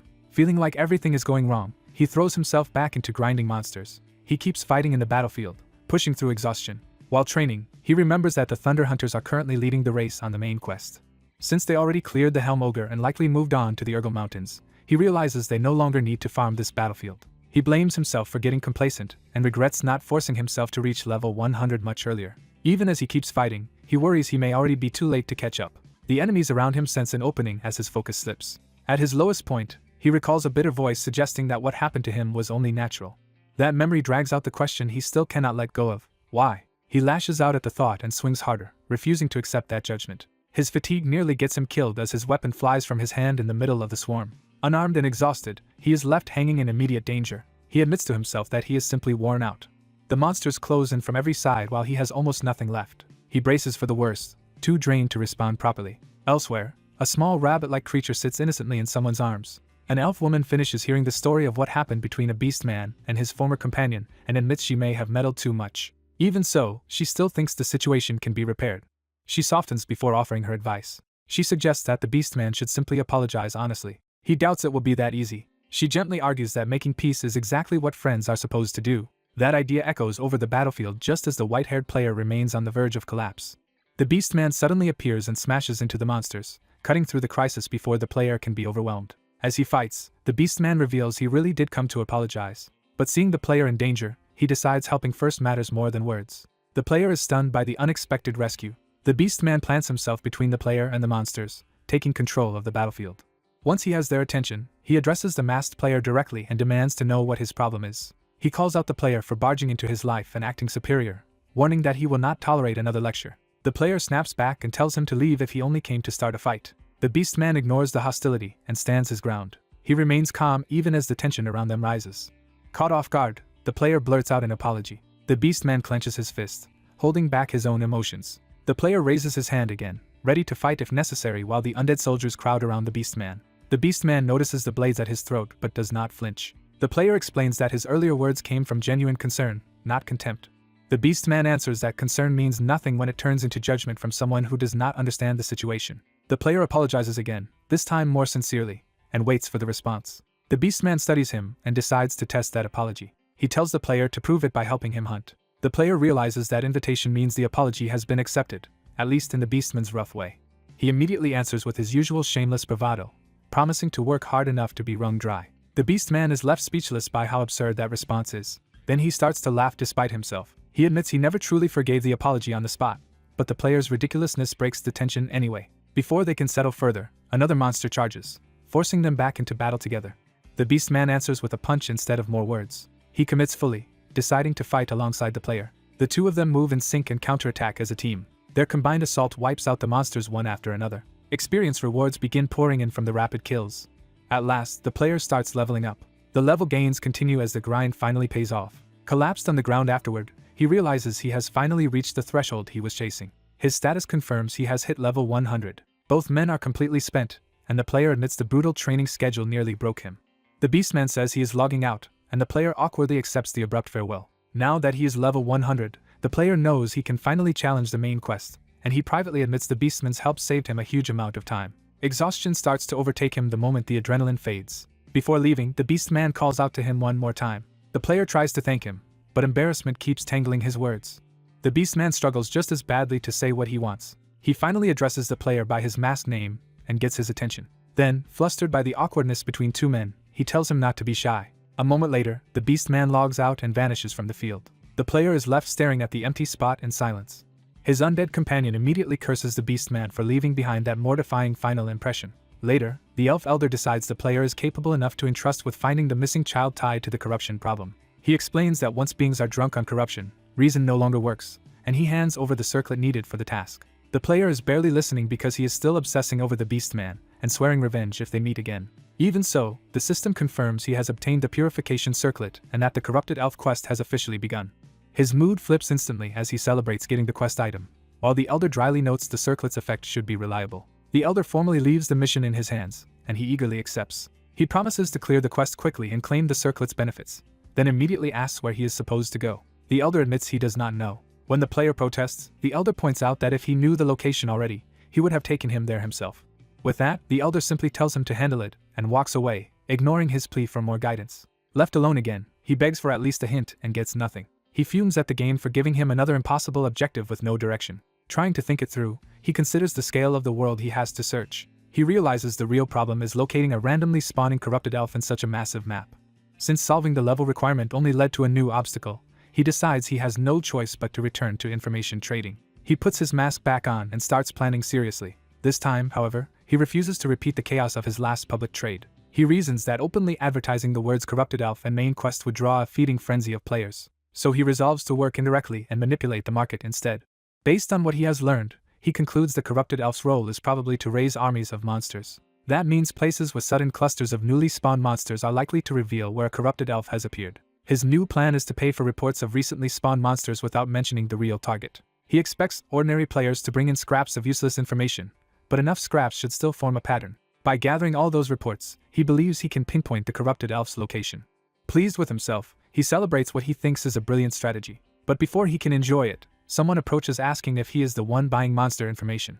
The question instantly puts him on alert. He turns and recognizes the newcomer with alarm. It is Chev. Earlier at the Red Bull's forward base, Chev had casually approached Yahello and the others to discuss a new lead. He reminds them about the anonymous informant who previously sold them the corruption count's location. Now a fresh message has arrived from that same sender. The new message says someone is buying the locations of recently spawned monsters. Yahello finds the request suspicious, but Chev immediately reads it as a smokescreen. He reasons that anyone who already knows something as valuable as the corruption count's location would not chase meaningless rumors this late in the game. Yahello agrees that the move must have a hidden purpose. Chev concludes the buyer is not really after monsters at all, but something else connected to them. Yahello finds that line of thought enticing rather than worrying. Together they realize that if they can monopolize that stream of information, they can seize whatever opportunity the anonymous player is chasing. Chev immediately commits to moving on the lead. He leaves at once, promising to return after handling it. Privately, he frames the target as a source of endless profit. Back in the present, the masked player realizes too late that Chev is exactly the kind of dangerous person he never wanted to attract. Chev sees the same situation as a chance to capture a source of golden eggs. The player is horrified that his careful plan has drawn in the worst possible opponent. He had only intended to squeeze information out of some harmless low-tier player and disappear unnoticed. Chev, meanwhile, had expected an easy covert pickup himself until a far more dangerous monster appeared and forced him to change course. The player decides to abandon any escape plan for the moment. He still wants to get out quietly without exposing himself. But Chev instantly reads that hesitation for what it is. He corners the player by asking if he is really thinking of running away. The player curses Chev's instincts and silently orders his skeletons to stand down. Chev tells the undead to stop attacking, showing he wants answers more than a fight. He warns the player that choosing not to attack was wise, because a direct clash would have ended badly for him. Humiliated but realistic, the player admits to himself that he still cannot beat Chev and decides to talk. Chev lays out his suspicions. The masked player has physical ability beyond a rookie and information-gathering talent beyond even mid-tier guilds. Then he asks the real question of the encounter.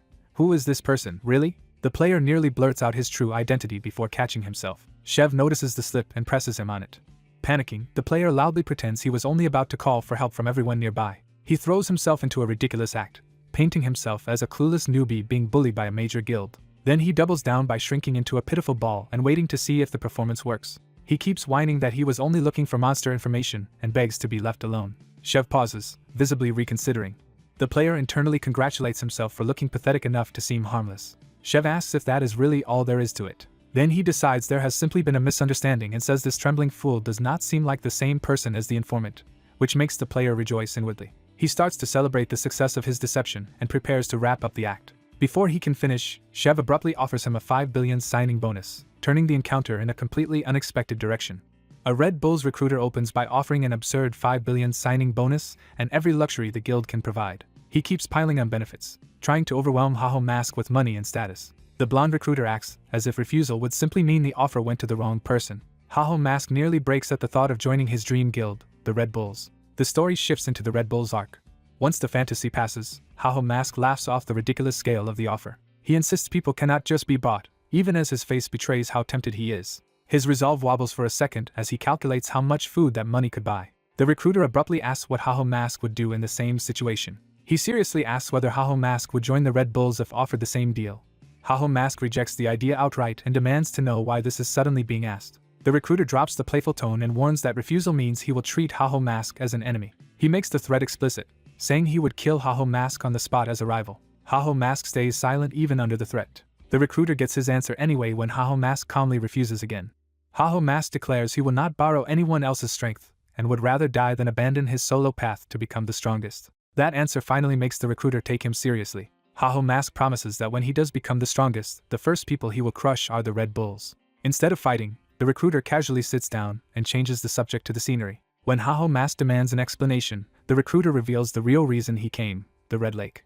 That name immediately catches Haho Mask off guard. The recruiter explains that the Red Bulls confirmed the lake is real and that monsters have been spawning around it at an explosive rate. Haho Mask cannot understand why a supposed rival would share such valuable information with him. The recruiter crushes his ego by saying the Red Bulls never considered him a true rival in the first place. He tells Haho Mask not to flatter himself. Then he boasts that the Red Bulls are the strongest guild and bow to no one. He says they only shared the lead because they respect Haho Mask's stubborn solo spirit, not because they need him. With that done, the recruiter prepares to leave. Haho Mask broods in silence as the chance encounter seems to end. Then he suddenly identifies where the Red Bulls must be headed: Salt Mountain.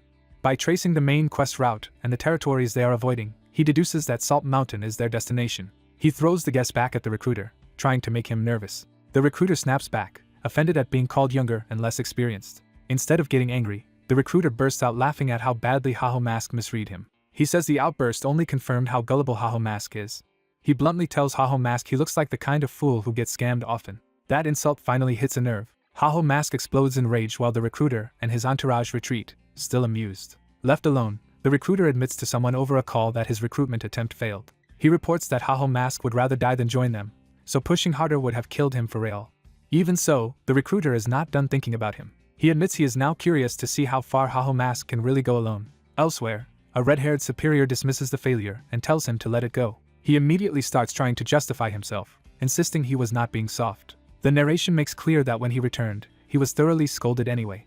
The scene shifts to the ominous Red Lake itself. At the lake, Haho Mask keeps grumbling that no one around him is smarter than he is. His skeleton companions are excited by the strange place, but he is too irritated to share their curiosity. He snaps at them to focus and wonders why a red lake is supposed to matter so much. A memory surfaces of someone once inviting him to touch the lake because it looked cool, while he had only cared about grinding monsters.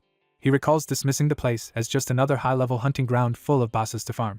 Another memory mocks him for being a boring game addict who never appreciated anything else. As his skeletons panic nearby, Haho Mask realizes the red lake feels strangely familiar. He orders the skeletons to stop panicking and form up. Then he senses a new presence and instantly becomes alert. Something is approaching fast across the lake, confirming they are not alone. He identifies the newcomers as a small party of a warrior, 2 mages, and a priest, and suspects an ambush. He quietly tells his skeletons to prepare. Taking command, he decides to act on his signal. He begins a countdown as the strangers close in. The tension rises as he reaches the next count. His skeletons hold steady for the final beat. He starts the order to attack, but the charging party suddenly drops to their knees instead of fighting. Haho Mask is thrown off by the unexpected surrender.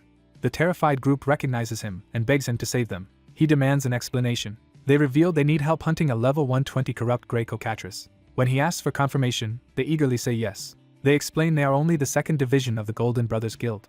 The Golden Brothers are supposedly a major guild nearly on par with the top 30. But before the man can finish his self-pitying explanation about their low status, Haho Mask cuts him off. He orders them to summarize the situation in under 3 sentences. The group scrambles to comply under his pressure. Their leader reduces it to the essentials: fail to kill the cockatrice, get expelled from the guild, so please help.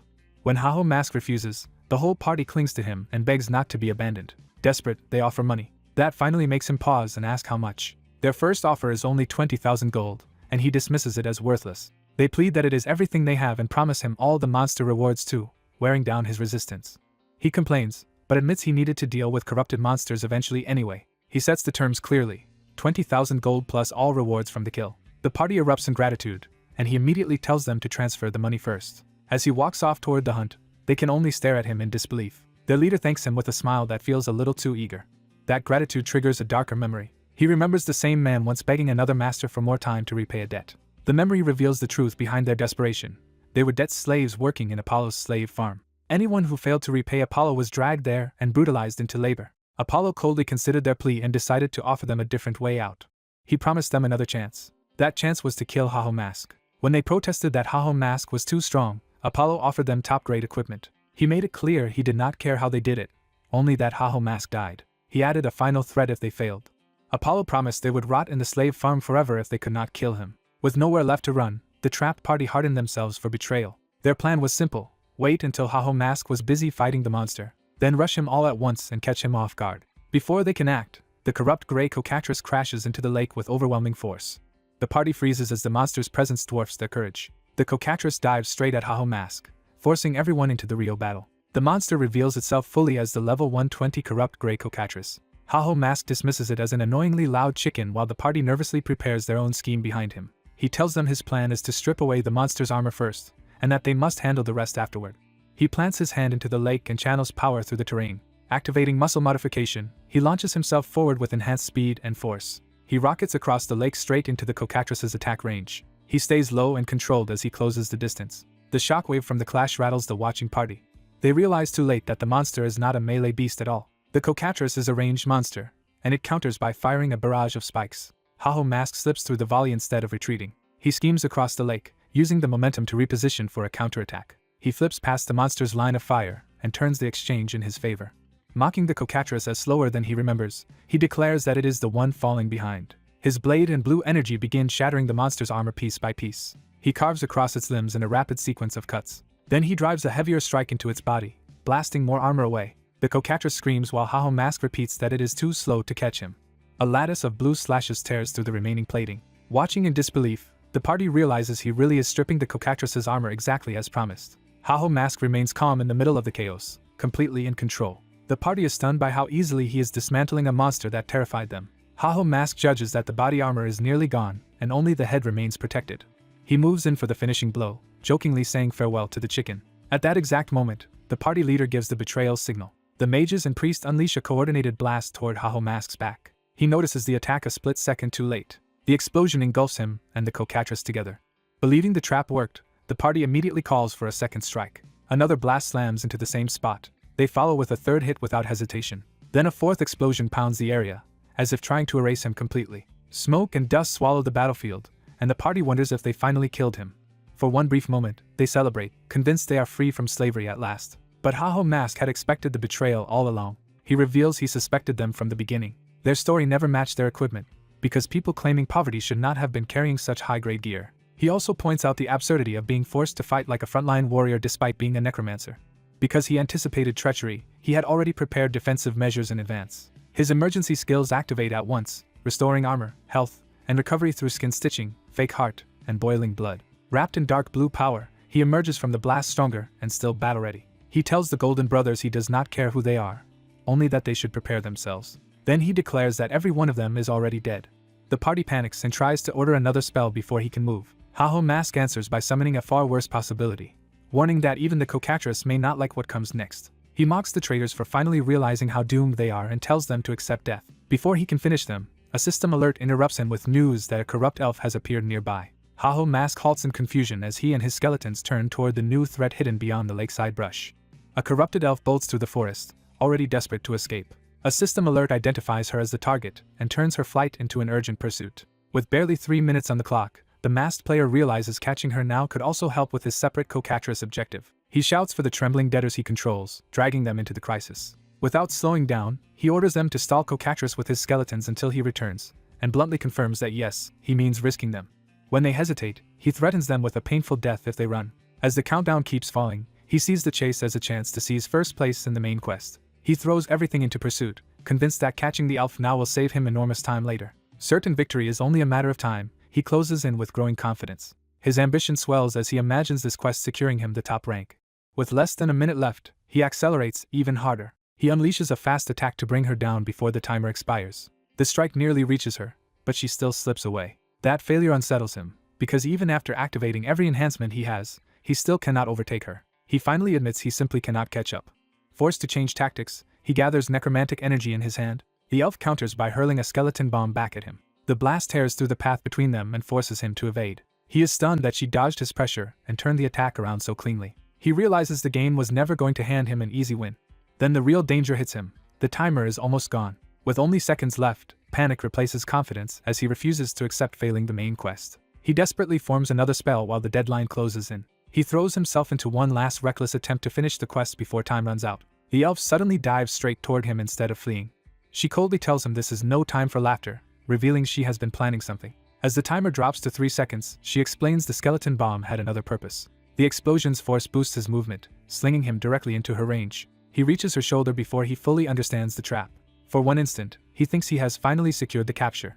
But in the collision, the elf bites into herself and blood sprays across him. He freezes in shock as he realizes something has gone terribly wrong. The impact sends them crashing down together. He blurts out in disbelief that she just bit herself. The elf hangs limp in his grip, bleeding from the mouth and throat. He frantically tries to keep her alive, not out of mercy, but because her dying now could still ruin him. Even while she fades, he keeps insisting he has to complete the main quest. A golden effect begins to gather around her headpiece as the system responds. The system declares that he has used purification circlet on the corrupt elf. He clutches the torn keepsake she left behind and can only hope the purification counts. The elf rises again, no longer corrupted, weak but alive enough to face him. Seeing her restored, he starts to wonder if she is the same person beneath the corruption. She lowers her head in exhausted silence, as if the madness has finally passed. The system confirms the corrupt elf quest is complete. He bitterly concludes that the quest had apparently been designed around her attempted suicide, and the whole storyline infuriates him. Then he pauses, sensing there is still something important in the keepsake. He questions why the game forced a time chase at all if this was how the quest was meant to end. Frustrated, he crushes the scrap in his hand. His anger finally boils over into open hatred for the game itself. That tantrum is interrupted by a violent blast elsewhere in the forest. Back at the other fight, the debtors beg his skeletons for help because Cocatris is overwhelming them. One of them realizes his weapon is about to fail and believes they are finished. From afar, the player answers by summoning a golem and ordering it to crush the threat. As he rushes back, the debtors recognize Haho Mask as their savior. They collapse in gratitude, convinced he has mercifully forgiven them. Instead, they can only offer a terrified apology. He cuts through their excuses and demands the truth, asking if the Apollo Guild ordered them to kill him. Their confession confirms Apollo is willing to hire others and spend heavily just to eliminate him. He notes that the rare items they used would have been difficult to obtain, even for a rich guild. Remembering an earlier assassin from the Big Smile Guild, he starts to suspect multiple guilds may have allied against him. That realization hardens into a decision that he can no longer ignore the threat. He orders the debtors to stand, and when they mistake that for forgiveness, he mocks their stupidity. He demands every item and possession they have. Then he imposes a brutal weekly payment, and warns that if they disappear, he will hunt them down and kill them. The scene shifts to a luxurious room where a gramophone plays while another guild leader relaxes in comfort. At Big Smile Guild headquarters, that leader lounges in a robe, savoring his own elegance. He treats this pampered rest as the only pleasure in his busy life. A subordinate bursts in with urgent news, but he initially refuses to let his relaxation be interrupted. The report shocks him anyway. The Red Bulls have declared war on Big Smile. He demands to know why. The answer is that the Red Bulls claim it is retaliation for an attack on Haho Mask, making him realize that name is tied to them somehow. He immediately tries to frame the situation as a misunderstanding and wants to negotiate before things worsen. But the next report is even worse. The unique items he lent Apollo have already appeared on the marketplace. That revelation snaps him out of diplomacy and into alarm. When he hears the items are overpriced and hard to recover, he demands to know who is selling them. The seller is Haho Mask, and the guild leader is left speechless with rage. All he can manage at first is a strangled sound of disbelief. Then he curses Haho Mask with pure hatred. Elsewhere, the story moves to the elf village hidden in Behin Forest. The player arrives there still simmering from everything that has happened. He recalls the elder elf refusing to let him keep the purification circlet because he was not trusted with it. He stalks away resentfully, complaining that he will be dealing with the elves often and should have been allowed to keep the item. Still, the system reveals a new quest tied to the corrupt elf's keepsake, and that at least gives him a path forward. He realizes the keepsake likely refers to the blood-stained letter the elf left him. Reading it again, he finds a riddle about eagles, blue clouds, and a hidden village. He is annoyed that elves insist on speaking in riddles instead of plainly. Unable to solve it alone, he reluctantly decides to ask someone fluent in the elven language. That someone is the hulking man who knows the elves well, and he greets Haho Mask like an old acquaintance. The man is surrounded by adoring elf women who treat him like a hero in paradise. The sight enrages the player, who cannot accept this man being worshipped while he suffers. One elf openly feeds the man, showing how comfortable and intimate he has become with them. Another teases that she knew which elf was his favorite. He denies having a favorite, only to lean in closer. Then he smoothly declares that all of them are his favorite, sending the elves into delighted chaos. The player grabs him in fury and demands to know why he is wasting time flirting with elves. The man calmly explains that winning the villagers' affection was necessary if he wanted to stay in the elf village as long as possible. He insists he worked hard because that social success is effectively part of the quest, leaving the player horrified by the implication. The nearby elf women immediately turn hostile toward the player for touching him, and call him a filthy human. The man gently calms them, confident that no one here can truly harm him. He doubles down on that confidence, basking in their admiration. Watching this, the player feels cheated that while he risks his life, someone else advances through shameless flirting. He finally punches the man and orders him to translate the letter instead of talking nonsense. After a brief look at the sky and the clues, the man thinks it over. He quickly identifies the riddle as pointing to the blue mist forest. The player is stunned that he solved it so fast and assumes he must have studied the elven language deeply.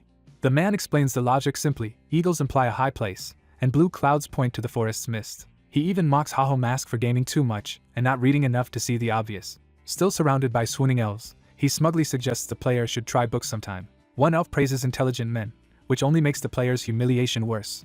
Unable to bear it, he explodes and stomps off in rage.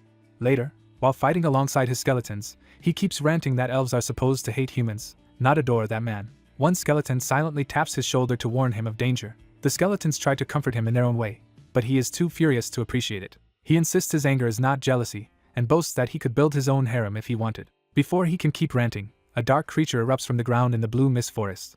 The monster reveals itself as a Smogrian, far above the level of ordinary threats. It lunges with a gaping maw, forcing everyone back. The player answers by bringing down a heavy strike on it. The Smogrian survives the blow and rises again, still dangerous. He starts to complain that the world keeps making a fool of him, then notices something strange about the creature. He cuts it down decisively anyway, venting his frustration through the attack. The system confirms the Smogrian's defeat and rewards him with a level up. Even after the win, he doubts he has reached the true destination because all he has found are monsters. He remembers the flirt's warning that the Sweepers Guild controls this area, meaning the place is more dangerous than it first seemed. He had prepared for hostile humans, but none have appeared yet. That makes him wonder if the flirt had exaggerated everything just to look impressive. Before he can dismiss the warning, a massive figure emerges through the mist. He immediately recognizes the newcomer, as likely belonging to the Sweepers Guild, though he insists he himself serves no one. The masked giant says nothing at first, only studies him. Then the giant judges him an intruder and attacks without hesitation. The entire field shifts under a strange force, turning the battlefield itself hostile. The giant declares that intruders must be eliminated as the altered terrain closes in. The enemy is identified as Corrupt Comrade Avon, a being with an unreadable level and overwhelming presence. The word corrupt excites the player, who suspects this enemy is tied directly to the main quest. He rushes in eagerly and clashes blades with Avon. The exchange is fierce, but the player still treats it like a challenge he can solve. Avon remains expressionless and unmoved under the pressure. The player calls for the big one and swings again, trying to overwhelm him with force. He orders his skeleton warriors to join the attack. One skeleton is instantly smashed aside before it can help. Avon tears through the summoned warriors with brutal ease. The system reports that the skeleton warriors have been destroyed. Furious at losing his summons, the player retaliates with a stronger slash. He keeps carving into Avon's body, trying to shred him apart through sheer damage. For a moment he scoffs that the giant is not as strong as expected. Then he notices something is wrong. The pieces of Avon's body begin knitting back together instead of staying severed. The regeneration continues until the damage is effectively erased. A system warning reveals the real problem. Physical attacks do not work on this entity. Staring at an enemy his sword cannot truly harm, he realizes he is facing a broken monster unlike anything he expected. A cry warns that a skeleton mage has appeared in the forest. The white-haired fighter closes the distance before the enemy can act. He tears through the mage with a brutal opening strike. The skeleton mage is instantly destroyed, confirming his overwhelming speed and power. Even with that easy kill, he bitterly recalls the real problem ahead. His next opponent ignores physical attacks and evades magic. Facing that impossible enemy again, he searches for any way to win. He admits to himself that defeating this foe feels nearly impossible. What makes it worse is that this monster never existed in his previous life, leaving him without prior knowledge to rely on. He realizes a direct fight should be suicidal, yet keeps preparing anyway. Instead of retreating, he decides to gamble everything.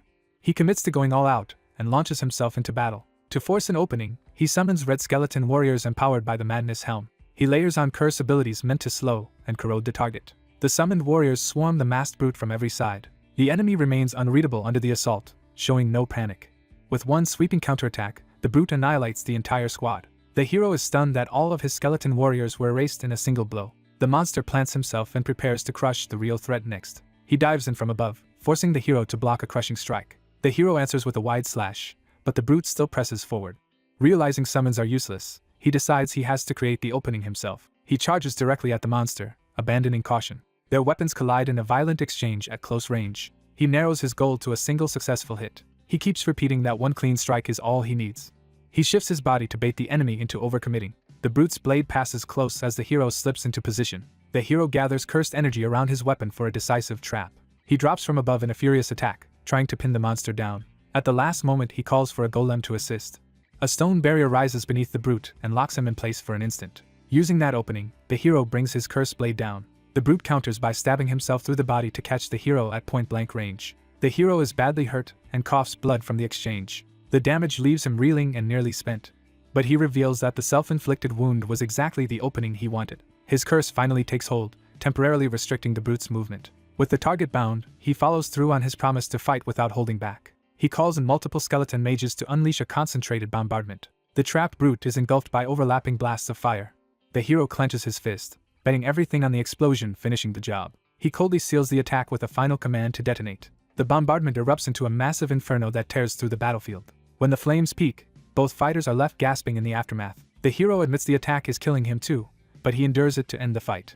The system declares the quest complete and grants him the title Corruption Destroyer, making it seem like he has won. He hurriedly drinks a health potion, grumbling that the monster's design was absurdly unfair. As he tries to recover, he senses movement and realizes the danger is not over. The sudden sound snaps him back to full alert. The masked brute emerges from the flames still standing.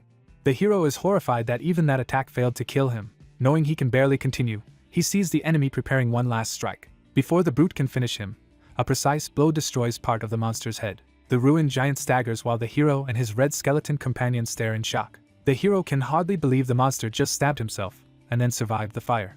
As pieces of his mask fall away, the brute begins speaking about the corruption consuming him again. For the first time, the monster's human mind surfaces through the corruption. He reveals that he was once a member of the secret order, just like the hero. He explains that during a mission he was captured by the force behind the corruption and tortured. That torture broke him and turned him into a brainwashed weapon.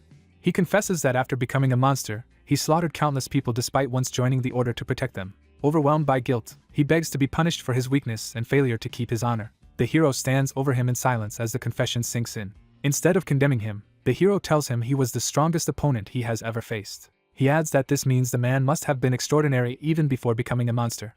Then, with blunt simplicity, he asks whether the ones behind the corruption are simply the real enemies to kill. He even offers to use the purification circlet to heal him, assuming that must be why the item was entrusted to him. The dying man laughs softly, moved that the hero still chooses compassion. Relieved, he decides to entrust his final hope to this good-hearted junior. The hero is caught off guard as blood splashes across him.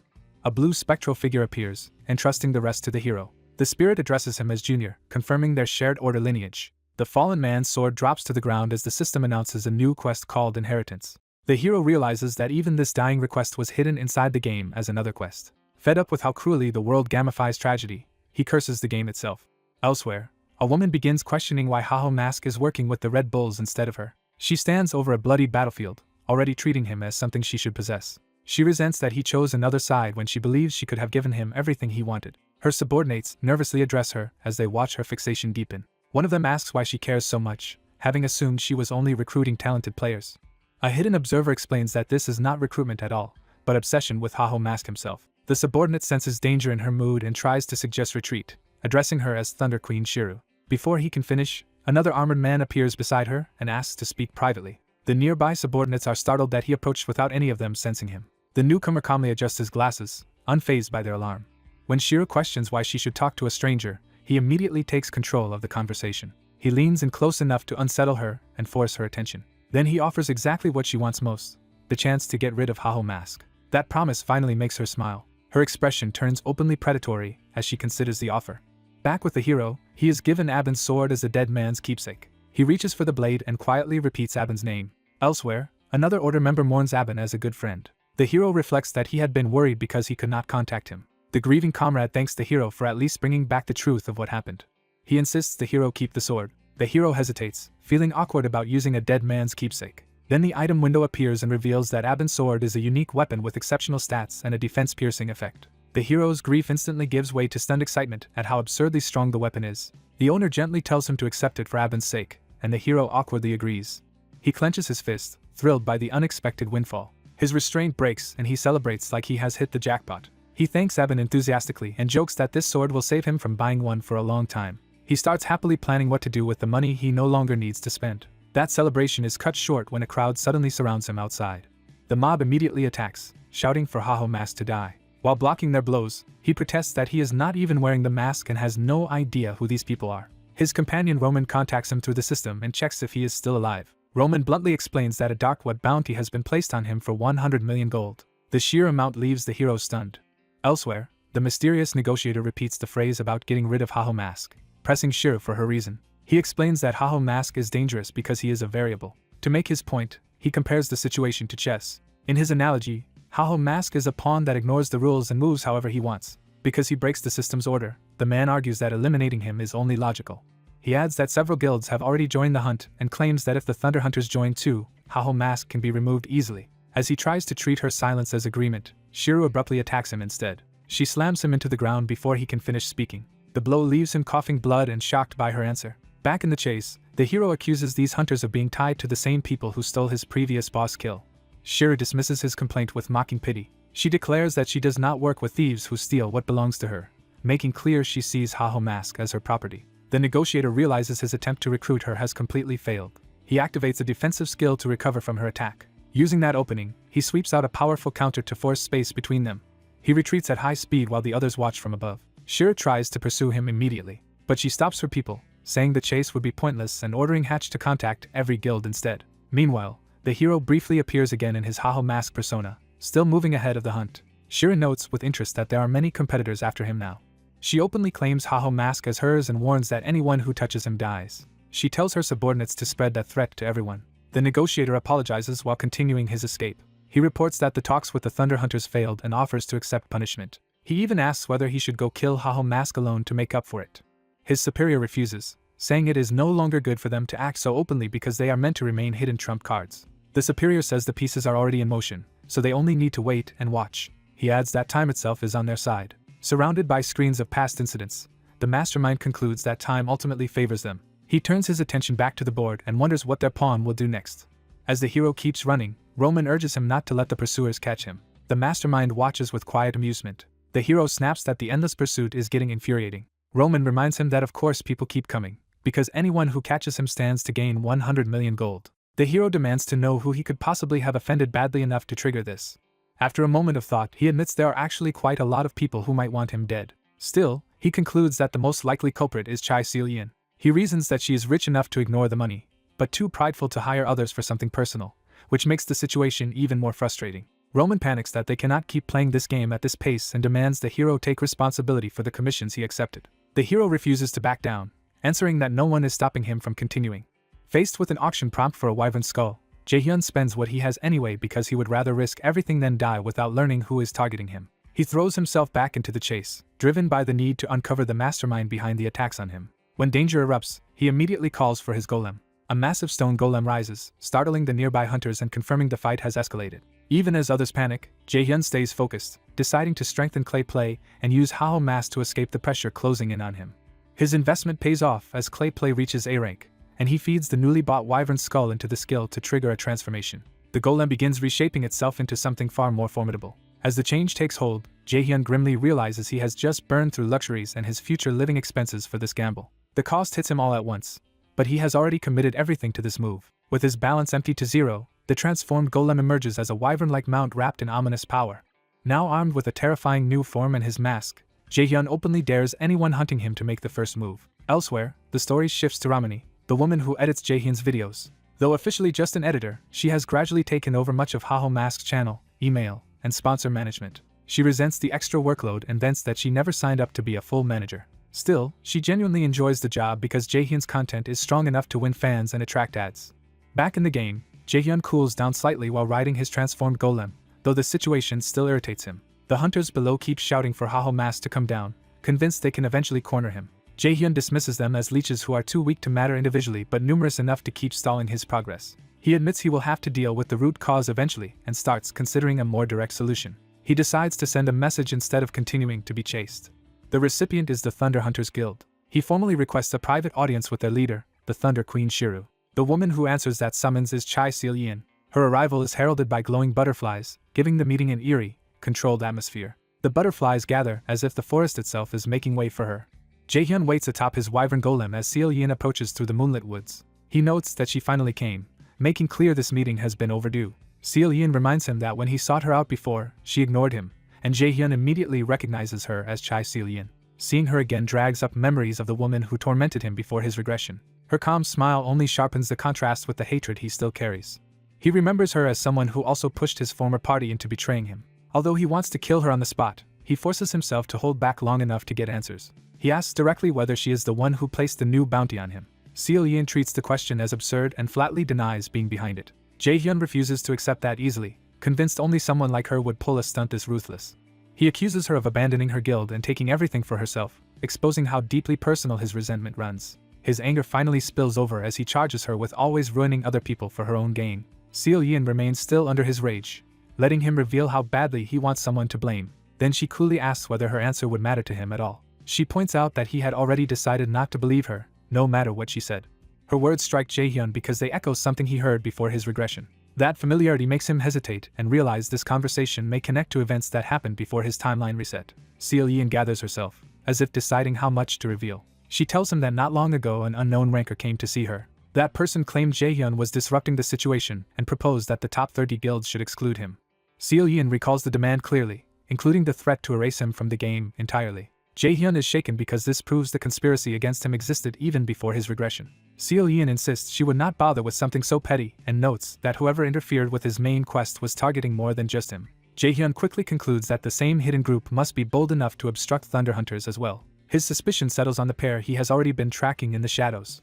Seo-yeon notices that he now believes at least part of what she says and calls out his earlier hostility. Jaehyun admits he only believes half of it, which is still enough to change the tone of the meeting. He concedes that she probably is not the mastermind behind the current incident. Seo-yeon immediately pivots and invites him to join her guild. The offer only infuriates him more, and he starts to reject her before she cuts to the real issue.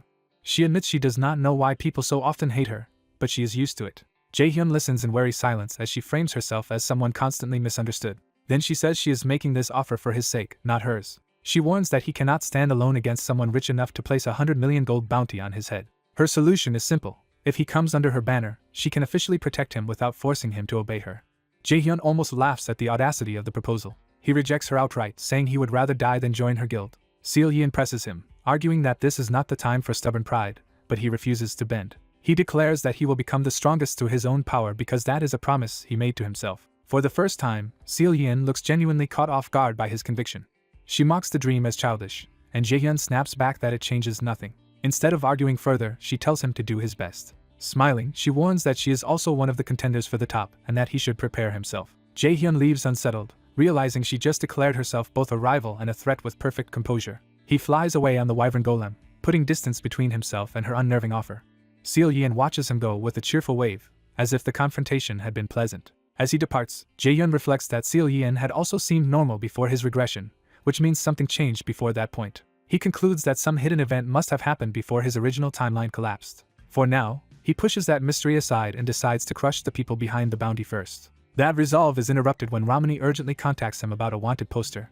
She reveals that anyone who kills Haho Mask will receive a reward of 100 million gold. Jaehyun is horrified, while Ramani notes that the bounty will keep everyone watching him and asks if some powerful backer is involved. He says it is not a sponsor but another person entirely. All he can really call her is one crazy woman.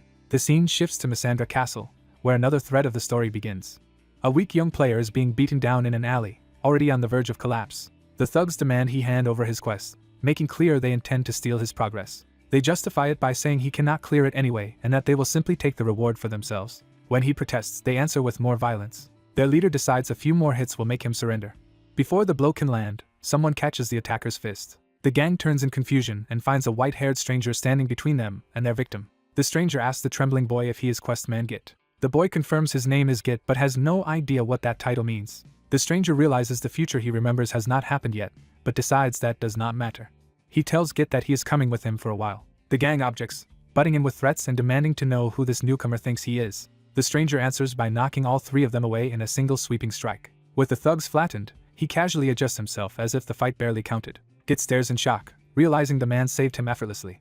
The stranger notices Git's curiosity and addresses it before the boy can even ask. He introduces himself only as a good-natured passerby. The alley falls quiet around the unconscious thugs as Git tries to process what just happened. The stranger's awkward pause makes clear he is not actually interested in a proper introduction. Git bows deeply and thanks him for saving his life.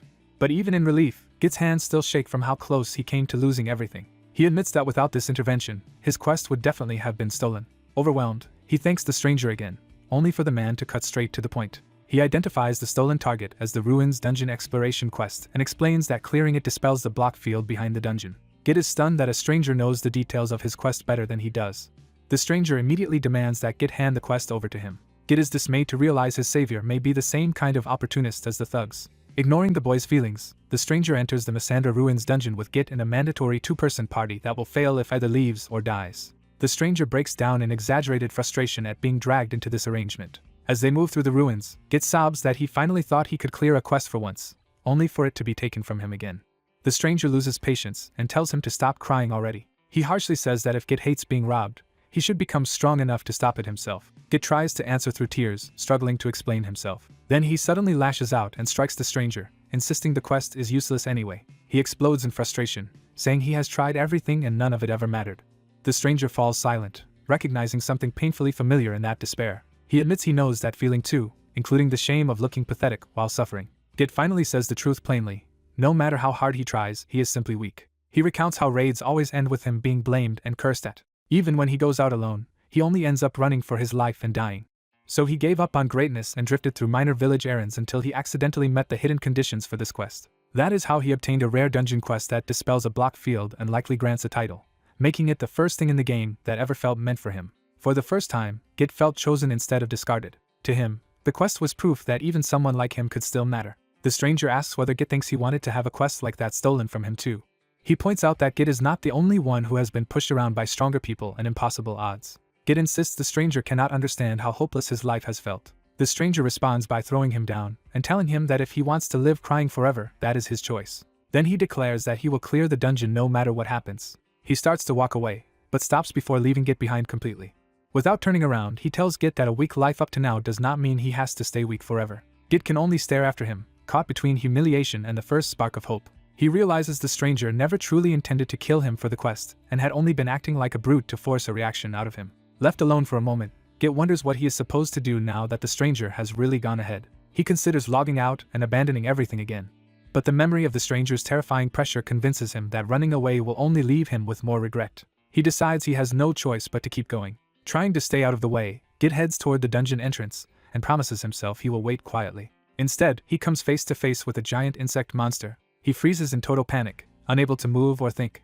His scream echoes through the ruins and alerts the stranger. The stranger rushes back just as Git collides with him in blind terror. While the monsters close in, the stranger angrily demands that Git get off him and stop panicking. Git is already being lifted toward a giant bug's maw and shrieks that he is about to be eaten. The stranger cuts through the pursuing monsters while Git runs in pure hysteria beside him.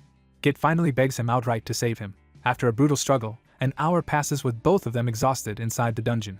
The stranger accuses Git of deliberately making things harder for him, while Git tearfully insists he was just terrified of the monsters. Too tired to argue, the stranger gives up on the complaint. He orders Git to stay exactly where he is and warns that if the boy interferes when he fights the boss, he really will kill him.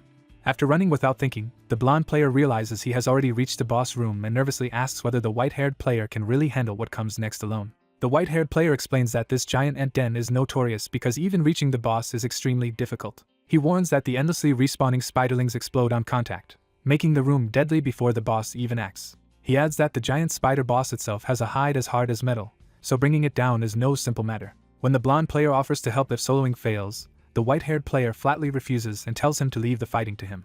He dismisses the concern as needless fuss and calmly prepares for battle. Confident in his plan, he decides that as long as he avoids drawing the lesser monsters, he can handle the boss by himself. With that, he launches straight into the chamber, declaring that soloing the boss will be easy for him. He cuts through the web-filled room with precise movement, slipping toward the boss without touching a single strand. The blonde player is stunned to see him bypass the trap-filled approach so cleanly.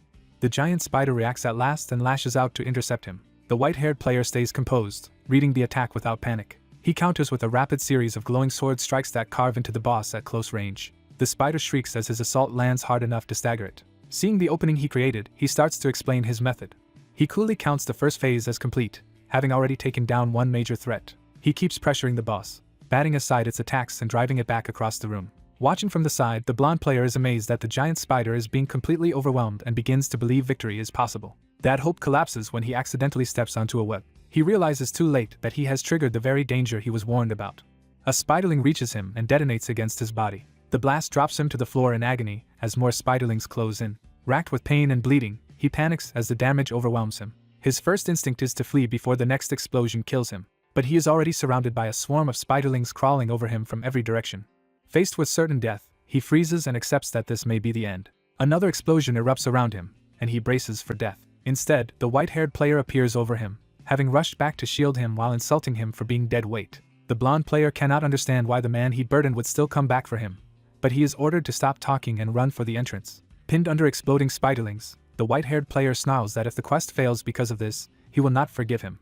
Even while being swarmed, he keeps threatening the blonde player to move, forcing him to act. The blonde player stares in shock as blood sprays, realizing the other man is taking the damage meant for him. He finally runs, breath ragged, escaping down the corridor while the battle continues behind him. But his retreat is clumsy and desperate, driven more by fear than resolve. As he runs, self-loathing catches up with him, and he asks himself why he is always so pathetic. He admits that all he ever seems to do is cause trouble for others and then run away from the consequences. His despair deepens when he stumbles, as if even fleeing is beyond him. He crashes to the ground and can barely keep himself moving. While struggling to rise, he bitterly wonders why running is the only thing he ever does. He breaks down completely, crying over his own weakness.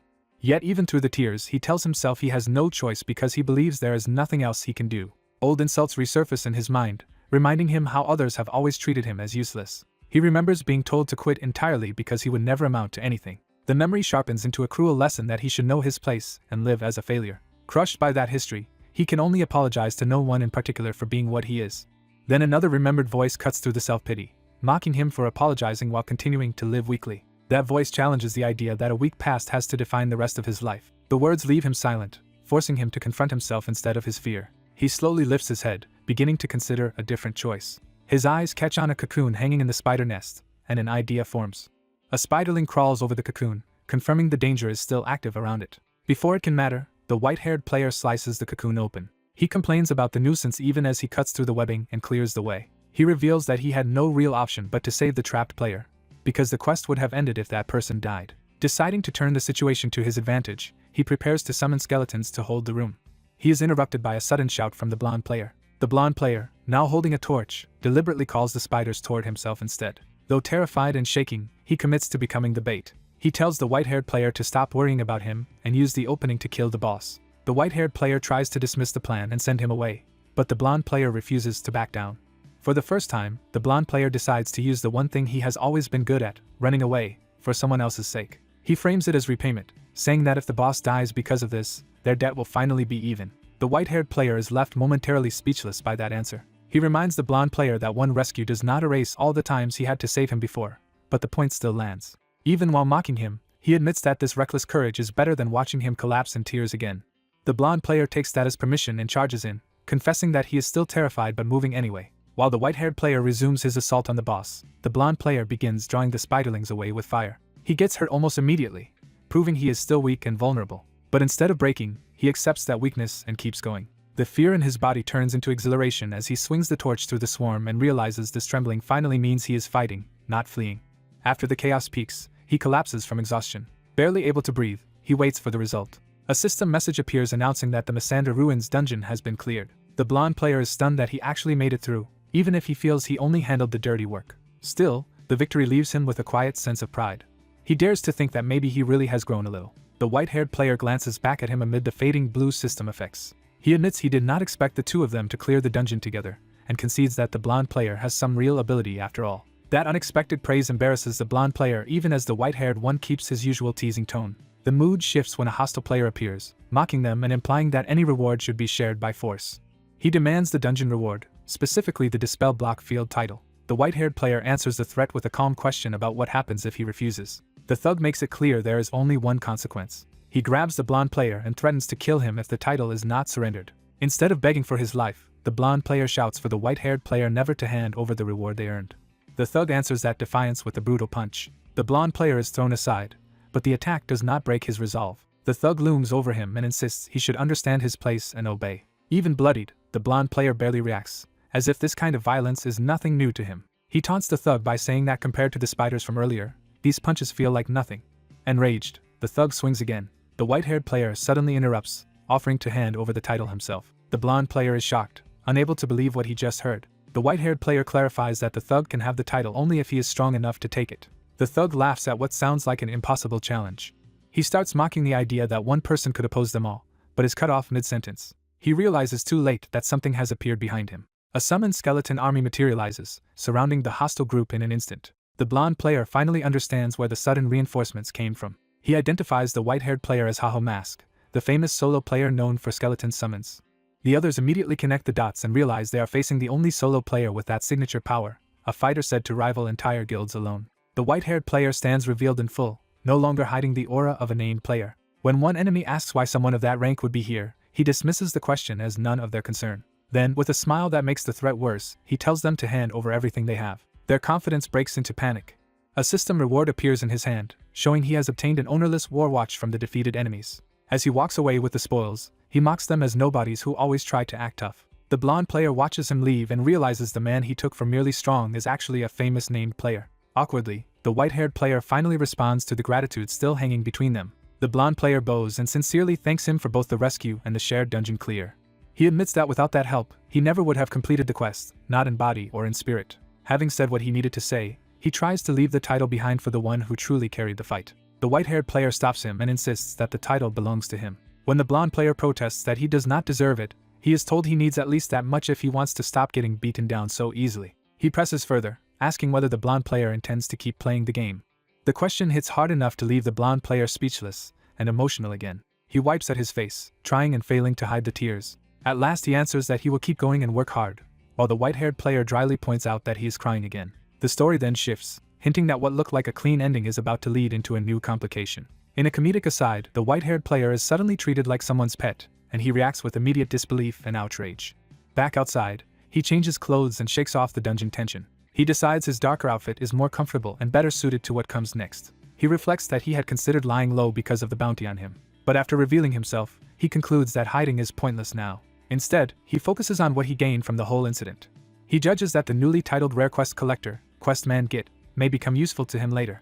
As the blonde player tearfully thanks him again for the title, he privately doubts whether the man will actually live up to that name. With the block field dispelled, he turns his attention to the next objective. He heads toward the city tied to the next stage of the main quest, intent on pursuing his real goal. That next destination is revealed as the Cursed Territory, the beginning point of the second chapter of the main quest. The new map opens at Ricky Town Square, already crowded with players. A black-haired player arrives and realizes he has reached the newly unlocked area. He is surprised that the block field only just fell and yet the town is already packed with competitors. Someone snaps him out of his daze before he can keep staring. A blonde woman named Nuppy warns him that everyone here is a rival now.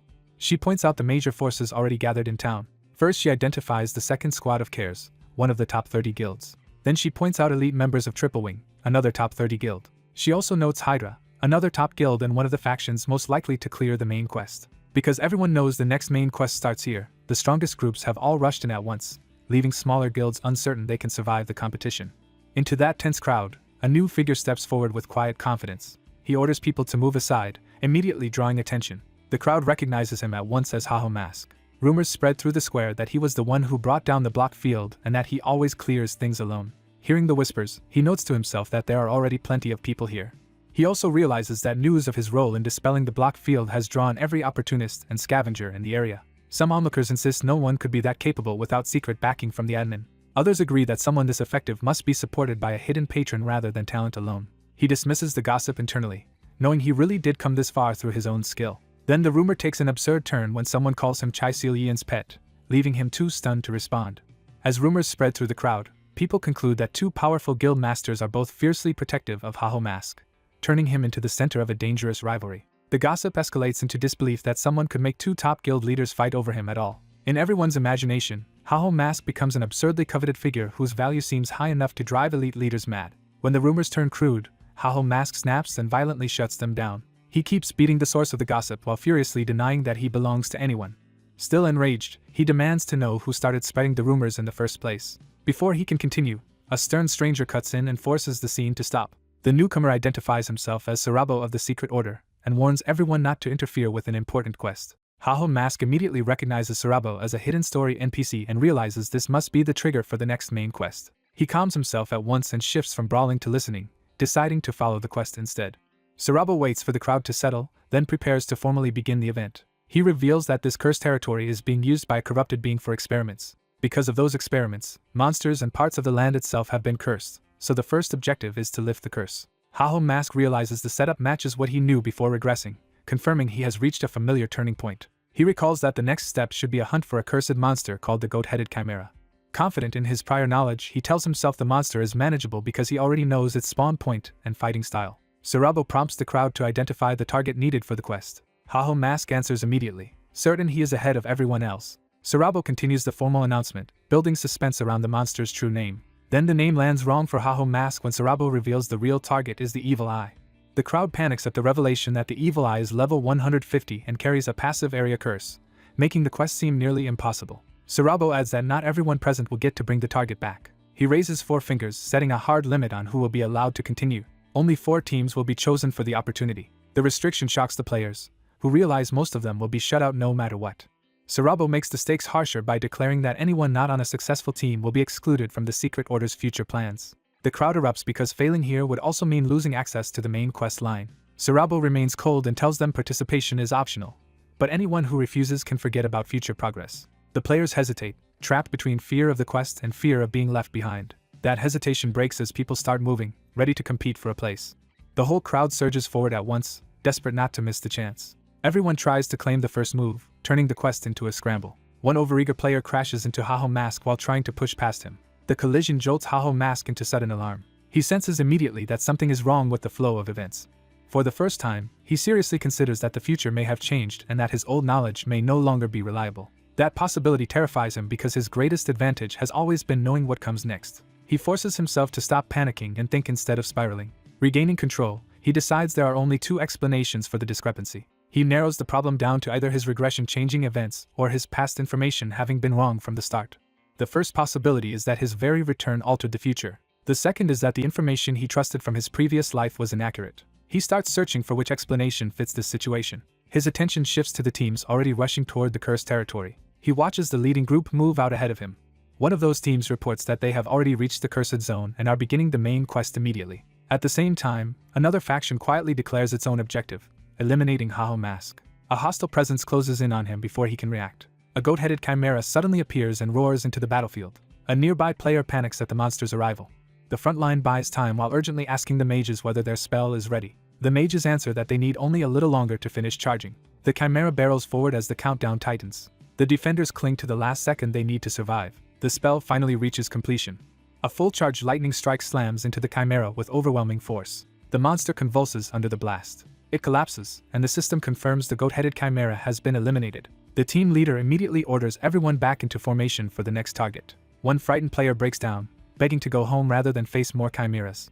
He also despairs that beginners are being forced into a main quest against top guilds. His companion tells him to complain while watching the real monsters elsewhere. In the distance, a lone fighter is already drawing multiple chimeras toward himself. That fighter launches into the air to meet them head-on. He tears through a chimera with a blinding blue slash before it can land a hit. He follows with another cut that carves through a second one just as cleanly. A third chimera is severed in the same relentless sequence. He lands lightly after the chain of kills. Behind him, the three monsters collapse almost at once. The watching players are stunned that one person just killed three goat-headed chimeras alone. That display silences the whining, because it proves some players can handle the quest by themselves. The frightened player can only admit his envy. He longs to play with the same ease and confidence as that overwhelming swordsman. Meanwhile, the quest timer keeps ticking down, adding pressure to everyone still struggling. The lone swordsman pushes himself to move faster than before. Then he accelerates again, beyond what the others can even follow. He turns his body into a storm of motion and cuts through the battlefield in a blur. Another chimera is split apart before it can even finish reacting. Yet even while winning, Haho Mask is disturbed that the battle is unfolding differently from the information he remembers. He starts wondering who is targeting him from the shadows and whether another hidden player is responsible for the change. Without trustworthy information, he begins doubting whether he can still control the main quest at all. He notices blood on his hand and realizes the situation is becoming more dangerous than expected. A small skeleton-like ally offers him a healing potion, worried about his condition. Haho Mask refuses the potion, choosing to keep fighting without support. He decides that if other guilds need at least 5 people, then he has to beat them through sheer speed and aggression instead of planning. That resolve hardens when another chimera bears down on him. The monster attacks with a massive sweeping strike meant to crush him outright. Haho Mask slips past it by moving even faster, but a red slash catches his leg, proving something else on the field is attacking him too. He realizes he must move faster still if he wants to survive both the monsters and the unseen interference. As he leaps, skeletal soldiers with blue flames close in around him, confirming a second enemy force is hunting him. He roars and cuts through them rather than slowing down. The timer hits 0, and Sarabo marks the end of the goat-headed chimera hunt. Watching the result, Sarabo admits he is impressed. He praises the sheer number of chimeras Haho Mask defeated in such a short time, mostly by himself. Sarabo asks for his name so he can report the achievement to the association. Haho Mask hesitates before answering. Before he can finish, another arrival crashes into the area. Sarabo announces that second place has just been decided. The newcomer lost first place only by a narrow margin. That shocks Haho Mask, who cannot believe he only came in second. He becomes desperate to know who could possibly have arrived before him. His mind races through the names of powerful guilds that might have beaten him to the quest. The beginners nearby are just as baffled, unable to imagine any strong guild losing to them yet still finishing ahead of Haho Mask. Then the newcomer greets him like an old acquaintance, making the mystery even stranger. Haho Mask instantly recognizes the voice and tenses up.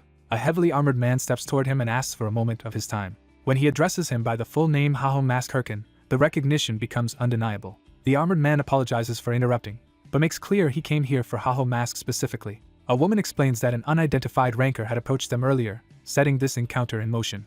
The armored man steps closer, fully committed now. He confirms Haho Mask's identity out loud. He reveals that he had suspected this all along, and now knows the person from before is standing in front of him. Without further warning, Haho Mask attacks first to stop the conversation from going any further. He demands to know who this man is while their blades lock. His frustration spills over as he accuses the stranger of repeatedly interfering with him. The armored man stays composed and tells him he is the one interrupting, not the other way around. Green energy surges from the armored man as he counters with force. He knocks Haho Mask back and bluntly tells him that he is the real interrupter here. The shockwave tears through the ground and sends debris flying, showing the gap in raw power. Haho Mask crashes into the wreckage and coughs blood from the impact. Even so, the armored man formally challenges Haho Mask Herkin to a one-on-one duel. He adds a condition before Haho Mask can answer. If he wins, Haho Mask must give up the main quest. That demand leaves Haho Mask momentarily speechless. Then his anger hardens into resolve. The armored challenger stands over him with complete confidence. Haho Mask accepts inwardly because this is exactly the kind of direct confrontation he wanted. The challenger smiles, satisfied that he got the response he was aiming for. From a distance, the beginners watch in confusion as the two move off to settle things elsewhere.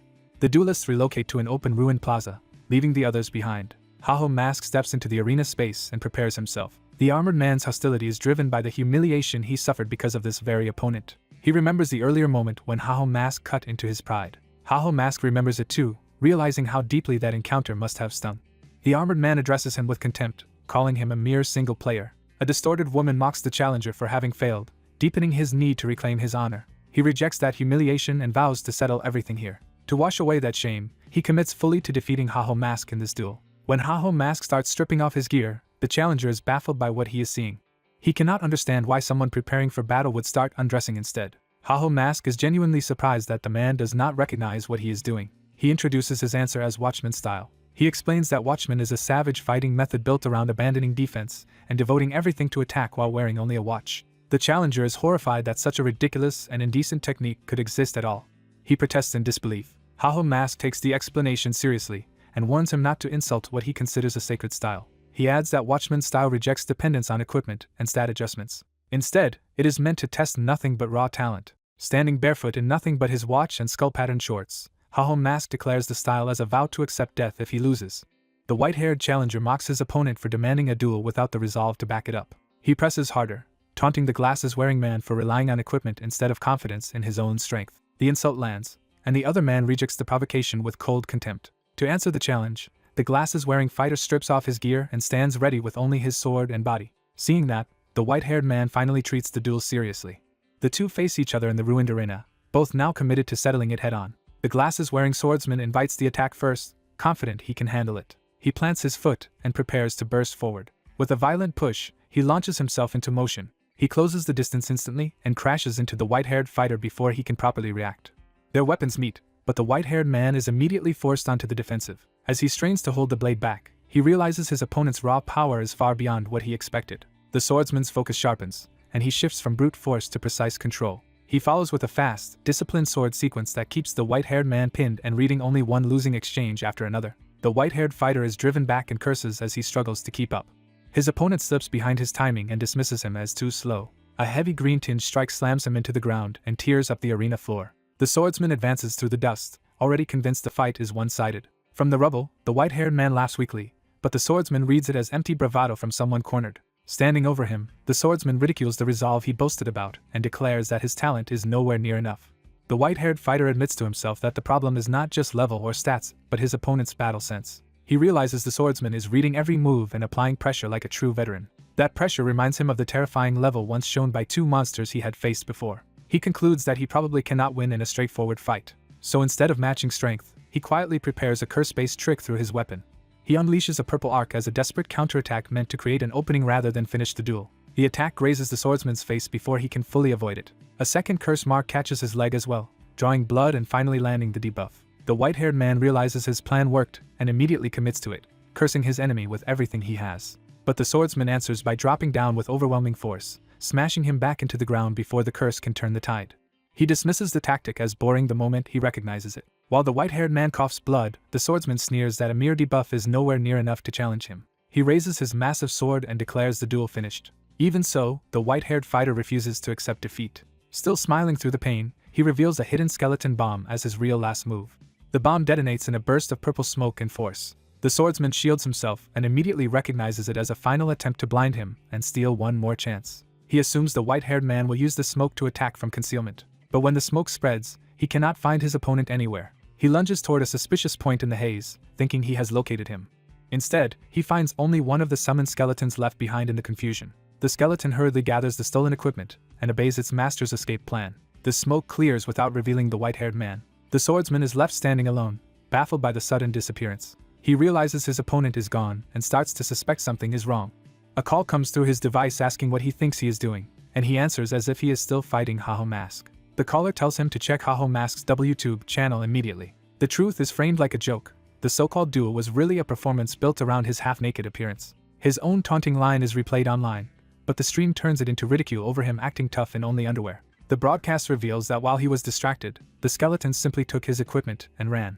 Millions of viewers are openly laughing at the live humiliation of Underwear Man, while he still has not noticed what the audience has been watching. When he finally sees the stream, he is horrified that this has been happening in real time.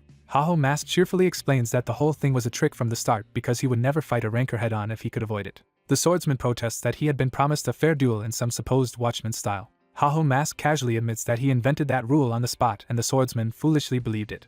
With the theft complete, Haho Mask cuts the call and leaves him with the embarrassment. The swordsman stands in the ruined arena, stripped of both gear and dignity. Humiliation turns into murderous rage. He swears he will kill Haho Mask for this. His scream becomes the final punchline of the broadcast. Elsewhere, a pink-haired viewer laughs so hard she can barely contain herself. She mocks the swordsman as an idiot and admits the stream nearly killed her with laughter. Haho Mask, now safely away in his hooded outfit, awkwardly admits he did not even know the stunt would work this well. Privately, he reflects that accepting a duel from someone stronger had been a reckless gamble from the start. He knows he survived only because the rancor fell for a lie he told with nothing to lose. A call reconnects and asks what he plans to do next. He says he will continue toward the main quest, but first he intends to sell the equipment he stole. The caller doubts anyone will dare buy it while the enraged swordsman is still hunting for revenge. Haho Mask decides that if fear is the problem, he simply needs a buyer who is fearless enough. He already has someone in mind.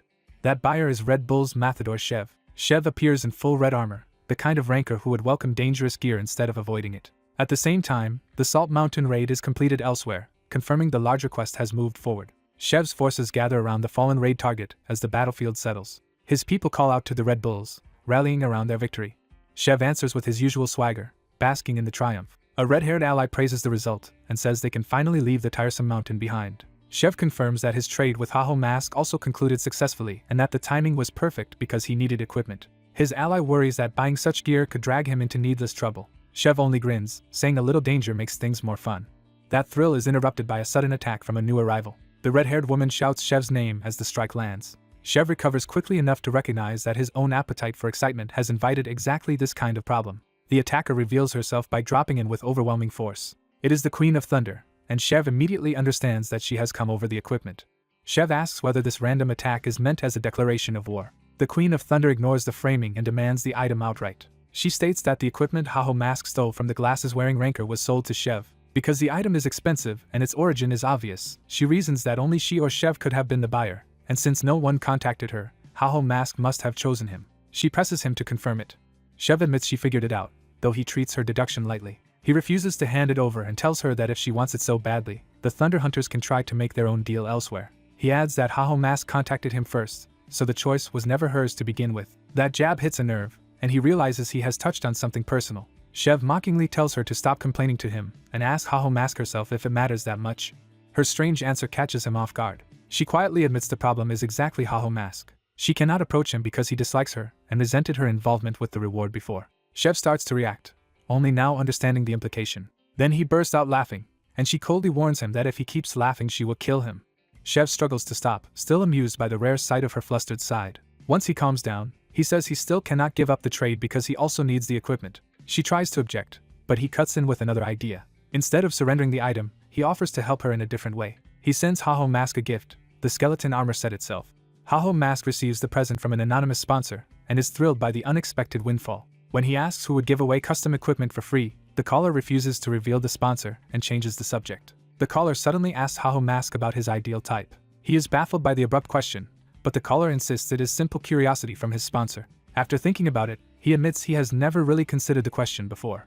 Shev, listening on the other end, tentatively interprets that as meaning someone who likes him might still have a chance. The caller quietly notes that the odds may be better than expected, then brushes the thought aside. The conversation ends, leaving Haho Mask unimpressed and calling the whole exchange boring. He decides it does not matter and refocuses on his own plans. With the equipment business settled, he says it is finally time to move on.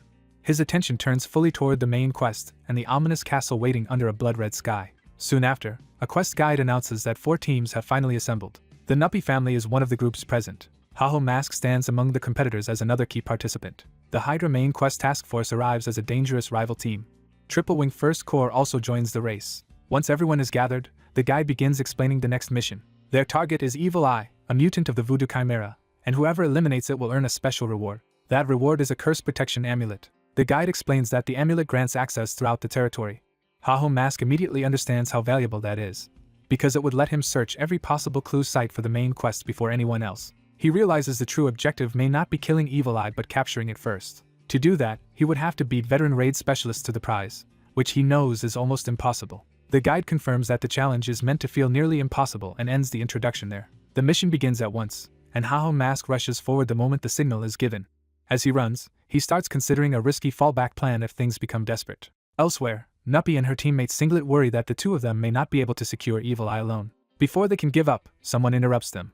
Haho Mask appears and urges them not to quit yet, asking only for some of their time. At the same time, Hydra's team reminds itself that they cannot afford to let another main quest reward be stolen again. They commit to taking this quest no matter what and move out as a dedicated strike team. Their orders are simple: head to Evil Eye's habitat and show no mercy to any competitors they encounter. One unlucky participant is already screaming as the chaos begins. He begs for help and admits he cannot keep going. Hydra spots him and recognizes him as the lucky newbie guild member who somehow got involved in the main quest. They decide his identity does not matter. To them, all competitors are targets to be eliminated, and they sneer at how quickly weaker players abandon their training when real danger appears. One of them even expects Haho Mask to agree with that harsh view. Instead, the terrified rookie is forced back to his feet by his own teammate. Nuppy bitterly wonders how they ended up saddled with someone so unreliable. The answer is a scam contract, and the memory of that disastrous arrangement hangs over them. That memory leads back to an earlier moment when Haho Mask proposed an alliance to Nuppy's group. He openly acknowledged that they wanted the main quest too. Then he bluntly pointed out that they did not have the strength to defeat Evil Eye by themselves. He offered a deal. He could handle Evil Eye, but he needed their help dealing with the other competitors first. The silver-haired rogue proposes a deal. If the group helps him eliminate rival parties, he will personally take down the Evil Eye. The blonde leader hesitates but demands to know why they should trust someone making such a dangerous offer. He pressures them by pointing out that they have no better option if they want to survive. The group falls silent, forced to weigh his ruthless logic against their lack of alternatives. At last the blonde woman accepts the alliance, admitting they have no other path forward. Even as she agrees, she warns him not to betray them. He throws the warning back at her, making it clear the distrust runs both ways. When she asks how such a small group could possibly help remove competitors, he dismisses the concern and claims he already has a use for them. He suddenly reveals the truth of his plan. They are not partners in battle, only bait. The group is stunned as they realize they have been tricked into a far more dangerous role than promised. A field opens and drags them into the cursed altar, the habitat of the Evil Eye. Inside, a horned demonic creature waits, radiating the threat they had been led toward. The rogue is pleased to have found the Evil Eye's lair sooner than expected. The others collapse under the oppressive atmosphere while he casually asks if this is really the target they wanted. As he mocks the gloomy mood, the group finally explodes and blames him for dragging them into this nightmare. They remind him that he burst into their lives, beat them down, and forced them into his schemes. The blonde woman lists one humiliating ordeal after another, furious that he kept gambling with their lives. She adds that he even made them flee through explosions from atop a golem, none of which seemed related to defeating rivals. He admits that those stunts may not have directly served the stated goal. Then he shamelessly argues that the chaos was fun and conveniently wiped out other guilds anyway, pushing the blonde woman from anger into murderous rage. Her companion restrains her and tries to calm her down by saying the competition is over now. The group starts to think their role is finished, and that they only need to wait for him to kill the Evil Eye. Instead, the stone golem abruptly hurls them into the arena with violent force. They tumble down the steep altar floor while the rogue remains above, having thrown them directly into danger. Bruised and furious, they struggle back to their feet. The blonde woman shouts that they already fulfilled their side of the bargain and demands that he keep his promise. He pretends to think it over, provoking her even further until she vows to kill him herself. She starts charging up toward him in pure fury, ignoring the monster behind her. That reckless anger nearly gets her killed when the Evil Eye suddenly attacks from behind. She finally senses the danger and turns an alarm. From above, the rogue gives a single instruction, telling her to move left. She obeys just in time, and the monster's massive strike crashes past instead of crushing them. The group scrambles away, shocked by how narrowly they escaped. They realize their bodies moved almost automatically, as if guided by something beyond panic. The blonde woman recognizes the sensation from the brutal training he forced on them earlier. Understanding dawns on her, and she decides they should advance on the monster instead of retreating. When the others hesitate, she orders them to stop arguing and follow her lead. Even while moving, she admits the whole situation is unnervingly strange. The rogue explains that they are getting hit because fear makes them panic instead of reading the attack properly. He bluntly calls them cowards and says their own panic is what keeps getting them hurt. To demonstrate, he tells them to watch an attack all the way through. His lesson ends with the key point: only dodge after fully reading the strike. The evil eye launches another devastating blow, but this time they track it instead of flailing. The blonde woman and her allies move with far more control, slipping into position around the monster. Breathing hard, she realizes the impossible is actually working. She commits to the opening and drives in with her blades while her black-haired ally follows with his sword. Their coordinated counterattack tears into the monster and draws blood. The evil eye reels as the strike lands cleanly. The beast crashes to the ground, apparently finished by the very bait it meant to kill. The black-haired young man stares in disbelief while the blonde woman finally sees what the rogue had been trying to force out of them. The rogue praises them just enough to say they were capable all along if they truly tried. The blonde woman realizes his cruel training and manipulation may have been aimed at awakening that ability from the start. He confirms that simply reaching this place proved they had talent, though he admits he did not expect the method to work so well. She briefly softens and thanks him, ashamed that they spent the whole time complaining without understanding. He instantly ruins the moment by reminding her that he never promised they could defeat the evil eye for him. He only promised he would defeat it. With smug satisfaction, he insists he never broke the agreement. As the group protests that the evil eye is already dead, a system warning reveals that the blood of a sacrifice is spreading. The altar responds to the spilled blood and begins activating a deeper ritual. Dark organic growth erupts from the structure like roots or veins. Those cursed tendrils rapidly spread across the arena, transforming the battlefield. The group can only stare as the altar changes into something far more sinister. They realize the thing they killed was only a sacrificial vessel feeding a larger presence. The rogue repeats that he kept his promise, because his true target has only now appeared. He finally reveals that the real opponent was never the bait monster, but the being behind it all. The true evil eye manifests, a far more terrifying entity whose level cannot even be measured. The group is horrified to understand that what they defeated moments ago was merely a prelude. The real evil eye opens a grimoire and begins casting from a ritual circle. System alerts stack up as multiple curses erupt at once, culminating in a fear outbreak that overwhelms the party. The group is seized by terror and screams as the curse invades both mind and body. The blonde woman tries to order a retreat, but fear has already robbed them of control. She discovers in horror that her body will not move at all. The rogue cuts through the spreading curse with blue power, shielding the others and dismissing the attack as unimpressive. He tells the evil eye that its curse skill is too weak to affect him. The evil eye is visibly shaken that its fear curse failed. Seeing the opening, the rogue decides it is finally his turn and activates a new ability. He triggers slot on and begins equipping himself for the real fight. A full set of skeletal armor forms around him in a surge of blue energy. Masked and armored, he charges the evil eye with open confidence. He rushes through the altar's attacks at high speed, closing the distance in a blur. The first exchange begins as he slips past a heavy strike. He counters with a sweeping blue slash that tears through the enemy's defenses. His assault continues upward in a chain of rapid strikes that carves into the altar's core. The evil eye tries to answer with more incantations from its grimoire. He cuts the casting short, mocking the monster for thinking such simple attacks could stop him. But the evil eye had prepared another trap beneath him. A hidden petrification circle activates under his feet and begins turning his leg to stone. The evil eye realizes it successfully planted the trap in advance and tries to capitalize on it. It raises a massive crimson eye construct overhead, preparing a finishing blow while he is pinned. He immediately understands the tactic and even praises the monster for the idea. Then he decides he has no choice but to answer with equal force.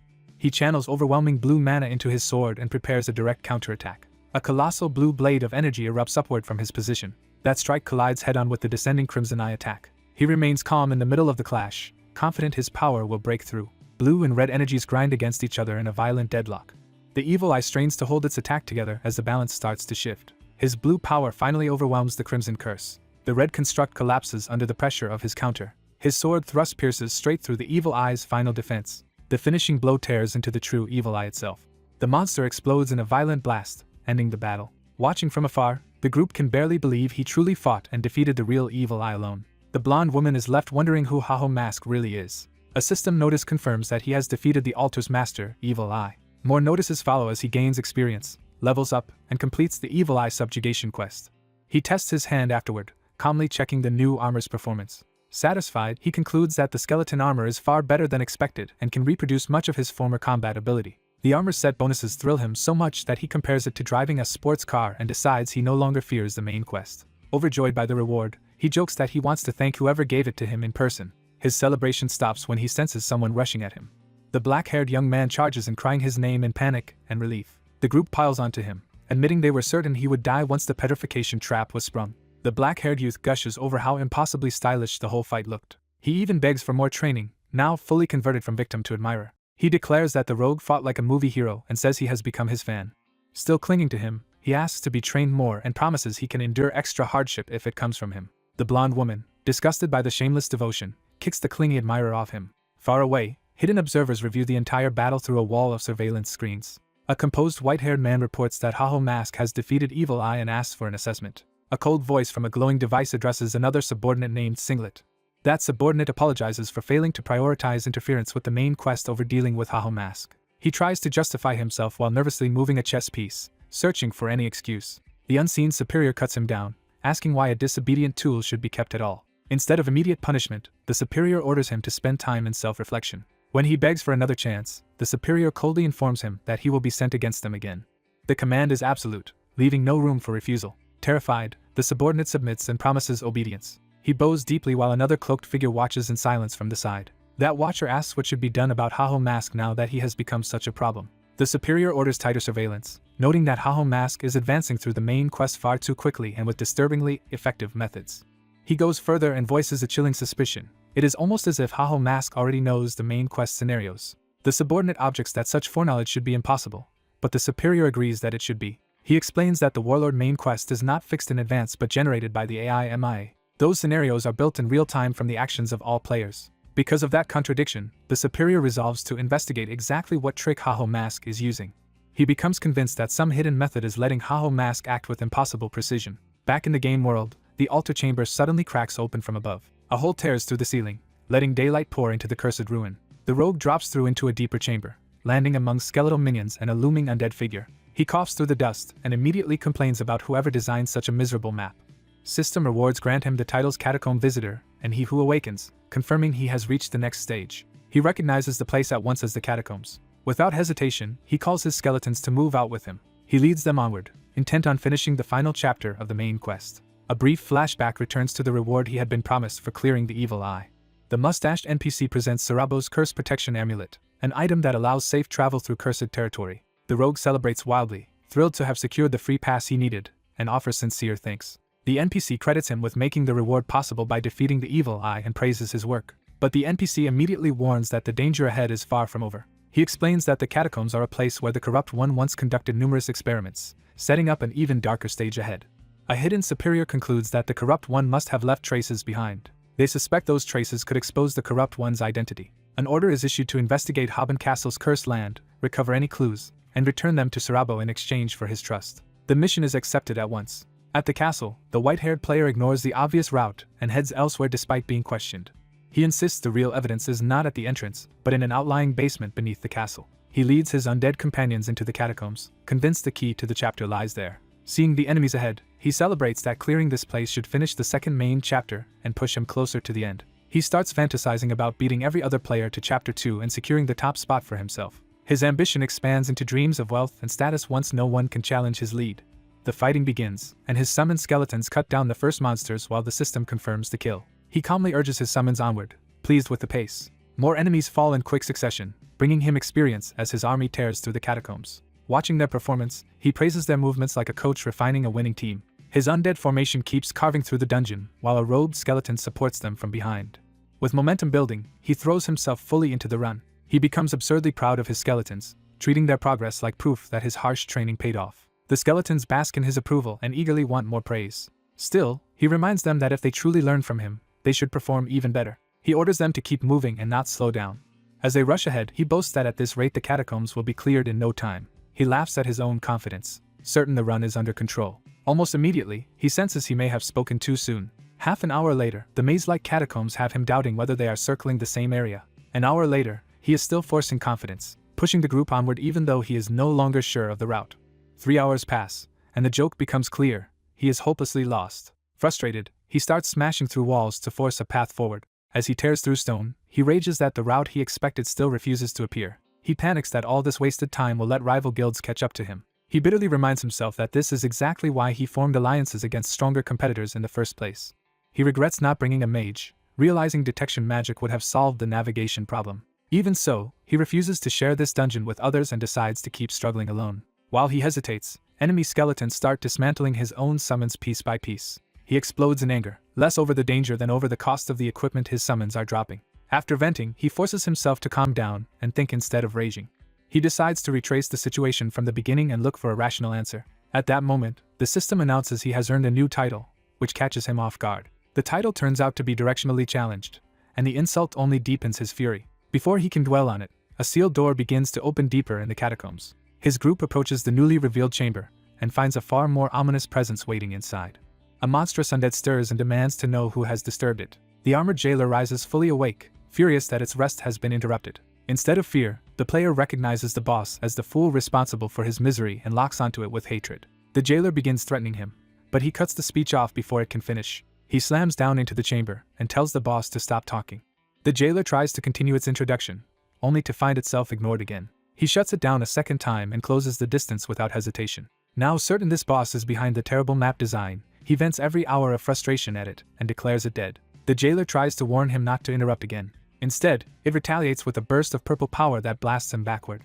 He lands in a crouch, shaken but still glaring at the boss. The jailer's anger turns personal as it rants about being humiliated by a mere human despite once being a commander in life. To restore its pride, it summons a mass of deceased soldiers into the chamber. It laughs and presents its undead army as proof that he should finally be afraid. He answers that display with complete boredom, refusing to give the reaction the boss wants. The jailer is thrown off when he dismisses the summons as unimpressive weaklings. He counters by proving he can raise the dead as well. Blue necromantic energy surges out as he calls forth his own skeleton army. The jailer realizes too late that it is facing another necromancer. With quiet confidence, he addresses his summons like a commander taking the field. He orders his skeletons to rush the enemy army. The jailer can only stare as the balance of the battlefield shifts against it. Its own ghoul army is immediately met and overwhelmed by his forces. His elite skeletons carve through the enemy ranks with disciplined swordplay. The jailer watches in disbelief as its supposedly overwhelming numbers are pushed back instead. He explains that the outcome should be obvious because every one of his summons is copying his movements. That means the skeletons are fighting with the combat instincts of a former ranker-level warrior rather than as mindless mobs. He tells the jailer that raw numbers mean nothing when its side is made of amateurs. The jailer calls him arrogant, but he only grows more certain of his advantage. Then he reveals the real trap. The boss has ignored its footing while surrounded by bodies clinging to its legs. The jailer suddenly finds itself obstructed by both allies and enemies and cannot make its army respond properly. He casually explains that the boss's own troops are simply too stupid to handle the situation. Humiliated, the jailer lashes out in rage. It unleashes a violent shockwave to throw everything off and prove a human should not be able to corner it like this. Even while reeling, it insists it can recover and shake off the setback. Abandoning command, the jailer decides to finish the fight personally. He watches the boss's charge with unnerving calm. Before the jailer can strike, blue arcs flash through the air and sever its armored body apart. Its pieces crash to the floor while he remains standing untouched. He steps on the fallen remains and pins the boss in place. Then he quietly praises his skeletons for the kill. His summons line up before him like disciplined soldiers awaiting further orders. The battle is being streamed, and viewers explode over how broken his necromancer build looks. Watching the stream, a blonde guild master realizes why the player dares to operate alone. Summons on that scale make a guild unnecessary. He notes that unlike ordinary guild warfare, this style lets the player fight huge battles without risking real allies as casualties. He points out the key moment when both friend and foe were clinging to the jailer's legs. He explains that Haho Mask quickly understood the enemy aggro system was primitive and exploitable. By sticking skeletons onto the boss, he forced the enemy army to chase the jailer itself and created a favorable battlefield almost instantly. The blonde observer concludes that his judgment was right and that Haho Mask is destined to become a major force. When his companion questions why he sounds pleased about a rival, he admits that as a guild master he should worry, but personally he enjoys the rise of a worthy competitor. Even so, something about the stream suddenly makes him pause. He brushes off the concern, but his attention has clearly shifted. Elsewhere, a dark-haired woman watching the same stream realizes someone else would be even more invested in Haho Mask's success than she is. Studying the footage, she notices the boss is wearing skeleton armor and wonders why Haho Mask seems to dislike using such gear. A call comes in from Hatch of the Thunder Hunters. She answers and immediately suspects the item she sent has been handled carelessly. She thinks that if he dislikes the armor, that only makes it more necessary for him to keep wearing it, since she never asked for repayment. The call leaves her silent for a beat as she listens. Hatch urgently reports that something major has happened. Her temper flares at once, and Hatch braces himself for another verbal beating before even explaining. He says a messenger from the Hydra Guild arrived asking for cooperation on the main quest. She immediately rejects the idea, convinced Hydra only wants to recover ground after losing Chapter 1 to them. Hatch admits he found the offer suspicious too. Then he reveals the shocking part. Hydra claims to know the final strategy for clearing Chapter 2. She is stunned because the final chapter has not even been released yet, so such knowledge should be impossible. When she asks whether Hydra somehow already reached the end, Hatch can only admit he was given no details. All Hydra would say is that the final chapter will require all top 30 guilds to unite. Realizing Hydra has likely contacted every major guild, she decides she cannot ignore the invitation. She orders Hatch to arrange an immediate meeting with Hydra. At the same time, the white-haired player receives a new system notice. In Hydra's in-game hideout, the guild is informed that the Thunder Queen has agreed to grant them an audience. A young Hydra member mocks her pride and assumes this concession means she is weaker than advertised. He looks forward to using the coming alliance to repay her for the humiliation of losing the main quest in front of her. To him, the meeting is a chance to reverse that public embarrassment. He turns to another man and thanks him for making this opportunity possible. That man reveals he fed Hydra the information that let them seize their chance, and says choosing Hydra was the correct move. With the groundwork laid, he prepares to move to the next step. Elsewhere, his own guild quietly waits while he leaves to watch the fallout unfold. He carries himself with the satisfaction of someone who expects his scheme to work. He settles in to enjoy the revenge he believes is about to begin. Back in the catacombs, the white-haired player shows the investigator the crest taken from the jailer's armor. The investigator instantly recognizes the emblem and is alarmed by what it implies. When asked, the player explains they found it on a monster in the catacombs. The memory of the jailer confirms the emblem's connection to that armored undead. The investigator grabs him in panic before he can spread the information further.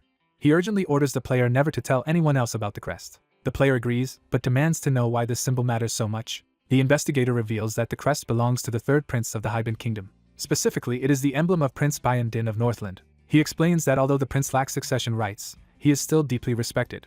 The prince is known as a gentle, capable man who cared for the kingdom and strongly supported the Raiders Association. That only makes the discovery more baffling, since such a man should have no reason to be tied to the catacombs. Still, the investigator concludes that if the prince's crest was found there, the odds are high that he is the corrupt one behind the incident. The player is stunned for a moment by how neatly that accusation fits the evidence. Then he abruptly decides this is actually excellent news. To him, the revelation means the chapter boss is still Prince Din just as he remembers from the future. He had worried recent events were diverging from what he knew, but this confirms the larger storyline remains intact. Relieved, he resolves to keep things on that familiar track. He renews his vow to seize the final chapter of the main quest and become the star of Ahimbri. That confidence falters when the investigator asks who exactly he means by Ahimbri. Caught off guard, he asks for clarification. The answer is Grand Magi Ahimbri, the investigator's master and a member of the secret order whose judgment is needed on this matter. The player immediately tries to object and suggests consulting literally anyone else in the order instead. The system cruelly turns that dread into a new quest ordering him to visit Ahimbri with Sarabo's letter, promising his master's love as the reward. He curses the title and the quest alike, making it clear he wants nothing to do with this reunion. His refusal erupts into a full meltdown as he screams that he absolutely does not want to meet that man. Later, the crest is brought before Ahimbri himself for evaluation. The player notices that Ahimbri is far calmer than Sarabo was and realizes he is not surprised by the emblem at all. Ahimbri admits he had been expecting this discovery. He confesses that he had hoped with all sincerity that the truth behind the crest would prove false. The hooded young man blurts out that the prince is behind the corruption and immediately demands the quest tied to it. Once he considers that the king himself may be orchestrating the corruption, he realizes the situation could become far more dangerous. His older companion warns that corruption is bad enough, but a ruler's authority could turn the whole kingdom against them. In the worst case, exposing the truth could make them enemies of the entire realm. Instead of backing down, the young man decides he needs power as fast as possible, and his companion agrees. To answer that need, the older man produces something he had prepared in advance. The item turns out to be a skill book that teaches Life Vessel the moment it is obtained. The young man is stunned to see an ultra-rare necromancer skill book that should not even be available on the market. Realizing how valuable it is, he instantly decides he must have it. He lunges for the book, but the older man casually keeps it out of reach. The older man reminds him that something this valuable was never going to be free, and the young man grudgingly accepts that. Knowing he is being manipulated again, the young man bitterly asks what humiliating condition will be attached this time. The answer is simple and brutal: 10 million gold. When he confirms the price, he realizes it would consume almost all of his savings. He explodes in outrage, convinced no skill book should cost that much and calling it a scam. The seller takes offense and insists the book would cost even more elsewhere, scolding him for not appreciating the deal. The young man tries to walk away and declares he will simply give up on learning Life Vessel. The older man dismisses that refusal as pathetic. He insists the young man has no idea how extraordinary the skill really is. Then he launches into a hard sell, presenting Life Vessel as a miracle-level power.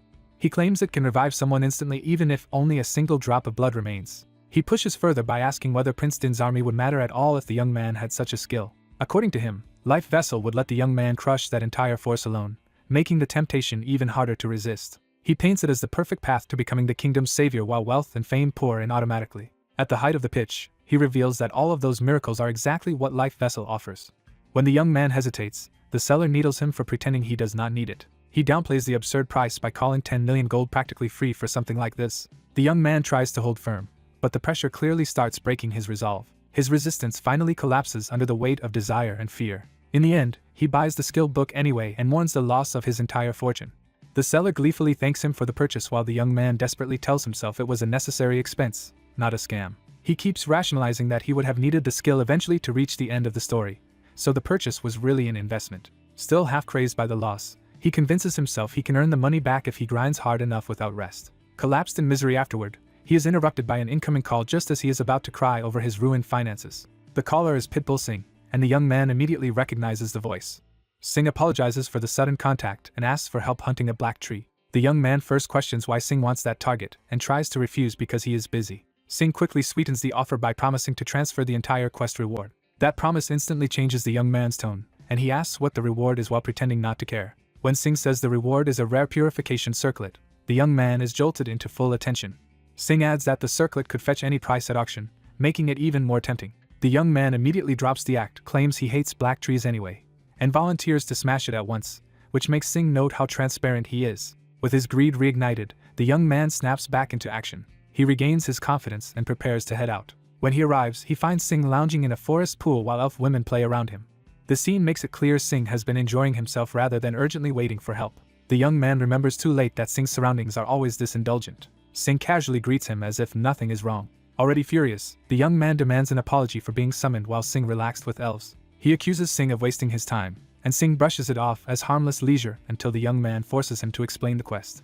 Singh finally begins the story, saying that an elven tribe had recently asked him to hunt a black tree. He found the monster strong but still manageable, so the hunt itself was not the real problem. The real trouble began when a new force suddenly appeared during the raid. A brilliant attack cut into the battle and interrupted everything. Singh was shocked by the sudden intervention. A hostile voice demanded to know who had given him permission to hunt there. The intruders declared that the forest now belonged to their guild, Big Smile. Singh immediately understood the threat, because a top 30 guild that occupies a territory gains hunting priority there. Even so, he argued that barging into an ongoing raid crossed the line. Their leader answered with open cruelty, saying that if Singh objected they would simply wipe out every elven village in the area. When Singh pointed out they did not even know where the villages were, the leader laughed that burning the whole forest would flush them out, and even joked about taking a cute elf for himself. Hearing that, Singh admits he was furious, but he still retreated, because a guild of that rank truly had the power to carry out those threats. He later tried to obtain formal hunting permission again, only to be refused once more, leaving him convinced they were enjoying his frustration. That humiliation is why he finally called for help, hoping the young man's reputation might change the situation. Instead of sympathizing, the young man starts laughing at the idea that Big Smile is the guild occupying the Black Tree Forest. He explains that he already found them irritating, and now they have conveniently handed him a reason to act. With a bright smile, he promises Singh that he will help very thoroughly. The memory ends there as the present catches up. Back in the forest, Big Smile's members are still waiting around and joking about how entertaining it is to torment Singh. Their leader openly admits that making someone grovel is exactly what he enjoys. Before he can enjoy it any longer, Singh slams into him without warning. The sudden strike sends the leader sprawling and shocks the guild members. As they try to invoke their status, the young man cuts them off and addresses them like unruly children. Singh dryly explains that his companion is in a terrible mood because he is broke. Leaning into that mood, the young man gives them 10 seconds to hand over every bit of wealth they have. Singh, caught between concern and disbelief, checks whether his companion is actually alright. The young man pretends not to understand the question. He insists he feels perfectly fine, even while crouching over the bodies of the men he just destroyed. Singh points out that he has not merely beaten Big Smile's people but completely wrecked them. He also notices that the young man has stolen their war watches as loot. Singh warns that Big Smile will definitely come for revenge, but the young man welcomes that outcome. He is delighted by the prospect of collecting even more war watches from whoever comes next, and Singh can only call him insane. As they walk away from the bodies, Singh warns that this recklessness will bring real trouble, but the young man brushes him off. One of the surviving guild members uses his war watch to send out an emergency call, reporting that Haho Mask is in Biri Forest. The young man notices the signal too late and realizes what has happened. He immediately decides the easiest way to erase the problem is to finish off the Black Tree and end the quest before reinforcements matter. The Black Tree falls quickly, and the system confirms its defeat, experience gain, and gold reward while Singh remarks on how fast it was. With the quest complete, the young man cheerfully turns to collect the promised reward. Before he can press the issue, an elf girl rushes in and throws herself at Singh. More elves swarm Singh with praise for saving them, while the young man protests that he fought too. One elf responds to him with open hostility, calling him a filthy human. He starts to snap back at the insult, Instead, the elf tosses him the purification circlet and tells him to take it and leave. The moment he confirms it is indeed the expensive circlet, his anger vanishes and he loudly declares his love for Sing, making everyone note again how easy he is to read. As Sing is surrounded by grateful elves, the young man happily weighs whether to sell the circlet for cash. Sing watches him in speechless disbelief. The young man thanks Sing sincerely as he prepares to go. Sing thanks him back for accepting such an awkward request despite the danger of crossing a high-ranked guild. He offers his hand in genuine gratitude. Sing admits he could not have completed the quest without that help. The young man is briefly caught off guard by the sincerity. Then he hides it behind a small, embarrassed laugh. As they move to shake hands, he jokes that the gratitude sounds rich coming from the man who once warned him not to act creepy. He immediately ruins the moment by demanding more money if Sing is truly grateful, then turns to leave.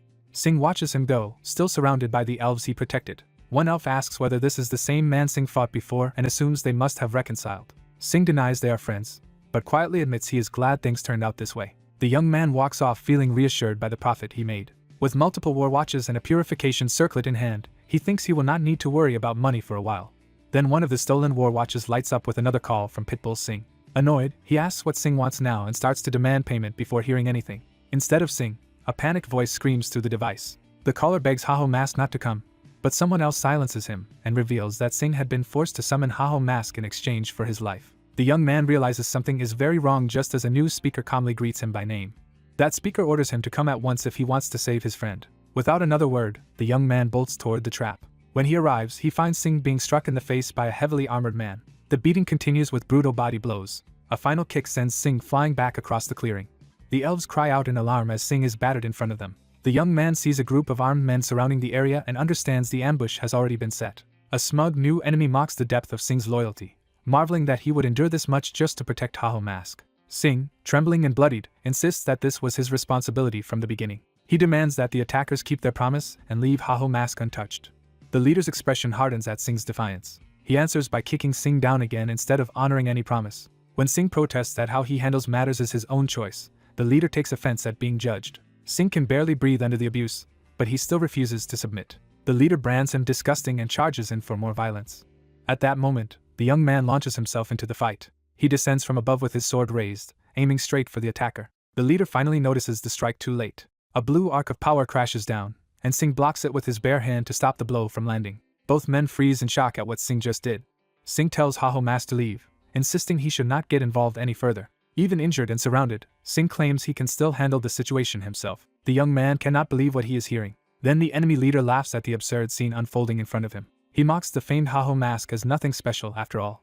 The young man recognizes the taunting officer as Apollo, the same man from before, now openly representing Big Smile. Apollo flaunts his new status and wealth with smug satisfaction. The young man is stunned that this former nuisance has joined Big Smile, but even more alarmed by the trap now surrounding them. Apollo dismisses the whole situation as trivial. He says Sing is merely suffering the punishment that should have fallen on Haho Mask instead.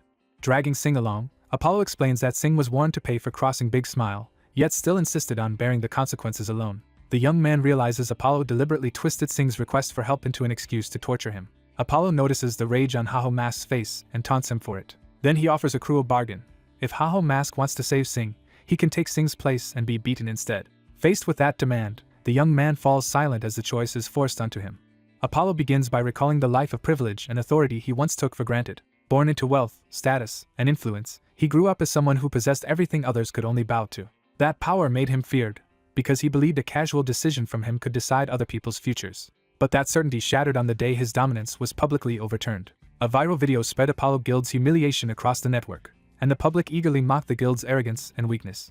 Seeing the backlash, Apollo is stunned to realize his name has become an object of ridicule. He fixates on the uploader, Haho Mask, as the one responsible for turning the world against him. The laughter of the crowd becomes, in his mind, the sound of everyone mocking him at once. In that moment, Apollo swears he will repay that humiliation. He directs that vow toward Haho Mask, promising revenge for the disgrace he suffered. When Haho Mask arrives, he immediately sees that Apollo has gone beyond a simple grudge. Apollo reveals he has taken a hostage, claiming he exploited Haho Mask's weakness because he came too confidently. The captive, Sing, struggles on the ground, already battered and barely able to endure more. Apollo points out that Haho Mask rushed in the moment Sing called for help, proving the hostage matters to him. He makes clear that if Haho Mask refuses to comply, Sing will keep suffering. Apollo openly treats Sing as a toy he can torment for amusement and leverage. His followers laugh behind him, convinced Haho Mask has been cornered. Haho Mask coldly assesses the situation and concludes that the rational choice would be to walk away. He admits to himself that he and Sing are not close enough to justify risking everything for him. He also reasons that intervening would only make Sing more valuable as a hostage. As Apollo keeps beating Sing, Haho Mask tries to justify staying uninvolved by telling himself Sing claimed he would handle the consequences alone. Yet even as he turns away, doubt and unease stop him from fully committing to that choice. Apollo seizes on that hesitation and accuses him of being no different from a coward who abandons others when things turn against him. He presses the accusation harder, challenging Haho Mask's right to judge anyone as a traitor. Apollo argues that Haho Mask's instinct to flee proves he is just as selfish as the people he condemns. Confident in his trap, Apollo thinks Haho Mask is still deciding whether to run. He smugly believes the choice no longer matters, because either outcome will destroy Haho Mask's reputation. If Haho Mask stays, Apollo plans to expose his identity and frame him as a loser who was beaten into submission. If he runs, Apollo plans to upload that too and brand him as someone who abandoned a friend to save himself. Certain that Haho Mask is doomed either way, Apollo demands he choose. Instead of answering, Haho Mask suddenly attacks and blows through Apollo's side before the threat can continue. He rejects Apollo's framing entirely, deciding there is no reason to obey a man who thinks he controls the situation. Haho Mask declares that if he wants, he can simply kill everyone there. Apollo panics and warns that doing so would make Haho Mask a permanent target of Big Smile and endless assassins. Haho Mask dismisses the warning without hesitation. He answers that he already lives as if his life is always on the line, sacrificing comfort and pushing himself to grow stronger every day. Realizing fear will not work, Apollo orders his people to kill him immediately. Their attacks land first, cutting into Haho Mask as they rush him from all sides. Even wounded, he remains calm as the blows connect. Then he unleashes a counterattack so overwhelming that the battlefield is instantly carved apart around him. As Apollo's forces are slaughtered, Haho Mask says he would rather face the whole world than bow to trash like Apollo. In moments, the ambush collapses, leaving Apollo and Sing surrounded by fallen bodies. Apollo can only stare, unable to understand how completely the balance of power has reversed. To him, Haho Mask now looks less like a player and more like a man who truly means what he says. Apollo immediately tries to retreat into pleading, pretending he wants to calm things down. Haho Mask answers that false diplomacy with a punch to the face. Sing, seeing Apollo finally brought low, turns toward the commotion in disbelief. The elf women who had been tied up also witness Apollo's collapse and realize the rescue is real. Apollo begs for mercy, but Haho Mask tells him that being targeted means nothing compared to what Apollo should now fear in return. He promises to crush everything Apollo has, staking his own life on it if necessary. Apollo understands too late that Haho Mask is not bluffing and is far more dangerous than rumor suggested. The restraints on the captives are cut away, freeing them from Apollo's control. Once the immediate danger passes, the rescued women rush to Sing and worry over his injuries, while he tries to brush them off. Sing's first concern, however, is whether Haho Mask himself is alright. Haho Mask, battered but standing, answers as if nothing serious happened. He downplays his condition and complains instead that leaving the main quest midway to come here will create trouble later. A warning follows that the level 30 guilds were already wary of him, and this incident has now given them a reason to openly move against him. Sing apologizes, believing the whole disaster happened because Haho Mask came to save him. Haho Mask rejects the sentiment and insists he only acted because he refused to bow to Apollo, not out of sentimentality. Sing falls silent, realizing Haho Mask is once again refusing to admit any personal concern. Then Sing drops a pouch of gold in front of him. When Haho Mask asks what it is, Sing says it is his entire fortune. He reasons that if he is grateful, the proper way to repay that debt is with money. Haho Mask is briefly caught off guard by the blunt sincerity of the offer. Then he laughs, because the gesture is so absurdly direct. But he also tells Sing that the amount is nowhere near enough to cover what just happened. Sing responds by hardening his resolve rather than backing down. Elsewhere, Apollo's superiors realize he crossed the line the moment he tried to use threats and coercion to secure power. Faced with the fallout, one subordinate asks whether they should place a bounty on Haho Mask. The answer is immediate and ruthless. Silence everyone who knows and bury the scandal, because the guild's prestige is now the real problem. They explain that Haho Mask is backed by powerful level 30 guilds, and Apollo cannot be touched without risking a wider conflict they cannot afford. So instead of retaliation, they decide to let events take care of Haho Mask on their own. Relying on intelligence from Hydra, they reveal that the next main quest will trigger a decisive turning point. According to that forecast, Haho Mask is destined to be eliminated in the coming arc. Back in the forest, Sing unexpectedly invites Haho Mask to join a level 30 guild. He argues that guild membership would protect him from Big Smile, give him money, and let him level much faster. From Sing's perspective, joining a major guild is the most efficient route to becoming the strongest. Haho Mask refuses without hesitation. He explains that being alone means he only has to worry about himself. To him, allies are variables that reduce his control and complicate every decision. In the long run, he believes solitude is the most efficient path. Sing is surprised that the answer is so calculated rather than emotional. He admits he expected Haho Mask to reject people out of irritation, not because he had thought the problem through so rationally. Haho Mask, irritated by the praise, reminds Singh that saving his life does not entitle him to keep prying. Even so, Singh urges him to think more carefully before deciding to remain alone forever.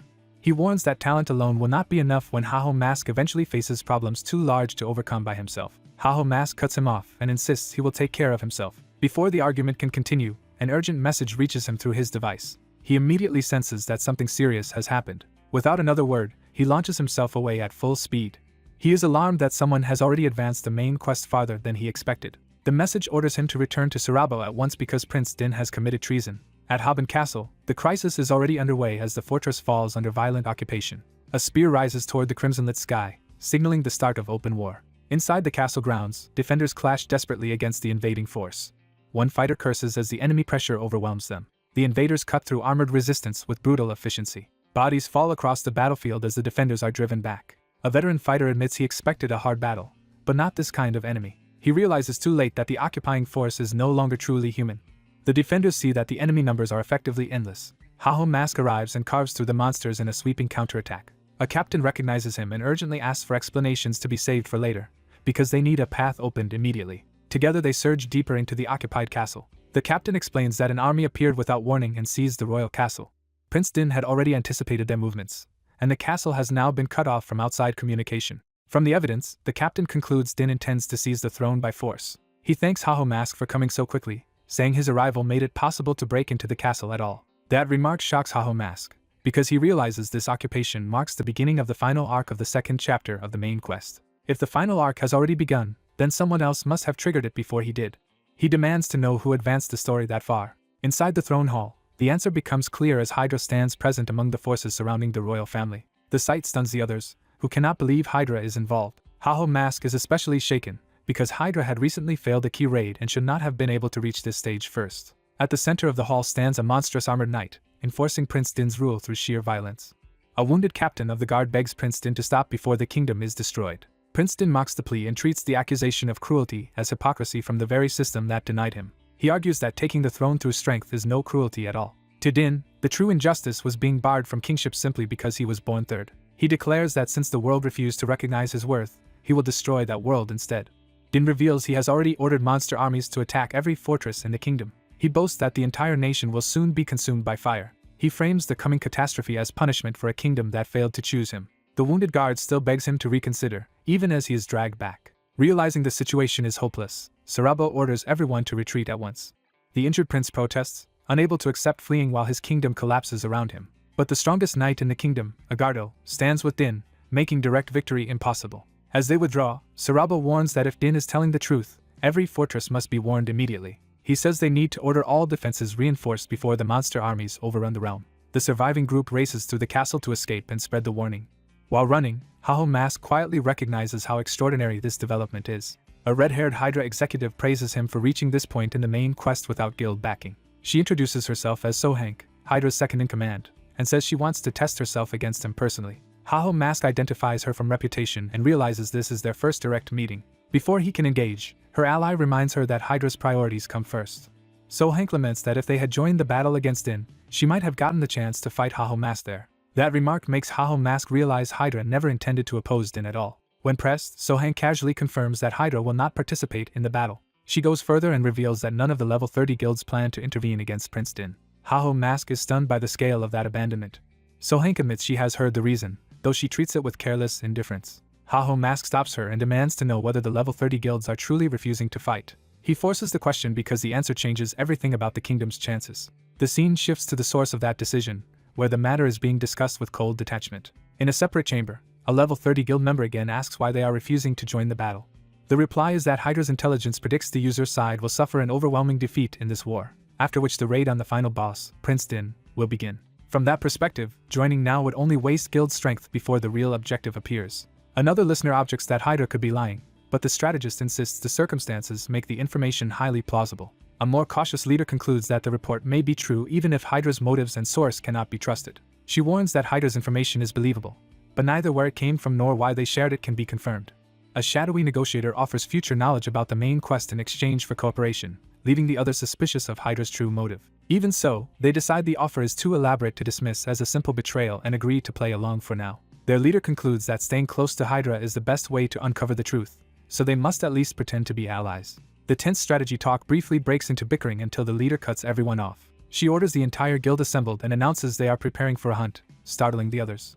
When someone assumes she means the main quest raid, she immediately denies it. She clarifies that the real target is a snake, meaning a hidden enemy rather than the public battle itself. The story explains that the battle event is a continent-wide defense in which players must hold off monsters attacking every fortress. Waves of monsters strike fortresses across the map at the same time, turning the whole continent into a battlefield. If enough fortresses survive until the time limit, the event progresses, with 6 of 10 needed to remain standing.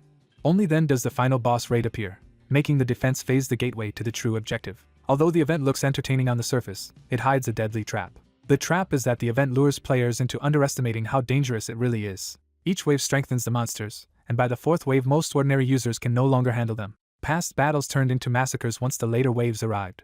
Even with every level 30 guild participating before, victory was barely possible, so the current situation is far worse. Someone realizes the real disaster is that the level 30 guilds are refusing to participate this time. That absence enrages the white-haired masked player, who sees it as condemning everyone else to die. A red-haired woman mocks his sudden anger, pretending not to understand why he cares so much. He answers with violence, slamming down at her and turning the argument into a fight.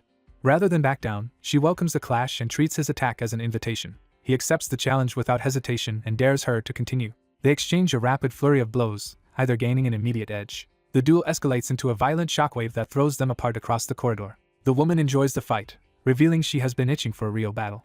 The masked man learns that her frustration comes from being restrained by someone she calls the Prophet. She decides to indulge herself a little longer and activates a device on her wrist. The glowing device signals that she is about to use a skill or system function. Seeing that, the masked man immediately recognizes what she is trying to do. Before she can finish, he activates his own interface first.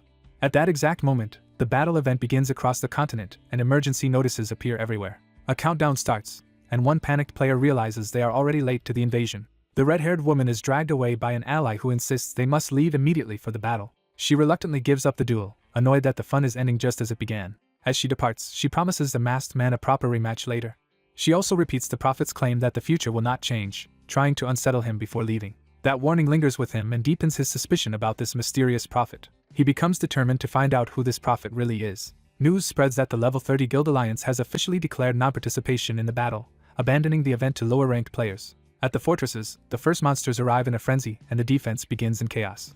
Explosions erupt as defenders meet the opening assault with force. Commanders shout orders to fire, reposition tanks, and brace for the next strike as the battle line forms. At Asura Castle, the local alliance representative Shane appears confident and self-satisfied in command. Because the current wave seems manageable, Shane starts believing this battle will be an easy victory after all. His confidence turns into smug delight.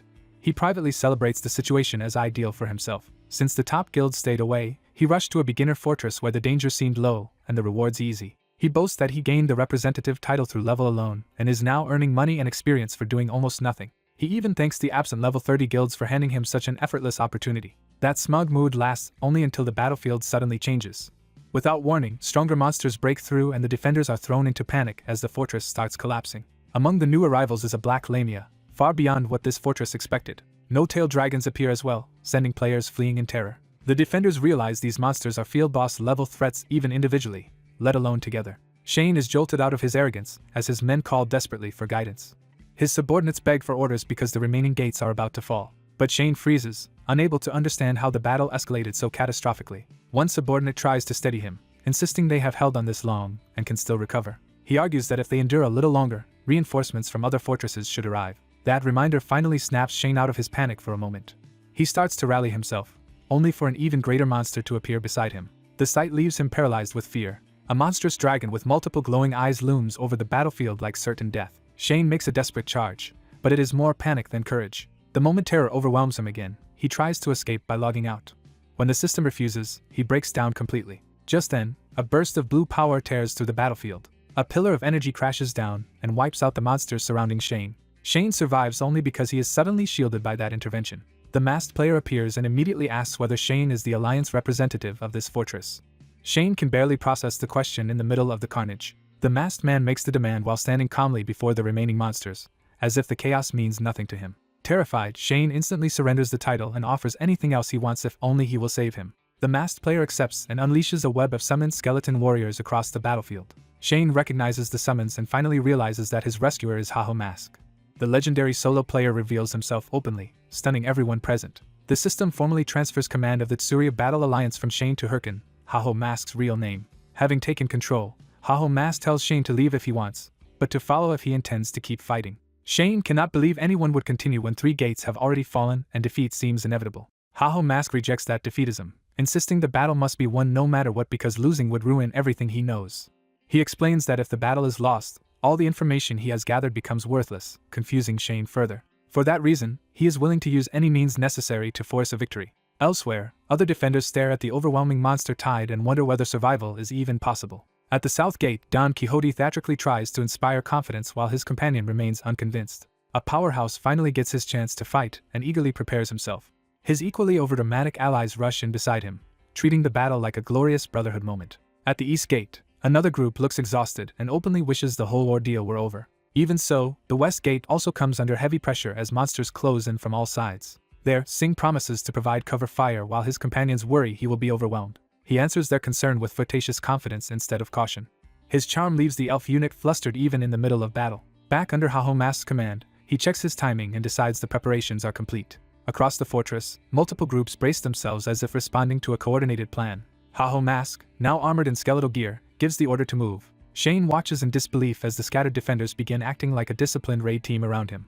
He is even more shocked to see Haho Mask fighting alongside summons and a giant construct rather than alone. As Haho Mask issues precise raid commands, onlookers wonder how a supposed solo player can direct a battlefield so perfectly. He immediately asks for the cast time on a wide area spell, and a mage answers that it needs 5 seconds. He next checks the progress of armor-breaking attacks and is told the target is almost ready. At the west gate, Singh orders everyone to retreat on his signal, trusting the larger plan. The countdown begins as the frontline pulls back from the marked target. Mages finish charging a massive spell while the final seconds tick down. The prepared bombardment crashes onto the battlefield in a coordinated inferno. Shane watches the execution of the plan in stunned silence. Other fighters also stare, realizing they have just witnessed a perfectly timed combined attack. Even the more doubtful defenders are forced to admit something extraordinary is happening. Haho Mask remains unreadable, already thinking ahead rather than celebrating. Once the wave is cleared, he orders everyone to rest and recover before the next one. The exhausted survivors share healing potions and relief after narrowly surviving. Don Quixote turns the victory into spectacle by publicly challenging Haho Mask to a duel, delighting the crowd. Others are too tired for theatrics and complain that dealing with personalities like his is more exhausting than the monsters. Later, while the camp relaxes around fires, Haho Mask sits apart from the celebration. The ordinary defenders begin treating him less like a distant legend and more like one of their own. Watching them, Haho Mask reflects that it has been a long time since he experienced something like this. Shane awkwardly thanks him for sharing the rewards fairly even though Shane contributed almost nothing. Haho Mask dismisses the thanks and reminds him that winning the battle matters more than personal credit. Shane starts to question how one extra person could possibly change the outcome of a continent-wide defense. He points out that victory depends on protecting a majority of fortresses, not just saving one. Even acknowledging Haho Mask's ability, Shane cannot imagine him defending every fortress by himself and asks what he plans to do. Haho Mask answers that he does not need to do it alone if he can make someone else do it for him. He hints that he already has a specific example in mind. The story then shifts back to the Queen's private meeting with the level 30 guild representatives. The blonde guild leader jokes that her invitation suggests relations are improving between them. The Queen shuts down the flirting and makes clear she summoned him for serious business only. She confirms that his guilds agreed to skip the battle in order to watch Hyder's movements from the outside.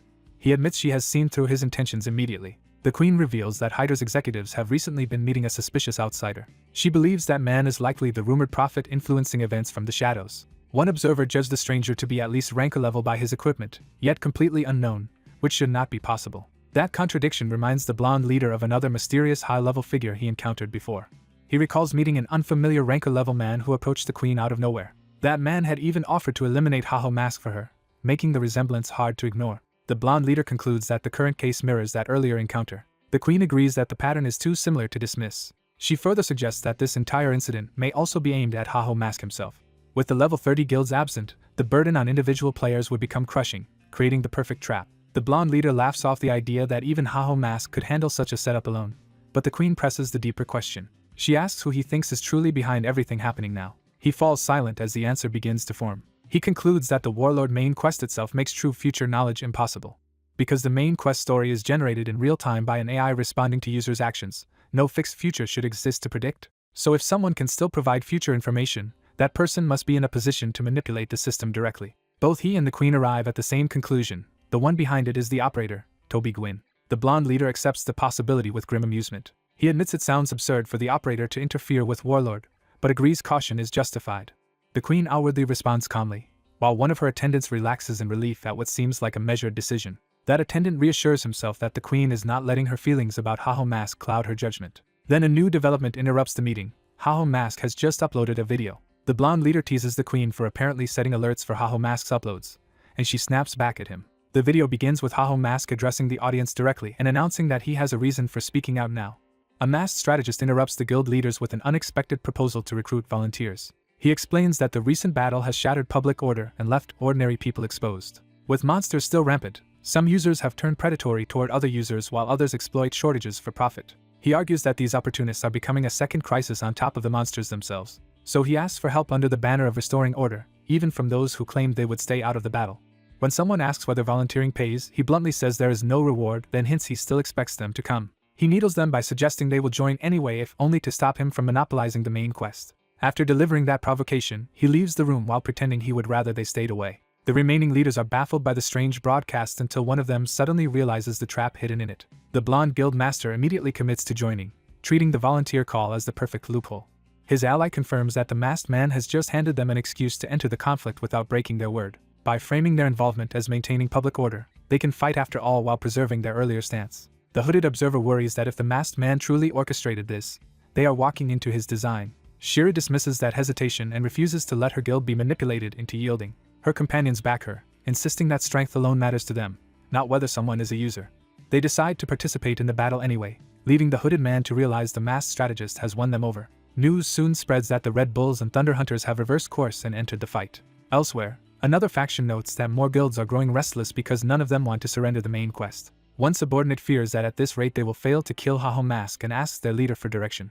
Their boss remains silent, forcing the room to wait on his judgment. At last he admits that Haho Mask has far more influence than expected, and that events have veered off his plan. He had intended Haho Mask to act alone, but the situation is now drawing in too many players. A subordinate suggests warning Hydra about the next raid so Haho Mask cannot seize the main quest for himself. The boss refuses, deciding that stopping Haho Mask is not the real priority. He reminds them that their objective is not to win the quest quickly but to manage its pace.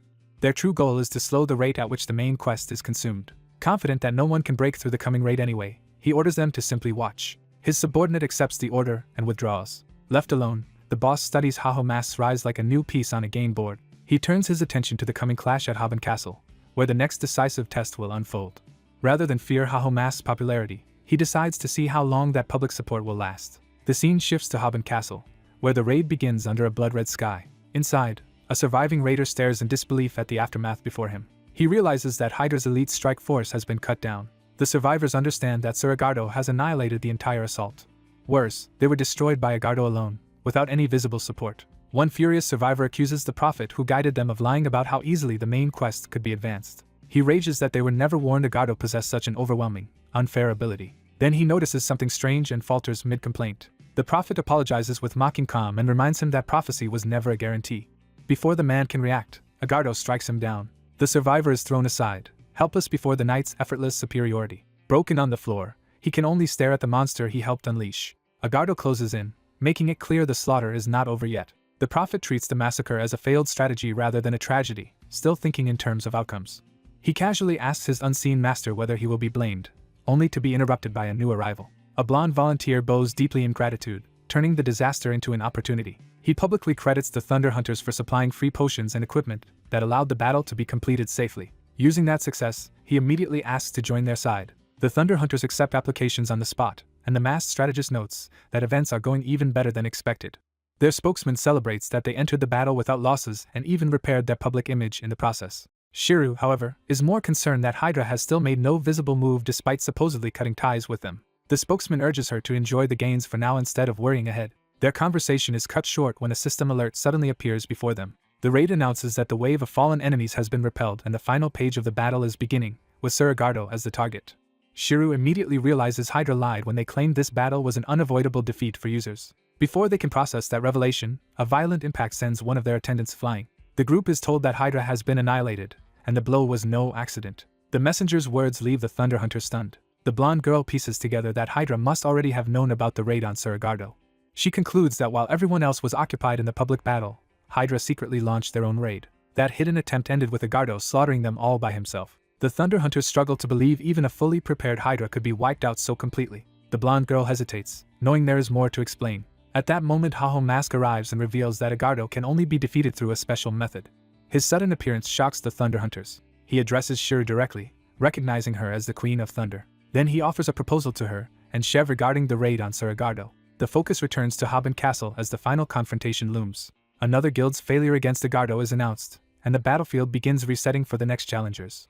Watching the stream, onlookers are shaken that even Triple Wing could not leave a scratch on him. As Haho Mask, Shiro, and the Red Bulls arrive, the crowd wonders how anyone could possibly bring Agardo down. The tension among the spectators rises as the impossible challenge becomes real. The Thunder Hunters step forward to join the attempt. The Red Bulls arrive as well, confirming that the strongest holdouts have all gathered.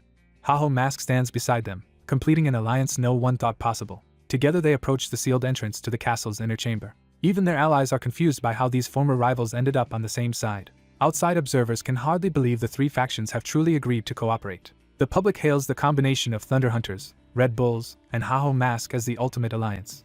Haho Mask cuts through the noise and tells them it is time to move. Shiro and the Red Bulls agree to hold the rear as promised, leaving the main strike to him. He reflects that out of 30 guilds, only these two answered his call for volunteers. Because the others were swayed by the Prophet, he decides he can trust only these allies for the Agardo raid. He also makes clear that he will face Agardo alone at the front. The blonde girl protests, unable to accept that one man could succeed where all of Hydra failed, but he insists he will do it. He explains that he knows the strategy, and if he wins they can share the rewards, while if he falls they can use what he reveals. Shira sees that the offer costs her little and begins to consider it seriously. With the agreement settled, they enter the chamber and advance toward Agardo. Agardo waits alone before the throne, radiating the same oppressive certainty that destroyed Hydra. Haho Mask formally calls out the white-eyed knight, Sir Agardo. He steadies himself, fully aware of the danger in front of him. He admits inwardly that Agardo far surpasses him in raw power, but identifies him as only the guardian standing before the true objective. To reach the real Prince of Depravity raid, he must first bring down this mini-boss. As the duel begins, the allies behind him realize the decisive moment has arrived. The Red Bulls ask Shira how she would handle an enemy immune to physical, magical, and holy attacks, and warn that charging blindly is suicide. Haho Mask ignores that caution and launches himself straight at Agardo. He opens with a direct sword strike aimed at Agardo's body. His allies are horrified that he chose a frontal assault instead of testing the enemy first. Agardo meets the attack head-on without flinching. Their blades clash in a burst of blue and red force. Haho Mask lands and immediately presses forward instead of retreating. His allies realize he actually connected and even cut Agardo's shoulder while evading the counterattack. The wound tears through Agardo's armor, proving the hit was real. For the first time, Agardo visibly bleeds. The watchers are stunned that Haho Mask's attack actually worked. Haho Mask taunts Agardo, saying the borrowed body he is using has had its fun and that the game is over. He warns that what comes next will hurt. Agardo remains standing, but the injury confirms his invulnerability has been breached. The allied leaders stare in disbelief at the impossible result. Haho Mask presses the psychological advantage, telling Agardo the borrowed body's time is finished. He follows by promising even more pain. Across the stream, viewers freeze as they witness the first real damage anyone has dealt Agardo. Shock spreads through the audience as people realize Haho Mask has done what no guild could manage. The duel accelerates, and the crowd starts wondering whether he has discovered Agardo's hidden mechanic. Another clean strike lands, drawing more blood from Agardo. Haho Mask smiles, now certain his method is working. Viewers begin connecting what they are seeing to the legendary idea of a solo raid strategy. Public excitement explodes as Haho Mask's feat turns him into an instant sensation. Even people far from the battlefield start chanting his name as the stream spreads everywhere. His image becomes a citywide spectacle, and admiration quickly turns into worshipful hype. Inside the castle, the duel continues in a blur of clashing steel. The allied leaders watch as Haho Mask and Agardo trade rapid blows at a level beyond ordinary raiders. Shiro concludes that his confidence was justified and suspects the substance on his blade is the key to the raid. Haho Mask confirms she cannot identify it just by looking. He explains that Agardo's immunity comes from a corrupted conviction that he must never fall while protecting the prince. Normally, the only answer would be to find the sword of oath that was granted to him upon becoming a knight, and strike him with it. That sword's special property forces all attacks to deal fixed damage, something even Agardo cannot ignore. But searching for that weapon during the raid would be slow and dangerous, especially with other threats interfering. So instead, Haho Mask is using a later game item that reproduces the Sword of Oath's effect. That substitute is Black Sap, a rare drop from the Black Tree. A blade coated with Black Sap gains the same fixed damage property, and Haho Mask reveals he is currently the only one who knows this shortcut. Armed with that secret, he declares that Sir Agardo belongs to him, and resumes the assault. Agardo absorbs the pressure and steadies himself despite the accumulating wounds. The two fighters reset their distance, each measuring the other again.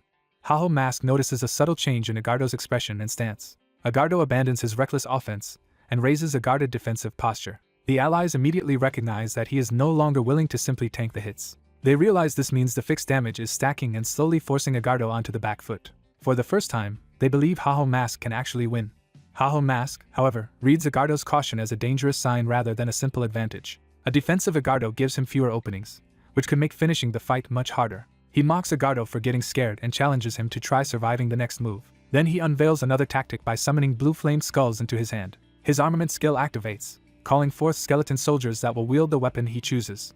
Surrounded by undead troops armed for the same strategy, Haho Mask vows that he will still win. He sends the skeleton soldiers charging at Agardo in a coordinated wave. Agardo meets the undead assault with his sword, cutting into the front line as they close. The skeleton soldiers continue pressing him from multiple angles, forcing him to defend against repeated fixed damage strikes. Agardo answers by unleashing a sweeping lattice of red energy, blasting through the swarm and threatening to wipe out Haho Mask's new advantage. The undead soldiers close in, convinced they have their prey surrounded.